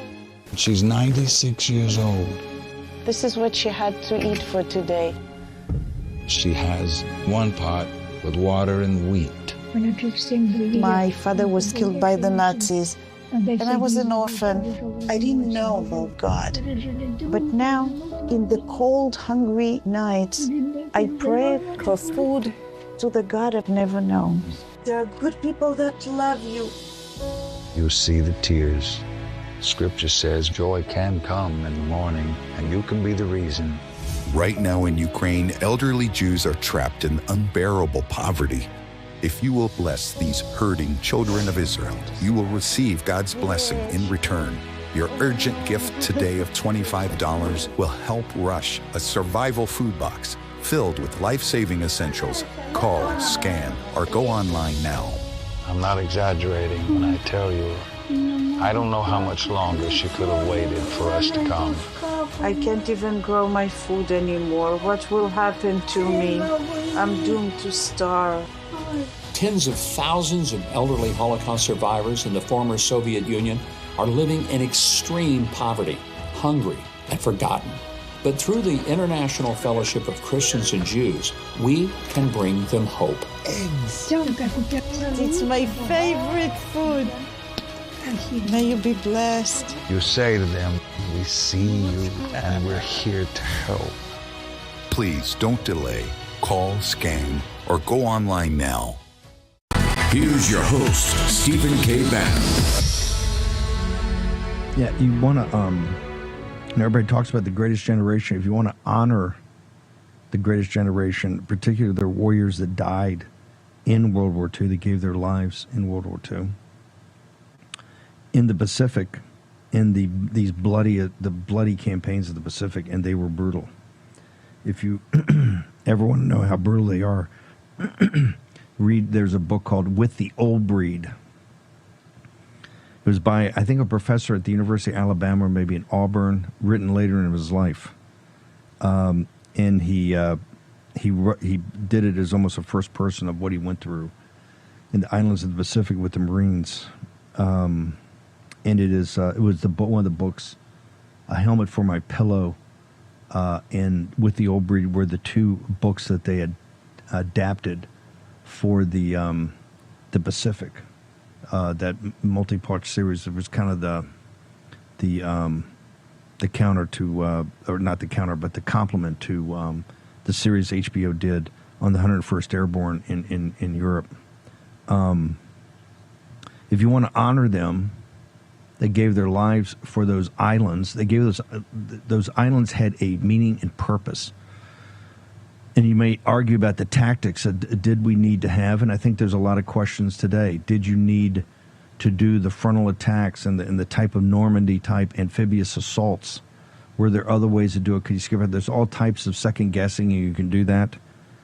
But the reality is, these young men took those atolls from an enemy that wasn't prepared to give an inch, and were basically ordered to stand and die. This is quite different than the Western Europe, which was brutal. Don't get me wrong, very brutal. But the stand and die were the kind of Russian army and the Red Army and the Wehrmacht in the around Ukraine and Kursk and Stalingrad, and in the Pacific. You know, don't give an inch, and every man should die in the process. That's what these young kids, 17, 18, 19 years old, with de minimis amount of training on combined arms, you know, amphibious assaults had to overcome. And so all this thing, you know, have a great day, veteran, and thank you for your service. Let's thank them for their ultimate sacrifice. And let's thank the rest that were there that either came back with PTSD or some came back unharmed but gave those years. Let's honor them by taking seriously what those islands mean. And the CCP takes it seriously. This is one of the things about the elites in this country, why they're so worthless. if they were just stealing from you with both hands and sucking everything up with both hands, but were serious people, it would be awful, but maybe you say, okay, I can understand it. You know, we don't have a fair deal. We don't get really a piece of the action, but they do a pretty damn good job on everything else. That's not the case. It's the exact opposite. They suck, okay? They're stealing with both hands every time you look, and they're in bed with our enemy. Never in American history. This is the thing about Henry Kissinger and this thing about the the Peloponnesian War, the Thucydides trap, the rising power and the declining power and all this that they can't answer. You've never had a declining power where the elites made more money on the way down than they made on the way up in business with the rising power. And this is what's happened here in this country. This is what we talk about in the show all the time. Right now you're seeing in this chips situation. NVIDIA. I don't buy the argument. I just don't buy the argument that we're in a space race and we're in, or this is like the moon race or the space race or the nuclear weapons race for AI. We could, if we cut them off of all chips, technologies, processes, and training their young engineers in 350,000, mainland kids, mainly from the Princelings group, etc. And they're not here doing Renaissance poetry, right? They're not doing philosophy. They're here and they're all the STEMS programs. Just like in Japan, I had a meeting the other night. They told me, hey, 50% of the PhDs and masters in Japan, 50% are foreign students. Of that, 80 to 90% are Chinese. Hello. I think I see a pattern here. I got some pattern recognition. The Chinese Communist Party is the mortal enemy of the Chinese people. They're the mortal enemy of the American people, and they're mortal enemy of mankind. And they are every bit as brutal a dictatorship, right, from their formation in 1911, 1913, all the way up to the 20s, the 30s. And then when the State Department, the communists in the State Department that McCarthy called out, gave the nation to them, the United States of America State Department, turned over to Mao Zedong and a group of rebels because they were sucked in about, oh, these guys are agrarian reformers when they're just murderous, bloodthirsty, every bit as bad as Hitler, every bit as bad, and maybe even worse as monsters. Tage Gill joins us now. Tage, I need a cup of coffee more than anything right now. President Trump got us jacked up with a great press event. We're going to have more cuts of that later, but Pascal just give me bad news about the island chains in Guam and around Guam and Saipan and all of it. Where do I go to get a great cup of coffee, brother? Warpath.coffee. Use promo code WOOLROOM. We're doing 20% off right now for the Wool Room Posse. It is the best coffee. We're at about 12,000 5-star reviews, so just go on the website and read the reviews. It's warpath.coffee, promo code WARROOM, and it is the best coffee you can drink. Drink it straight black. You don't need milk. You don't need sugar. It is smooth because we roast it perfectly with fresh beans, and we don't burn it. That's why you don't need milk or sugar. It is the best coffee out there. Warpath.coffee. Well, I also want to talk about the people should go. It's just not Tage Gill and Steve Bannon saying this. We got now, 12,000 5-star reviews? Yep, right around 12,000. Yeah, all you have to do is go on the website and read the reviews. They're all real reviews. We don't offer discounts for leaving a review. We don't pay anybody. We just send out an email chain asking for reviews, and we have tons of them. People love this coffee.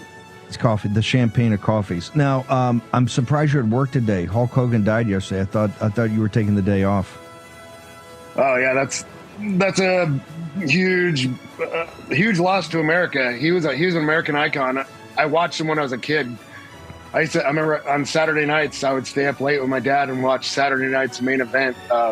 Hulk Hogan is the pinnacle of masculinity. He was just an incredible American. And then in the end, he came out and supported Trump. He was MAGA.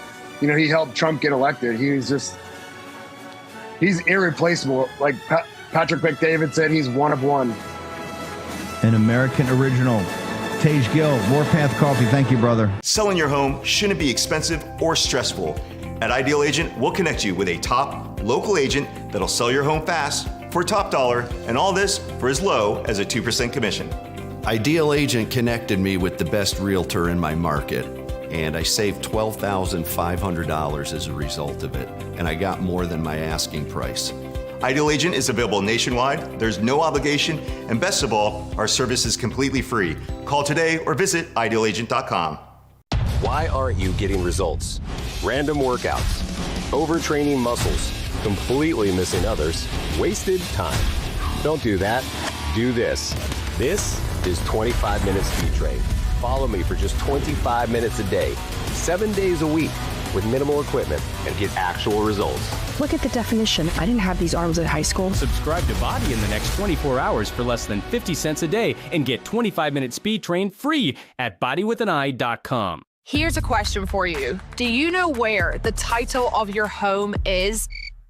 I bet you don't. In real estate, the word title is your legal ownership of the property. A deed is the paper that transfers that ownership to you.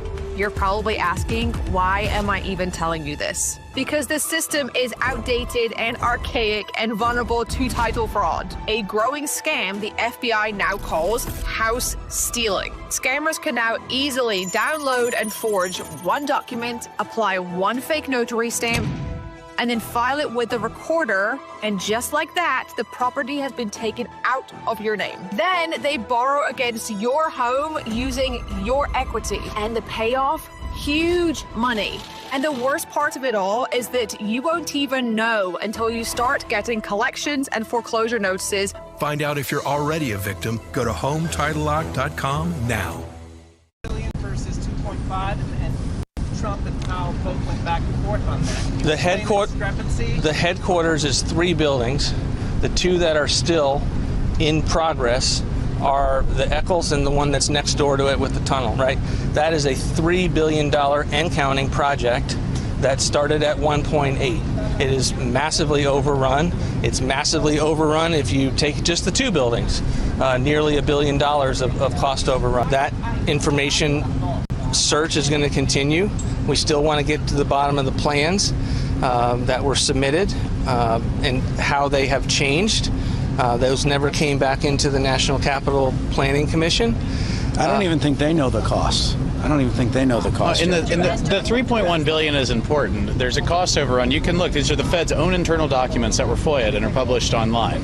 It went from 1.8, 1.9 to 2.5, and down to 3.1 for the capital expenditures within their own budget for the total renovation and build of the complex. So the chair's really splitting hairs there when he's saying, well, that's this building. Okay, if you take that building out of it, it's still an inflation from 1.4 billion to 2.5 billion. There's no way around it. The cost overrun is massive. That's their own document. This is the primal scream of a dying regime. Pray for our enemies, because we're going medieval on these people. Here's not got a free shot on all these networks lying about the people. The people have had a belly full of it. I know you don't like hearing that. I know you try to do everything in the world to stop that, but you're not going to stop it. It's going to happen. And where do people like that go to share the big lie? MAGA media. I wish in my soul, I wish that any of these people had a conscience. Ask yourself, what is my task and what is my purpose? If that answer is to save my country, this country will be saved. War Room. Here's your host, Stephen K. Bannon. Okay, if we get any breaking news at all, and we hope to see some effort today on either the Epstein situation down at Tallahassee and or up in D.C. at Main Justice, and if we get any, because I understand there are things happening with D&I on the this exploding treasonous conspiracy, we'll jump in and do that. We've got some capital markets and economics to go through to understand what's really going on, the deep signal of the economy. And I also want to play the Donnie Deutsch and the Gregory Meeks, because guys are looking at the polling and thinking downrange. They understand that it's affordability and the cost of living and what's happening to the average American right now in the economy. David Malpass, former head of the World Bank, Undersecretary for International Finance, under President Trump at the Treasury Department in the first term. So, David, I wanted to play, and I didn't want to go back to last night because you saw the laziness of the journalism, but I wanted to play really the meat and potatoes of what this mess is. And I think it's important on the Versailles on Constitution Avenue. So, folks, to make sure you got the right numbers, and Russ Vought and Pulte gave them to you. It is 1.8 billion, which was approved, to now 3.1 billion. Now, if you take out the other building of which Trump in the Fed chair got involved in, you heard right there, it's 1.4 billion to 2.5 billion.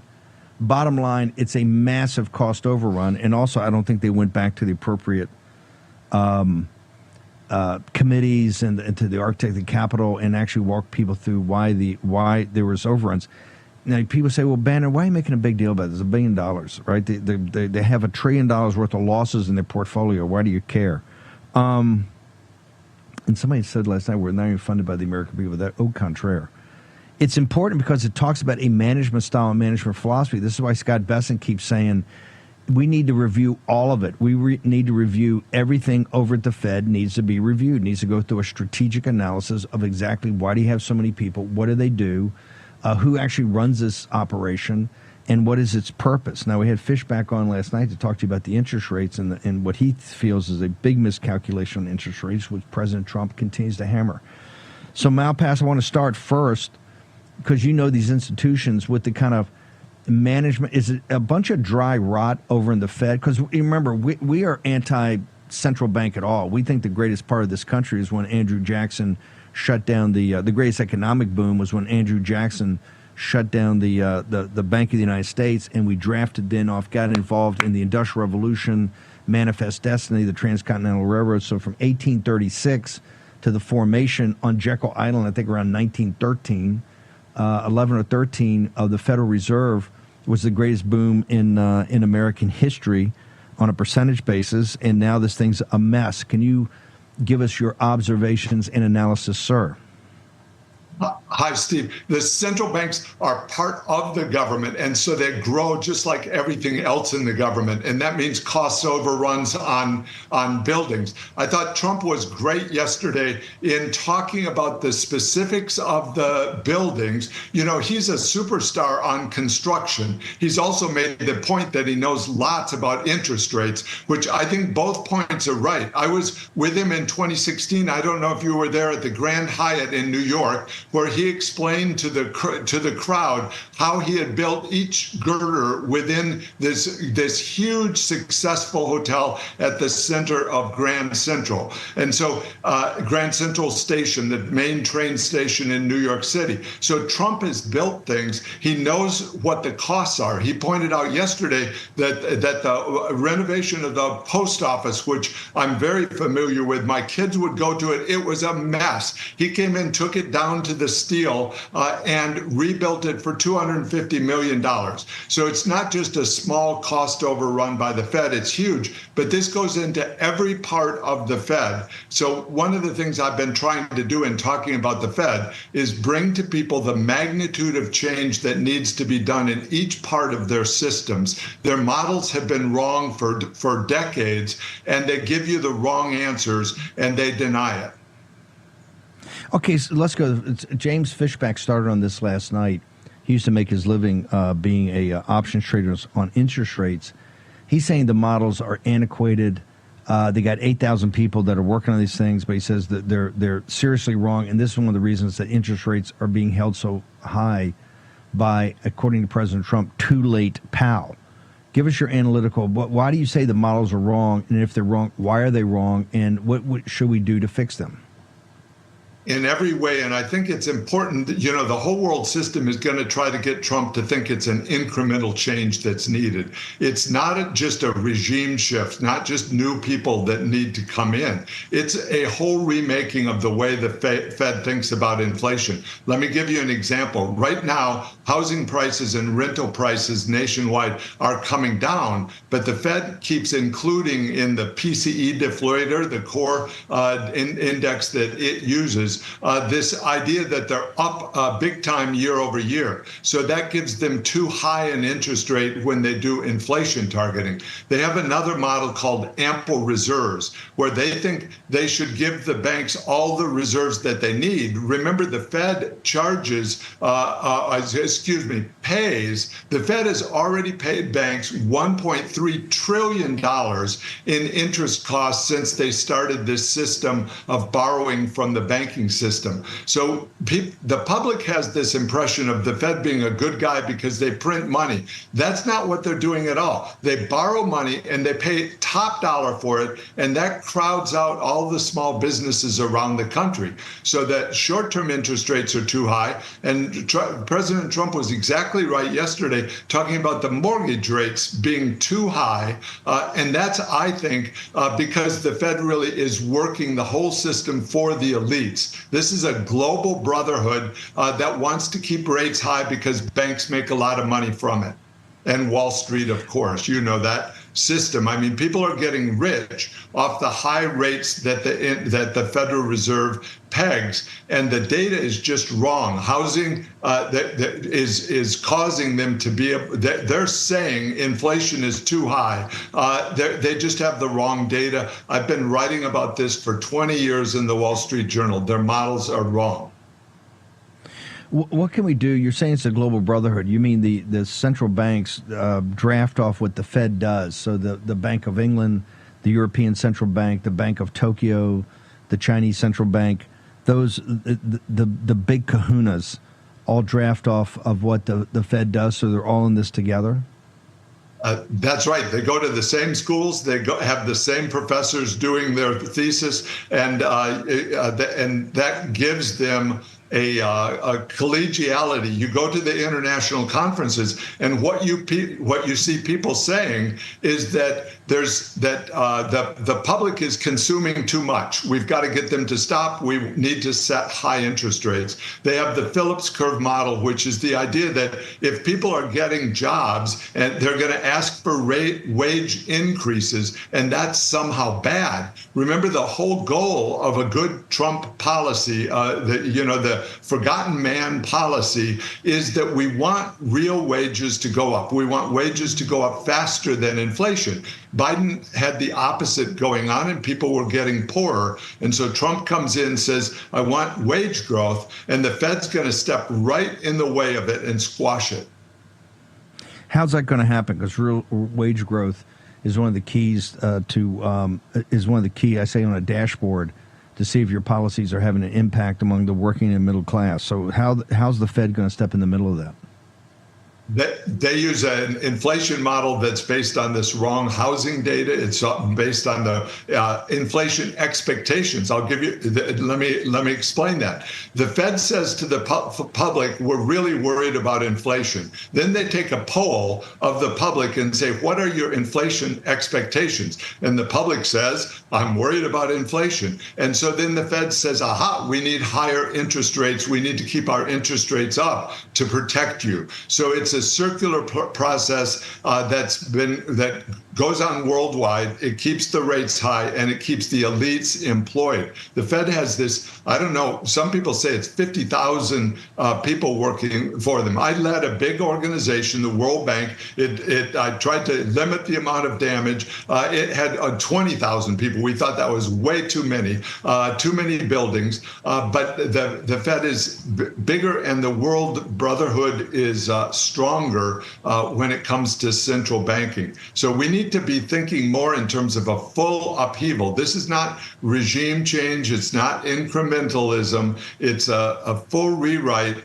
of how the Fed interacts within the government and how it thinks about what its job is. The President Trump has been really clear on the mission that we need lower interest rates to get more production. The supply chain's running. That will bring down inflation, and it's a virtuous circle. And the Fed's right now just rejecting that. So President Trump reaffirmed yesterday that he's not going to remove Powell, although there's a lot of looking into this building and the overruns and was it all straightforward? since Powell's going to be there, there won't be these types of changes. Scott Bessent's arguing for this fundamental strategic review, I guess, as you are.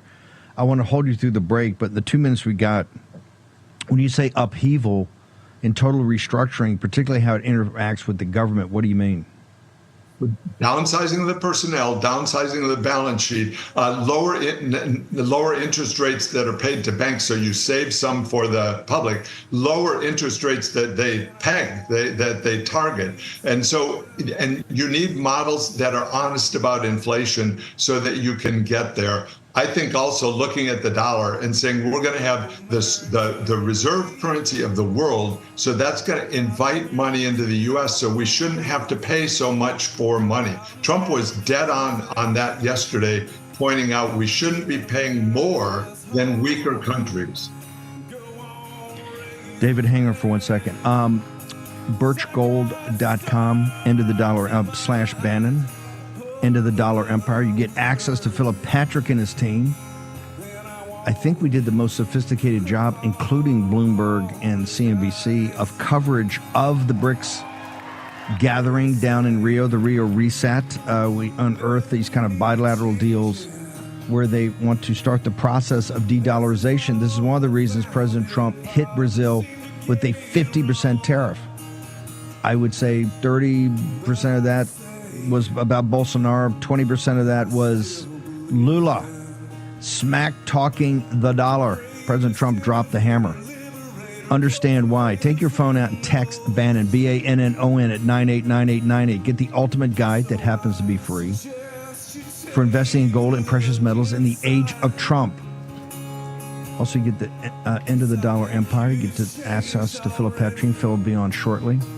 Most importantly, you'll start to learn it's not about the price of gold, it's about the process of the value of gold. Why it's a hedge for 5,000 years of man's recorded history. Learn that and you understand the world. Short break.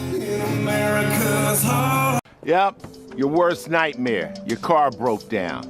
Now you're worried if it's going to cost you a fortune in repair bills.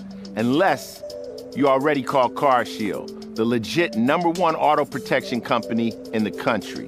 When you're protected with a plan through CarShield, the process is smooth like ice and done in as little as 3 steps. 1. First, the tow truck takes your car to the shop. The cost of towing, covered when you got a plan through CarShield. Next, you probably need to get around while your vehicle's being repaired, right? 2. Plans through CarShield have rental car options too. Then comes the best part. 3.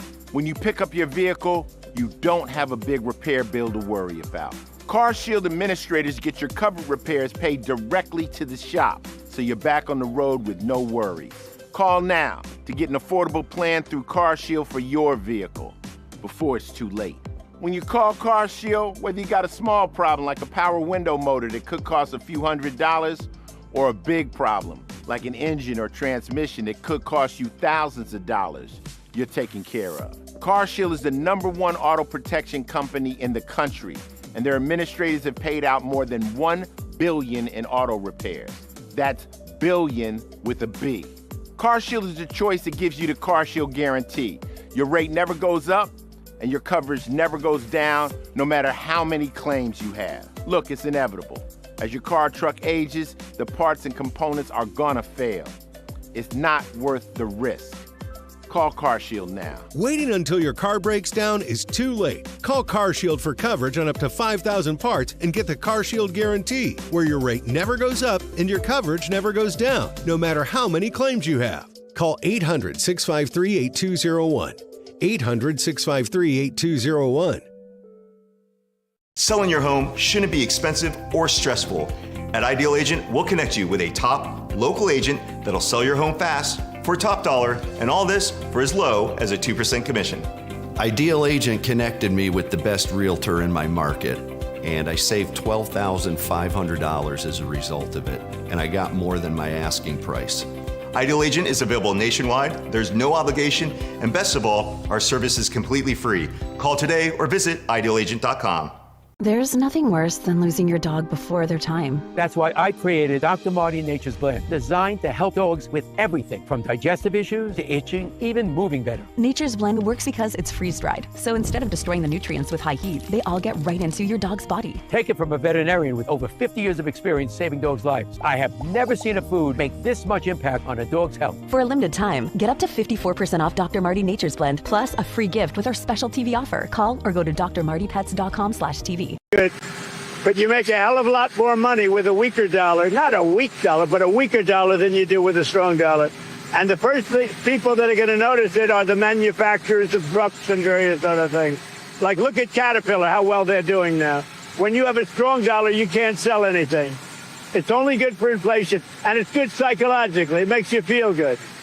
But with that being said, I love strong dollars. But you make your money with a currency. And I had so many different fights with President Xi, between Japan and China. All they want to do is have a weak currency. They're always fighting for a weak currency. And that's how they really dominated over the years. So when I see it down there, I don't lose sleep over it, let's put it that way. In fact, sometimes I go to sleep very happy. Do you understand? I do. Do you agree with me? I agree with a lot of what you said, Mr. President. Do you think it makes any easier to impose your tariffs with that lower dollar? Because I think it makes it easier even for tariffs, yeah. And it makes the tariffs worth much more. And it's easier to pay off debt. And it's easier to get a low interest rate, too. There are a lot of good things. It's hard to explain to people the headline, Trump wants a weak dollar. It's not a weak dollar.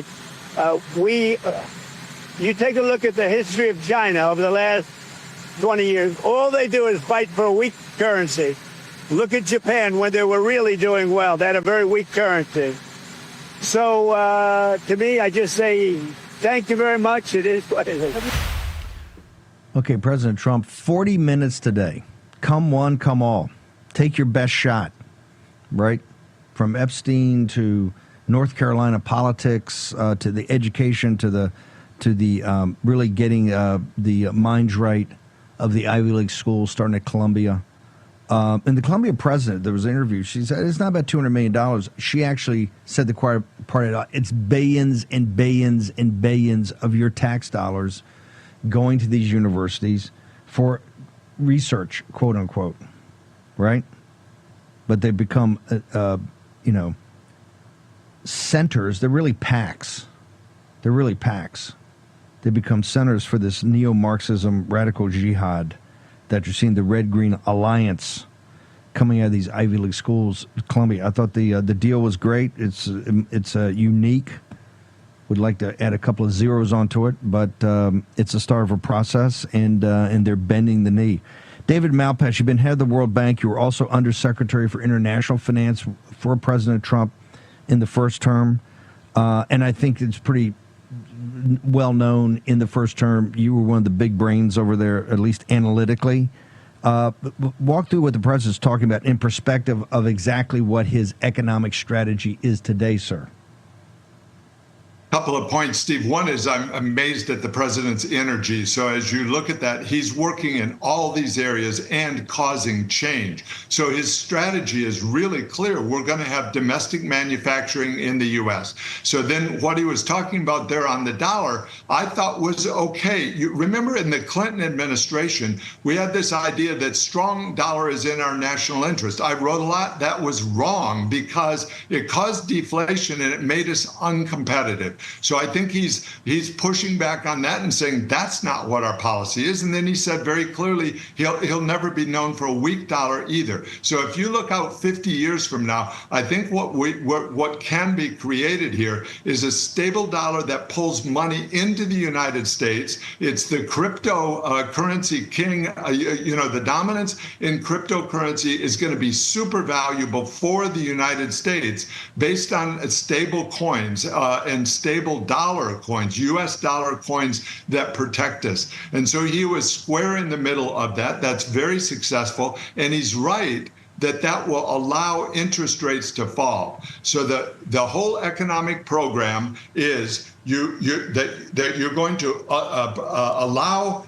people to produce in the United States and not subsidize the foreign production, which is what we've been doing with a broken trading system. Fix that. Fix the regulatory policies, fix the border, and I think we have to have just as big a change at the Fed. It's not a regime change, it's a full upheaval where you change every model to be a growth model. The Fed doesn't have to lean against growth. It can actually facilitate small business growth. That's what we need, but it's much bigger than people are letting on right now. It's not just the building and not just the governors. It's the whole way the Fed operates has to be changed. So are you calling for President Trump to, you, Bess, and some others, do you think there needs to be a task force like now? Because, as you said, it's just not about naming some individual to be the head of the Federal Reserve. You're saying the institutional rot is much deeper than that, and particularly the interconnectivity of these other central banks. To do that, we don't need to wait till next, they're going to name the new Fed chair in either December, January, February. They will take, they'll go through confirmation and be confirmed and actually step in June of next year, about a year from now. A little less than a year from now. You're saying we shouldn't wait for that. We should get on with this right now? I'm skeptical of commissions. I think what Secretary Bessent said is really useful. He's giving a graceful move for the Fed to say, okay, maybe we've made mistakes in the past and we're going to go examine them.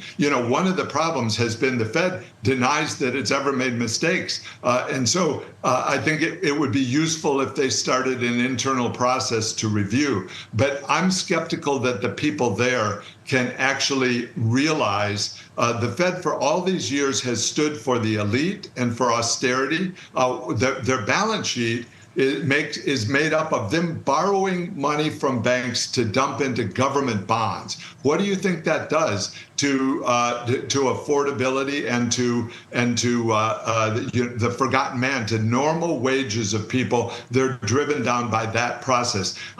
I'm skeptical the Fed will admit that, but I think Secretary Bessent is exactly right to say to the Fed, you better get on with change because we're going to make it happen one way or the other. David Malpass, where do people go on social media and to get your writings and your thinking, sir? Thanks, Steve. David, on Twitter, it's @David R. Malpass. And so I write a lot in the Wall Street Journal, used to write in Forbes magazine. So I've got a big record of explaining why the Fed models are hurting, and I think they hurt Obama, they hurt Clinton, and they hurt Trump obviously in 2018 and 19. They're wrong often, and they're always lagging. Too late, pal, as the president calls him. David Malpass, thank you for coming on, brother. Appreciate you. Thanks, Steve. Philip Patrick, man, only the third trip ever to the Federal Reserve by a sitting president. Roosevelt went to, I think, open for the ceremony that opened the Eccles Building, which is a architectural masterpiece. Jerry Ford went over there because I think he was a buddy of one of the governors. And now President Trump went over for a building inspection and a chat with the head of the Fed. Your observations of yesterday before we get into both Fishback and Malpass are telling us the models are totally wrong. What's your observation of what happened yesterday? Look, obviously there's a standoff happening between the Fed and the administration, and you can see why, right? Trump's claiming, and I think there's some truth to the claim, that the Fed is sabotaging his economic recovery. His plan needs lower interest rates. We have to boost economic growth, and we've got to manage the growing debt burden. On top of that, there seems to be a political angle here, right? Let's not forget the Fed lowered interest rates 3 times under Biden in 2024 when inflation was running higher than it is today. Jerome Powell's sitting back and saying, look, I'm doing my job. Inflation's above my target. Employment's historically low, or unemployment rather. So we're seeing this standoff, which isn't unusual. What's unusual on this occasion is the gulf in positions, right? Powell's saying that Fed rates are good at 4.25%. Trump's looking for a 300 basis point rate cut, which is significant. But listen, things are heating up. One thing I would say, and I think the administration are sort of echoing this, I don't think firing Powell's going to be the move, right? Central bank independence is very, very important. I think Dan Iverson gave an interview yesterday with the Financial Times stressing that. I know that Jamie Dimon's done the same thing. So we're in a tough position. We'll see how it plays out. I think we need a change in the Federal Reserve. But I think we're going to wait and see what happens come May of next year. But Bessent and Malpass are talking about something very different. They're not talking about just replacing a person. And there's rumor out there that, Bessent may be dual hat. Maybe he gets offered the Fed chair. Maybe steps aside of Treasury. Maybe he wears both hats on an interim basis. So he's at least in the running. There's always discussion about Malpass maybe going back to Treasury. So these are two guys that have been. Malpass had one of the senior jobs in the first term, and then was head of the World Bank. You had, obviously, Scott is in the middle of it. They're saying something different, Patrick. They're saying, hey, it doesn't matter who you put in here. You need a fundamental, top-to-bottom, strategic analysis of the Fed, restructuring. They're talking about bottom-blowing half the people, and you got to get on top of these. You got to get on top of these economic models. Why don't you hang? I'm going to take a commercial break, and I'm going to go to I want your thoughts on this, because this is inextricably linked to President Trump's economic program, and there's more polling coming out today from Harry Enton that's saying President Trump is dropping in the polls with independents. One of the reasons is maybe not enough focus on the economy. Now, he just passed a big, beautiful bill. What I've argued is that, the parts of that people that are going to impact people's lives immediately, you've got to get out there and you have to message it. You got to be hammering that every day. And I think they're starting this. I think in Las Vegas, Smith at the House and the Ways and Means Committee is going to be out in Vegas doing some messaging, but it needs to be organized and it needs to be relentless. Tulsi Gabbard, the messaging on the treasonous conspiracy, boom, every day you got to hit it. And on the economics and affordability, you have to hit it. I tell you who understands this is smart Democrats. They understand this right now. I'm with Philip Patrick, the man at Birch Gold. Take your phone at Bannon, 989898. Get the ultimate guide for investing in gold and precious metals in the age of Trump, and do it today. Philip Patrick. Tired of the hassle and high costs of selling a home? We can help. At Ideal Agent, we'll connect you with a top local agent that'll sell your home fast for top dollar, and all this for as low as a 2% commission. We got the top dollar for our house and the lowest commission that I could have imagined. The house sold in 2 days. It was so exciting for us. Ideal Agent is available nationwide. There's no obligation. And best of all, our service is completely free. Call today or visit idealagent.com. The FBI calls it house stealing, the latest scam where a cyber thief transfers the title of your home out of your name and steals your hard-earned equity. It's roughly 60 to 90 days for that person to even figure out that they're the victim of this crime. You start getting foreclosure notices and you realize you've got 4 mortgages on your house that you didn't even know existed. Unfortunately, it's on you to protect yourself. You might already be a victim. Check your title status now at HomeTitleLock.com. The poverty is unimaginable. There are people who are struggling. This is where she washes the dishes. If you're ever going to allow your Christian faith to rise and to do something for God's chosen people, now is the time. This is the home of Galena. She's 96 years old. This is what she had to eat for today. She has 1 pot with water and wheat.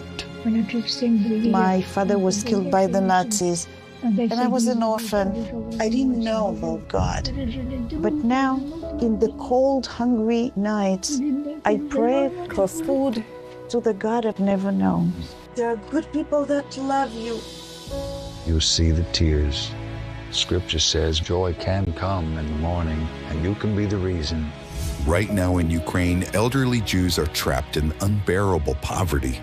If you will bless these hurting children of Israel, you will receive God's blessing in return.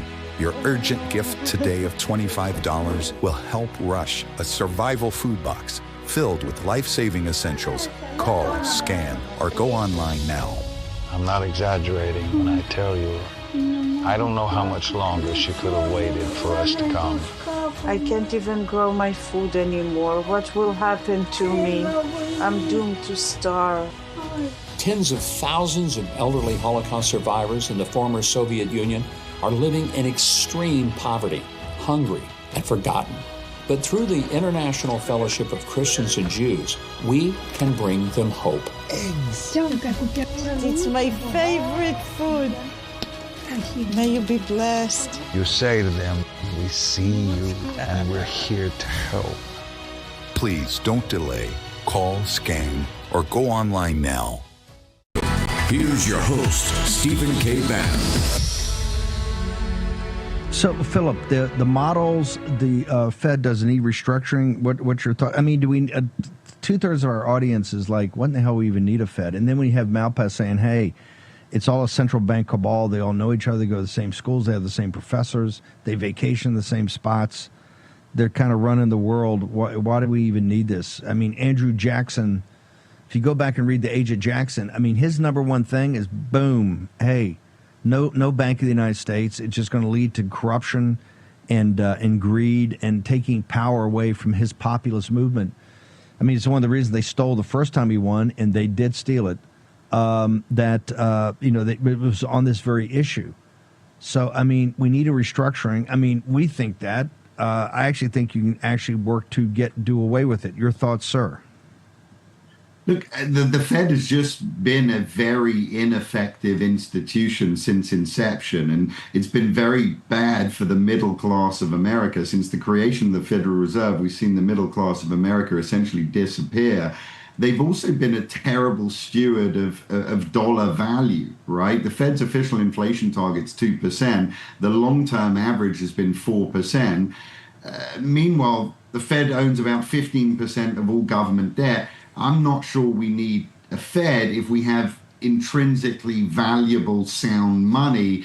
At that point, the need for a central bank or a Federal Reserve starts to disappear. But again, they have been very, very, very poor at their job since inception. I think Mr. Malpass. But isn't that the argument? Isn't that the core argument in the central banks? I put this chart up the other day of the Chinese dumping U.S. bonds and buying gold.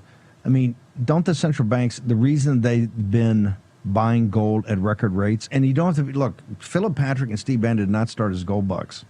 We came out of investment banking where the gold bugs were kind of, these odd ducks like Rand Paul and his dad, right? And nobody on Wall Street took them seriously until you hit the 21st century and it became obvious there's been no controls in these legislatures by central governments anywhere. And the whole world's leveraged up. I mean, you're about to have the world's biggest margin call. Essentially, gold, the reason gold's been a hedge for 5,000 years is because of people's inability to control themselves anytime they get near a fiat currency. Is that basically the history, the economic and financial history of the world? And that's why gold's always been a hedge, sir? That is exactly it. And I've said it many times on the show, but I felt at points in my career that gold was a relic. And what we've seen since 2022 has shown us that that is not the case at all, right? It's been this relative stability of the dollar over the last 50 years. That, for me, has been the historical aberration. And this is a return to normalcy when it comes to currency. Central banks buy gold to de-dollarize today, not just because gold is a better asset, but to protect themselves against dollar weaponization and other things. But, we're seeing the first 6 months of this year, gold or central banks have set records for gold buying again. And I think it's going to continue. It's such a tough job. We saw David Malpass talking about the benefits of strong versus weak currency. Trump now is touting the idea of a weaker currency because he wants to rebuild the economy and boost manufacturing, but that's going to work against our position as global reserve currency and the dollar's strength internationally. So, like I said, we're in a very tough position. It's almost damned if you do and damned if you don't, but I think gold will continue to be the solution for central banks, and they are not letting up in their gold buying. They're not letting up. And this is the reason that, look, the purpose of the show is not to teach you. The purpose of the show is to give you access to geopolitics and politics and polling and analysis and capital markets and finance that you can teach yourself. Because only in learning yourself and going through that process to get your mental maps, like riding a bike. Oh, okay, it's so hard at first and you don't get it, and then all of a sudden, boom, I get it. You know this in things that you've studied before. It's so foreign, it's so difficult, you don't understand it. Then you have that boom, that moment of clarity that you say, God, I understand it. You've got a mental map. Once that happens, your life changes. It just does.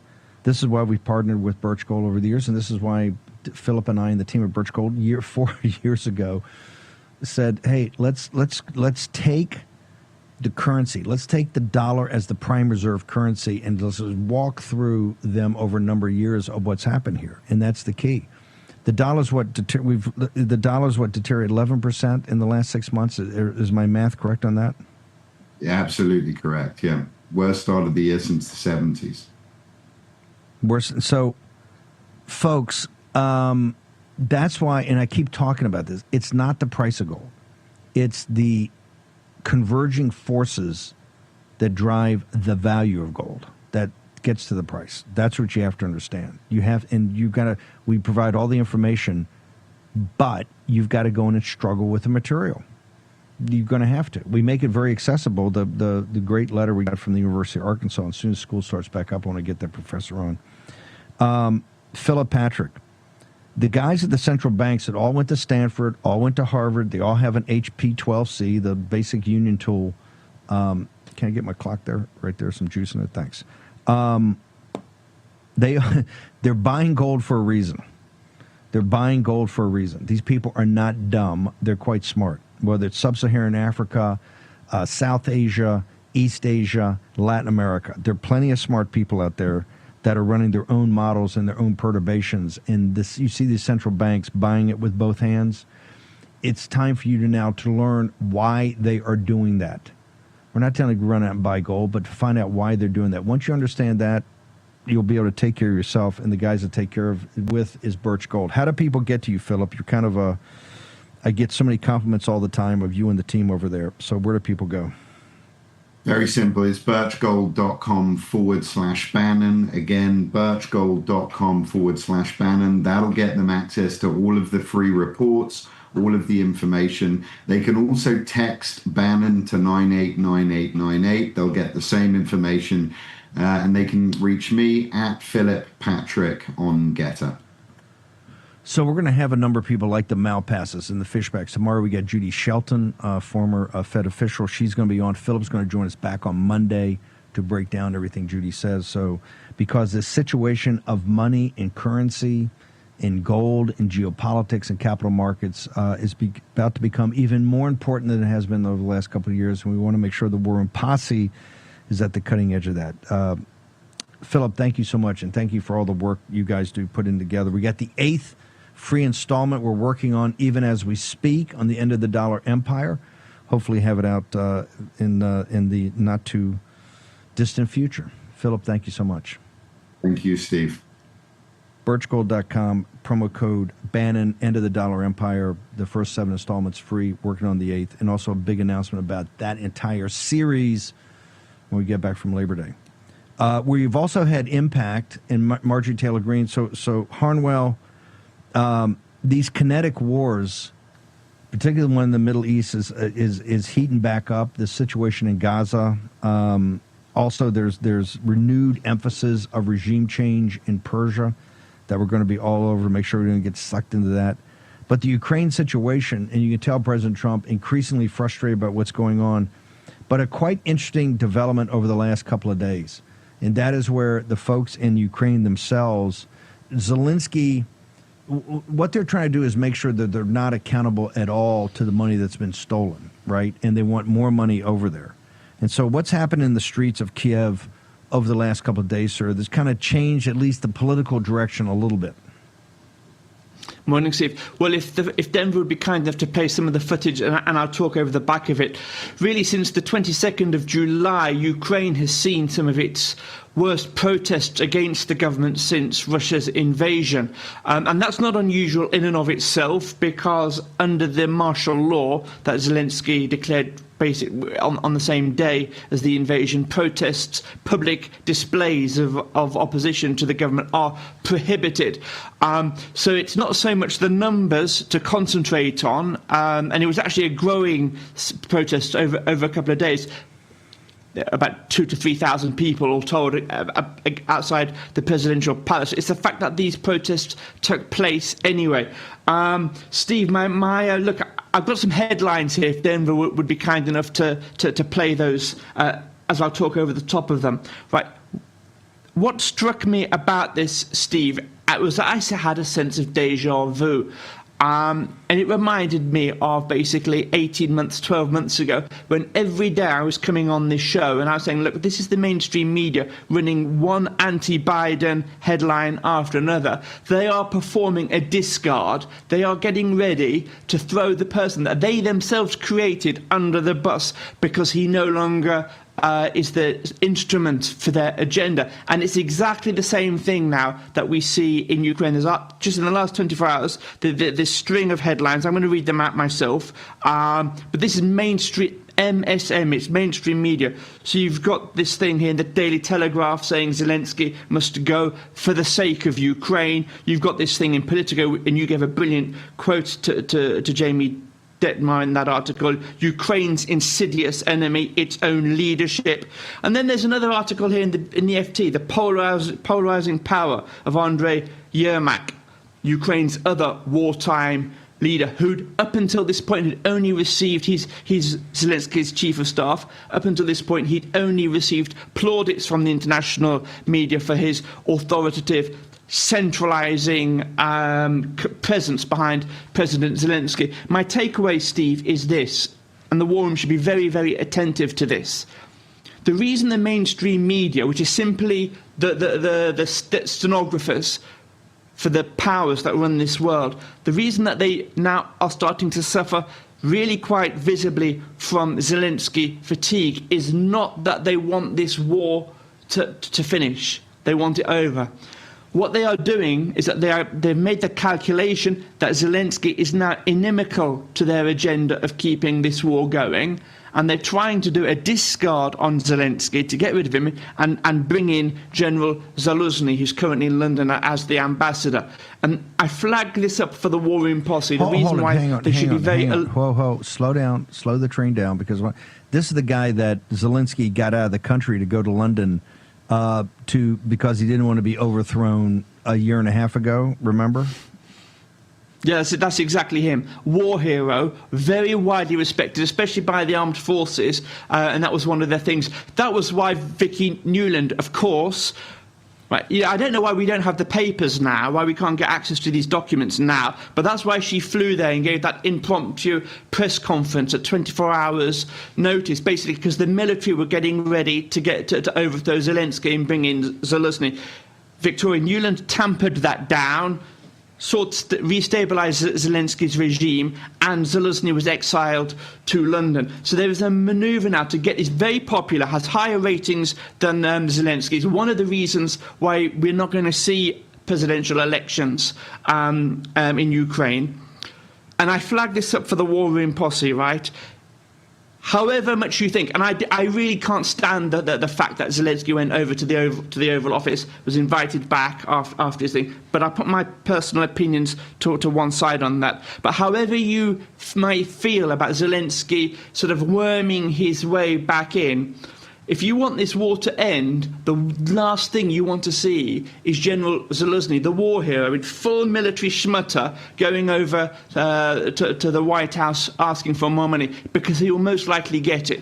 And we want this war to over. We want it to finish sooner rather than later. But I will throw this point out, Steve. There's two things I tell you what, President Trump... Ben, hang on one second. Just hang on. We're going to bring you back after the break.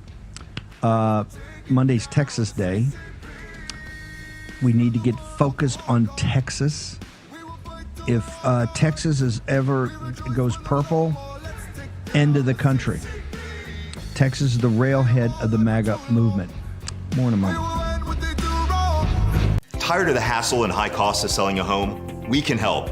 At Ideal Agent, we'll connect you with a top local agent that'll sell your home fast for top dollar, and all this for as low as a 2% commission. We got the top dollar for our house and the lowest commission that I could have imagined. The house sold in 2 days. It was so exciting for us. Ideal Agent is available nationwide. There's no obligation, and best of all, our service is completely free. Call today or visit idealagent.com.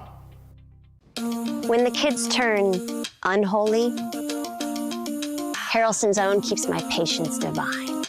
When work flies out of control, Harrelson's Own keeps me cool as a cucumber. The device madness never ends, but Harrelson's Own keeps me zen. Life can be chaotic, but Harrelson's Own CBD helps keep you calm through any storm. Harrelson's Own consistently delivers your full mind and body homeostasis. It's an organic, full-spectrum CBD in a refreshing oral spray. Our nano-emulsified technology makes it completely water-soluble, so your body absorbs it immediately. You'll start to feel it in seconds, not 60 minutes. It just makes everything feel better. And it helps me just take the edge off. It helps me relax. It helps me be there with my kids. I swear I'm like a mental ninja. Like nothing can throw me off balance. No matter how many things come at me, I'm like, boom, handled, next. I'm like crushing it all day long. Well, some people take it for a release from stress. Some take it to get rid of pain. Others just take it for general well-being. For me, Brett Harrelson, it just makes everything about my day a little better.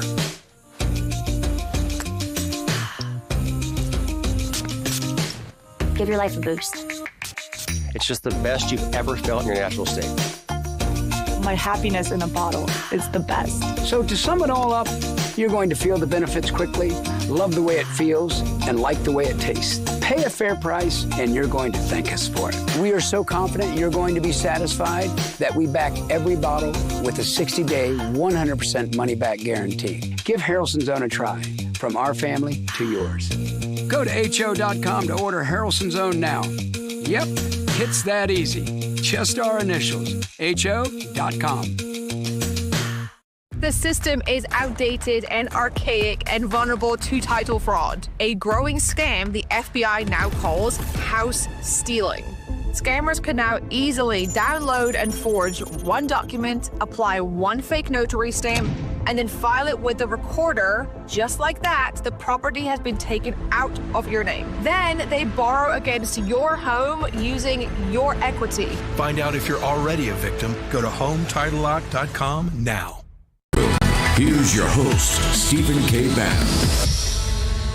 More details tomorrow about what we're going to do on Monday. We got to get the situation in Texas sorted. 972-PATRIOT, Patriot Mobile. Call, talk to a U.S. rep today about making the switch to the best service company for cell phones in the country. Your mobile phone, this is the best. They support all your values, but it's also the best service. 972-PATRIOT. Make the switch today. I want to bring in Trevor Comstock. Trevor, you got a couple minutes. Talk to me. You're working on so many new things over at Sacred Human Health. What do you got for us this morning, sir?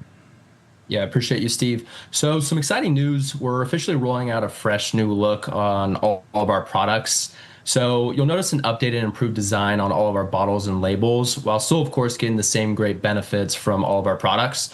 So this has definitely been a long time in the works, and in honor of the new rollout, we're doing a 20% sale on our grass-fed beef liver, which we just extended through the weekend. So just make sure to use code HUMAN, that's HUMAN, at checkout on any one-time order. So just wanted to quickly mention that. But also going off that, I know many people still aren't familiar with the benefits of beef liver, and we still get a ton of messages from people kind of asking, you know, what's in it and what would make it beneficial for someone. But in short, beef liver is arguably one of the best sources of highly bioavailable nutrients. So it'll include things like vitamins, minerals, coenzymes, amino acids, as well as peptides. And I've said it before, but I've always liked to just make a simple analogy that beef liver is essentially nature's multivitamin. So you'll get a wide array of vitamins and nutrients such as iron, zinc, vitamin A, B12, CoQ10, folate. The list kind of goes on and on, but these will all compound to do things like help promote healthy skin, hair, heart, immune system, as well as brain function. And then on top of that, beef liver also contains many other critical vitamins and minerals that most people are deficient in. So things like selenium, K2, as well as copper and choline. And then, of course, you can sift through some of our reviews, but people always just rave about the natural energy boost that they get after taking the beef liver, which is always an added plus. And then I always like to mention, too, that on top of it, aside from it being 100% grass-fed and natural, is that the body can much better absorb these nutrients as opposed to taking like a man-made synthetic multivitamin, where oftentimes your body will just flush out those nutrients. So I won't go on for too long, but again, you can use code HUMAN at checkout for 20% off our grass-fed beef liver at sacredhumanhealth.com. Perfect. And check out all the endorsements from your fellow compatriots. That's what we want. We want people's feedback, and they absolutely love it. Trevor Comstock, a great job, founder and CEO of Sacred Human Health. Brother, thank you coming on here on a Friday morning in July. Thanks. Actually, towards the end of July. It's so shocking how quickly it's going by. Ben, you've got the 6. I got the 5. You got the 6 tonight. I want to thank you for staying up late. We're going to continue this tomorrow. I'll figure out, we've got to break some time out. There's a lot going on in Europe. There's a lot going on in the situation in Ukraine, but you've nailed it. If you do the switch out, as much as we detest Zelensky, if you do the switch out now, you're talking about a longer war, because the war hero and the general will come back, and he'll take over, and you're in for a long conflict. And what President Trump wants to do in the United States is have this conflict end as quickly as possible with no more American commitment. Harnwell, where do people go on your social media between now and your hosting tonight, the 6 o'clock hour, sir? On Getter, at Harnwell, which is my surname, Steve. Give me 20 seconds, right? Because there are two things President Trump can do to leverage his influence over Zelensky at the moment. Let's get the facts out regarding the biolabs, and let's get the facts out regarding the Vice President Joe Biden's firing of Viktor Shokin, who was the prosecutor, who was fired for investigating the Burisma payments to Hunter Biden, right? President Trump has all the cards. Zelensky has none. Let's get to the bottom of this. Thanks, Steve. God bless. Catch you tomorrow. We're gonna do that tomorrow. Thanks for taking the 6 tonight. So much to cover in that vertical. I'm gonna be up in Getter all afternoon. There's stuff breaking back here at 5 o'clock tonight. Charlie Kirk takes it up from here. Then Poso, Steve Gruber, Eric Bowling. I plan to get the show more organized today, the 5, so we can do the handover. I love doing the handover with Eric. Eric and I are also working on a big project we'll talk to you more about hopefully next week. Mike Lindell. So, yes, also make sure you go to Getter. I'm going to be up all afternoon. There's so much going on we couldn't even get to in the 2 hours a day. That's where we got 2 hours this afternoon. The 5 o'clock show's me on fire. And then tomorrow, Judy Shelton is going to join us, and much, much, much more. We're getting to more of the Tulsi Gabbard. I think we'll have some news to break this afternoon if everything works according to plan. And then more even tomorrow. And, of course, Todd Blanche. I'm sure we'll get some sort of readout of this really extraordinary second day with Maxwell down at in Tallahassee. Mike Lindell, you've been let loose in the Imperial Capital. How's it going, sir? You're well, not in I'm jail actually yet, so I leaving. assume it's going okay. Yeah, it's going great. We're actually leaving Washington, D.C. today, and what a couple days it was. And you guys at the War Room Posse, you've made it possible that we're even around to be able to win this big appeal we just won 2 days ago. And the news went out to 56 countries, and everybody reported except for Fox News. Of course, they didn't report it.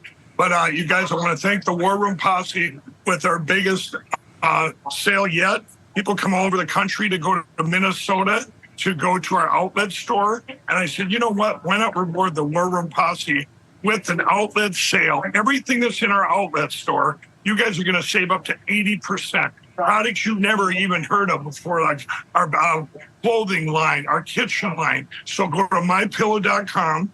You guys scroll down, click on Steve. There he is right there. Then click on that outlet sale. And you're going to click on that, and you're going to scroll down. You're going to see closeout products that we have that we're overstocked on. You're going to see products we don't even have up on the website because they are very unique products for your house. But you guys do all your shopping there on this great outlet store sale with promo code War Room. Call 800-873-1062. And Steve, I can't thank the War Room Posse enough to keep us in the fight, because we're going to keep winning. Promo code War Room, everybody. The best promo code out there, mypillow.com, promo code War Room. Lindell will be with us in the 5 o'clock hour. Mike, thank you. Let you go back to work. Yep. Mike Lindell, loose in the Imperial Capital. We're going to leave you with the right stuff. If you get a chance over the weekend, I was just talking to somebody actually during the show. This is one of the most extraordinary movies, I think, in American history. You want to talk about America at the top of her game?